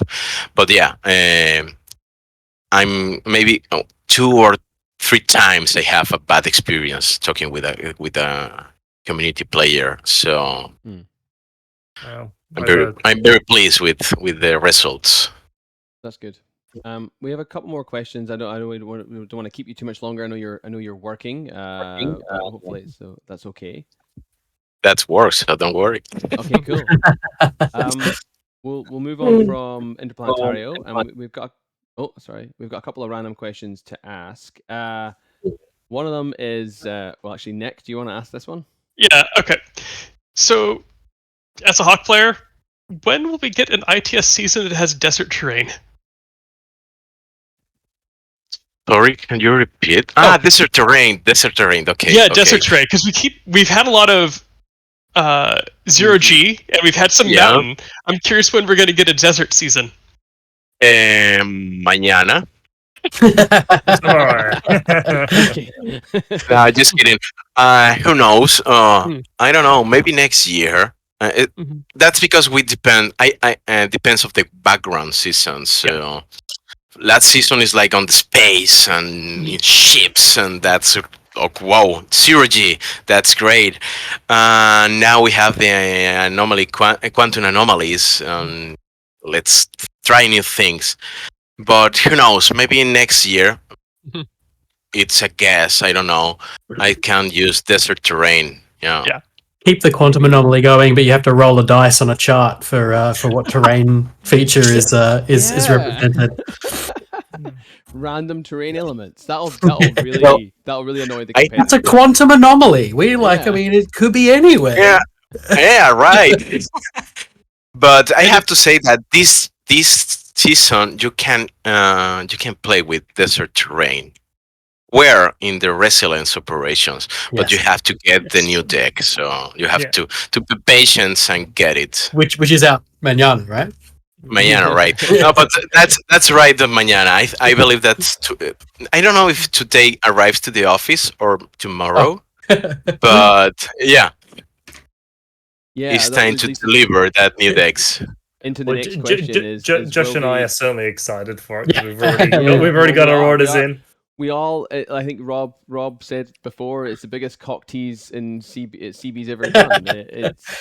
Here's some new missions you can play with, but you can't play with them until you get the deck, and the deck's not going to be arriving until tomorrow. A month into the season, and tomorrow is a few weeks away. So when are we? Will we be able to download these decks on a PDF, or do we have to buy these decks? You have to buy it. We need to live to eat something. We have families. But don't worry. If you can still play in the actual missions with the old one, because it's totally perfect. Yeah. So we're just when we get the new one, we have to jump to the new one. But for now, you can get you can use the old one. Is there? Can you reveal if there is much difference between the old classified deck and the new classified deck? Still 20 cards, red and green deck, or are we? Nope. With the deck, we are going to have 3 decks. The first one is the classified deck, 20 cards, like the old one. Is that deck going to be the same though? No, I remember. I can remember there was 5 or 6 new objectives. Ooh, I removed the old ones and I put new ones. I'm very disappointed when it's the ones I hate that is kept in. Totally, but the Predator is going to be there, so. No, right. Well, that's fine. You know that I'm a JSA player, so yeah, but then keep Predator in. Players, so when I play with Pan, it's like, oh, come on, really? Yeah. So I don't know, 5 or 6 new ones, and the olders, I modified some little stuff, and the other 2 decks are using in the resilience operations. One are going to give you the objectives of the mission, your objectives. The other player have their own ones or can be different, and the battle condition, that it can say that maybe you are fighting in a sandstorm or during night, or I don't know, maybe you have hostile CVs. Who knows? Ooh, no, we're really excited about these. I personally am very excited about this resilience operations. I think me too. This is going to be a very interesting way to play, and I will say, as much as I'm excited about that, there are when you combine it with the new season, the reinforcements, and then it's a lot to chew on. It's a lot to test out and try. Yeah. So there'll be lots of things to try. But looking forward to the resilience operations. Absolutely. I hope you enjoy it and have a fun time with it. I hope it has. I hope this new tech, the resilience operations, can bring that casual players to the competitive game, because it's more. It's not so quite demanding how you create your list, because you are going to create your list because you know what you have to do before the game starts. So yeah, so a new player can come in with a list that they're exactly. sort of gotten comfortable with. They come in, slap it down for resilience, and it doesn't matter whether they're prepared for it or not, because they couldn't have been. You just draw the cards, and then this is what we play. This is our mission. Yeah, which is something that I know I've been looking forward to doing, wanting to do for a long time in Infinity. Is have like a blank slate to play on, and then you draw your objectives, you draw the missions, and the battle conditions as well look really exciting as well. So I'm looking forward to that. Yeah. All right. Do we have any other questions? I don't know. Actually, we had some listener questions. Actually, we didn't quite get finished on. Maybe we can do a really quick fire round through them, all 5 of us, and then we can close it up for tonight. Does that sound okay? Yeah, sure. Let's go. That's something we can do. Yeah. Are you happy with that? Why not? Sweet. Yeah. All right. Where did we leave off from, Nick? Do you remember? It was Podcasting Weirdos one. Yeah, sure. That one. That will do. Yeah. Okay. Yes, it's the one underneath that one. Yeah. All right. Okay. Well, this is one directed at direct. Well, I guess. Well, we'll just read it out and see. So, so this is from Diomedes as well. So, as we Infinity podcasting, is this the one? Yeah. Oh, we did this one already. Did we? Yeah, because we talked a lot about comics and books and stuff. We talked about Warhammer 40k a bunch. No. Oh wait, no, hold on. Sorry, no. Sorry, no. He's right. No. Sorry, you are right. We didn't do this one. Yeah.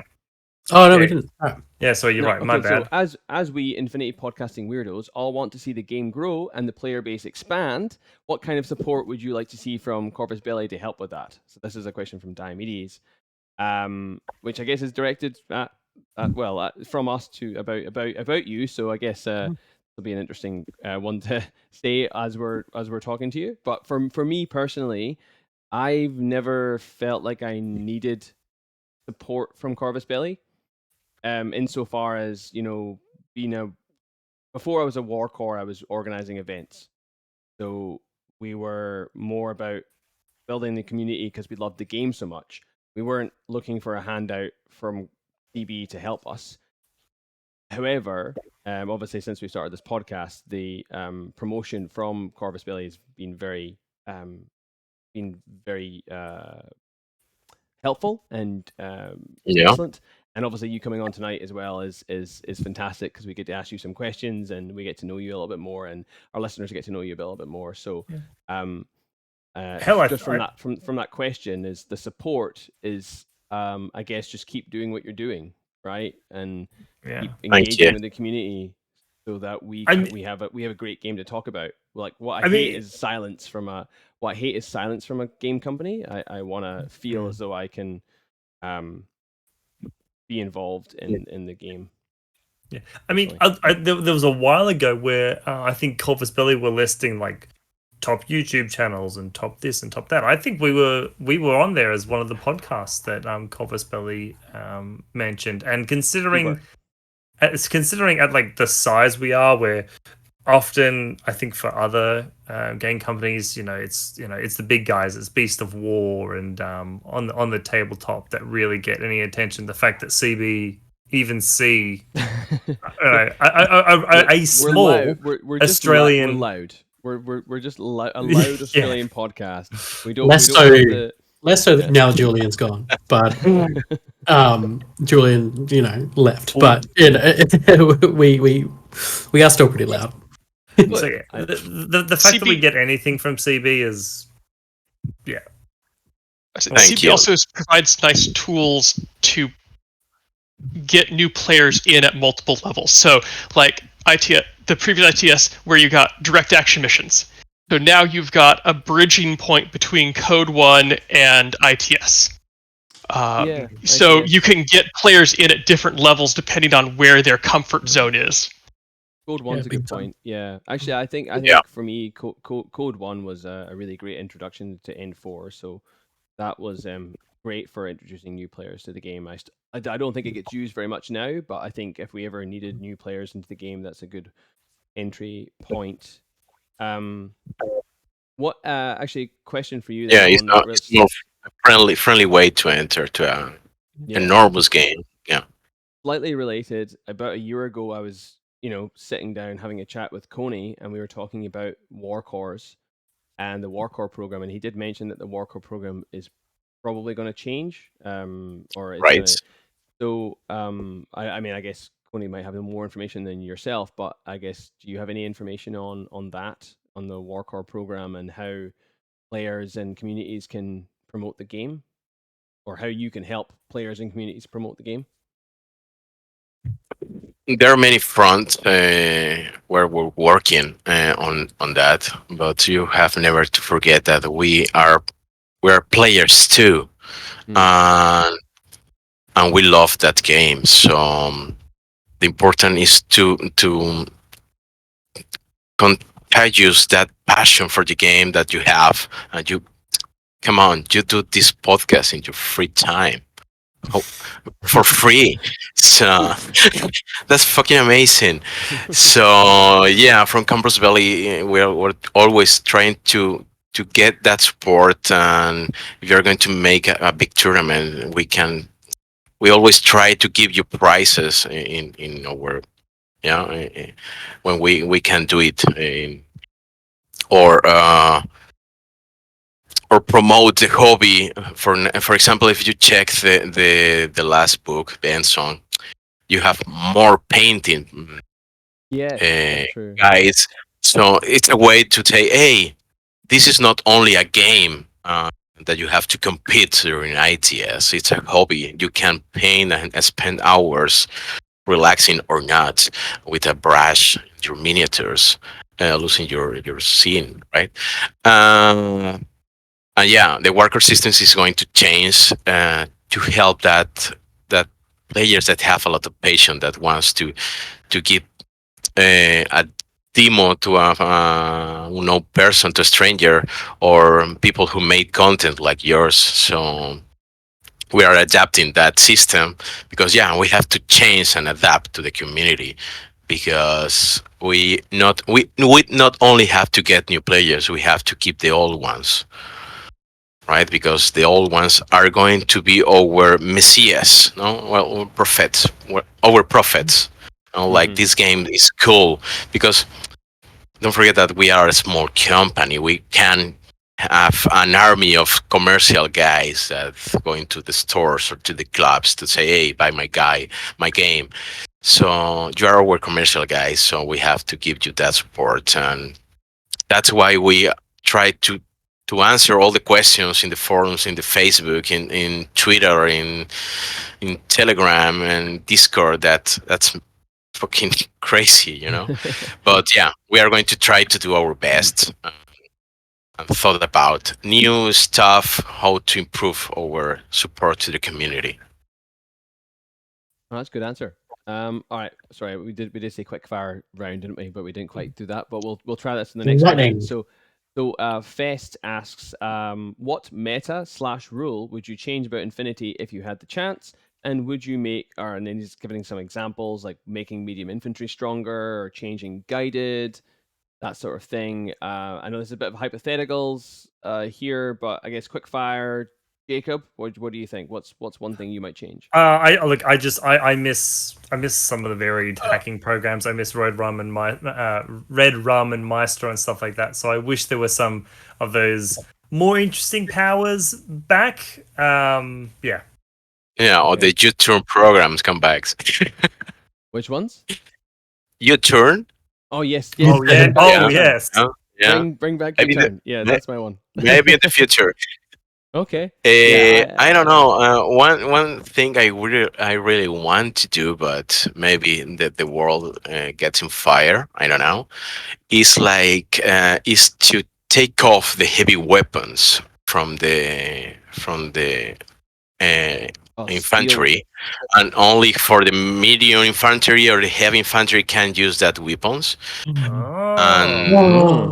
the specialists are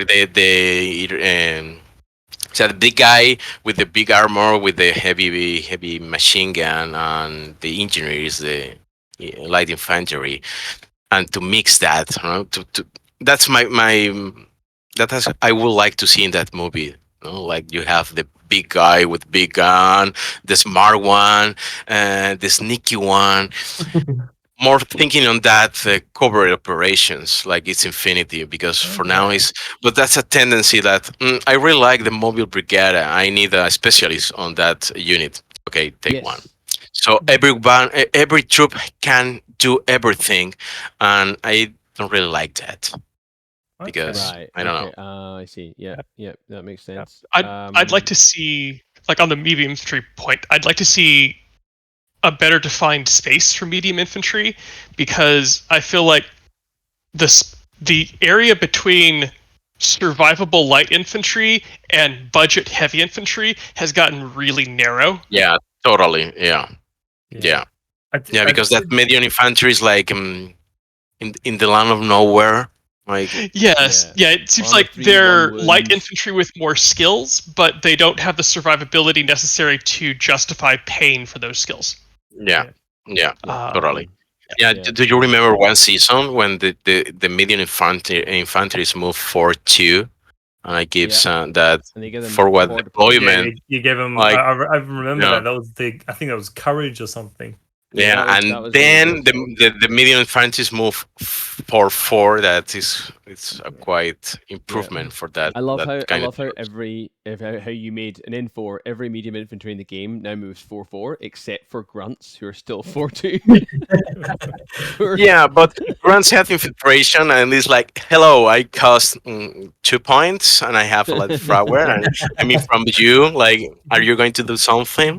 But I did like the idea of, like, if you took heavy weapons away from light infantry and just gave it to the medium infantry, it would make sort of sense that the US are these unpowered guys in a ton of armor with all their big guns. Yeah, that makes sense. Yeah, One thing I'd like to see, and I sorry. think, I'm gonna question whether this is just an oversight, but I know. Oh, sorry, Josh, I forgot to ask you. I will ask you.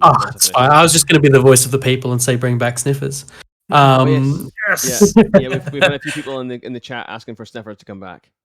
Oh, also, and on a personal note, I think CC and martial arts needs a little bit of a rework, because I like bringing knives to my gun games. Yeah, we will see, because when we do Code 1, we have to cut that 3 of rules that we have to, to get the 100 pages rules, and it's like, whoa, Infinity is here, because remember, Infinity is like, hello, I'm Infinity, so whoa, I'm a new guy, I'm scared of that game. But Infinity, for me, Infinity is quite easy. It's a quite easy game.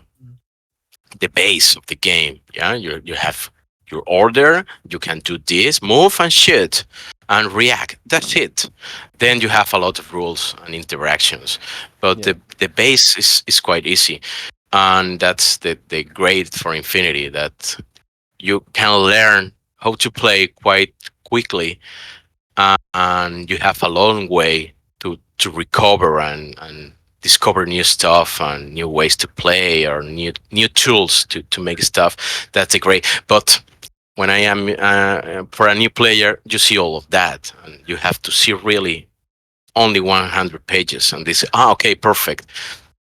So let's see, maybe lockpit sniffers, I don't know, it's really necessary. We have to think about it for N5. Yeah, that's a well away. Boo. Or maybe N6. Who knows? Oh god. Even booer.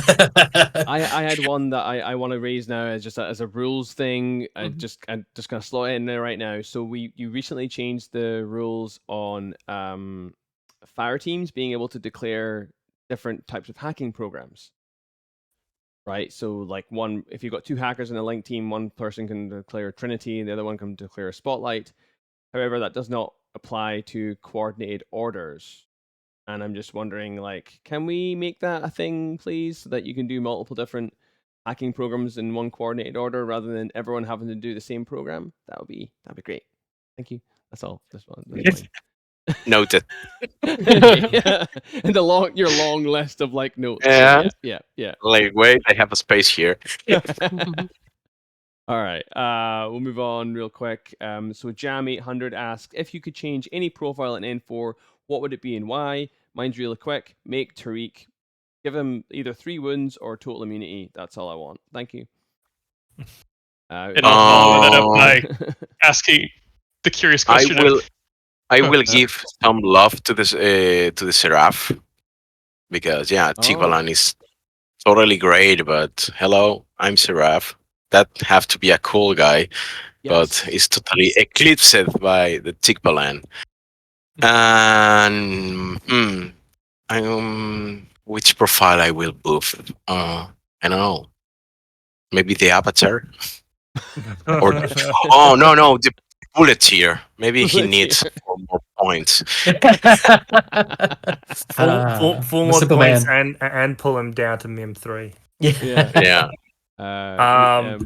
Jacob? 2 things. I would like to see an N4 profile and points for the Megalodon. Yeah. Because I never got to field him, because I don't think I got him before the rules changed. But the biggest thing is, for me, is the Tagma schema. I think Tricore is one of the biggest reasons to play Spiral. And at the moment, I think Toha just overshadow it almost completely. To make Tricore go from what it is to the impure 5-man link to a pure 5-man link would give a huge reason to play Spiral Call over Toha, whilst and except that you're sacrificing AVA on the specialists, you don't have the tack wheels anymore, all those sorts of things. Yeah. Okay. Josh? Yojimbo, give Yojimbo shock immune. I mean, I can kind It's not the worst take. You could have been worse. It's fine. Nick? It's going to be a minor one, and it's going to go back to Tariq. The fact that the pinnacle of super soldiers forgot how to walk on sand. Okay. And I give him Terrain Desert back just because it bothers me that rule just disappeared from the highest ranked of all the super soldiers. I'll point out, he is quite heavy. Correct, yes. He's not small. He hates sand. It's coarse. It's coarse.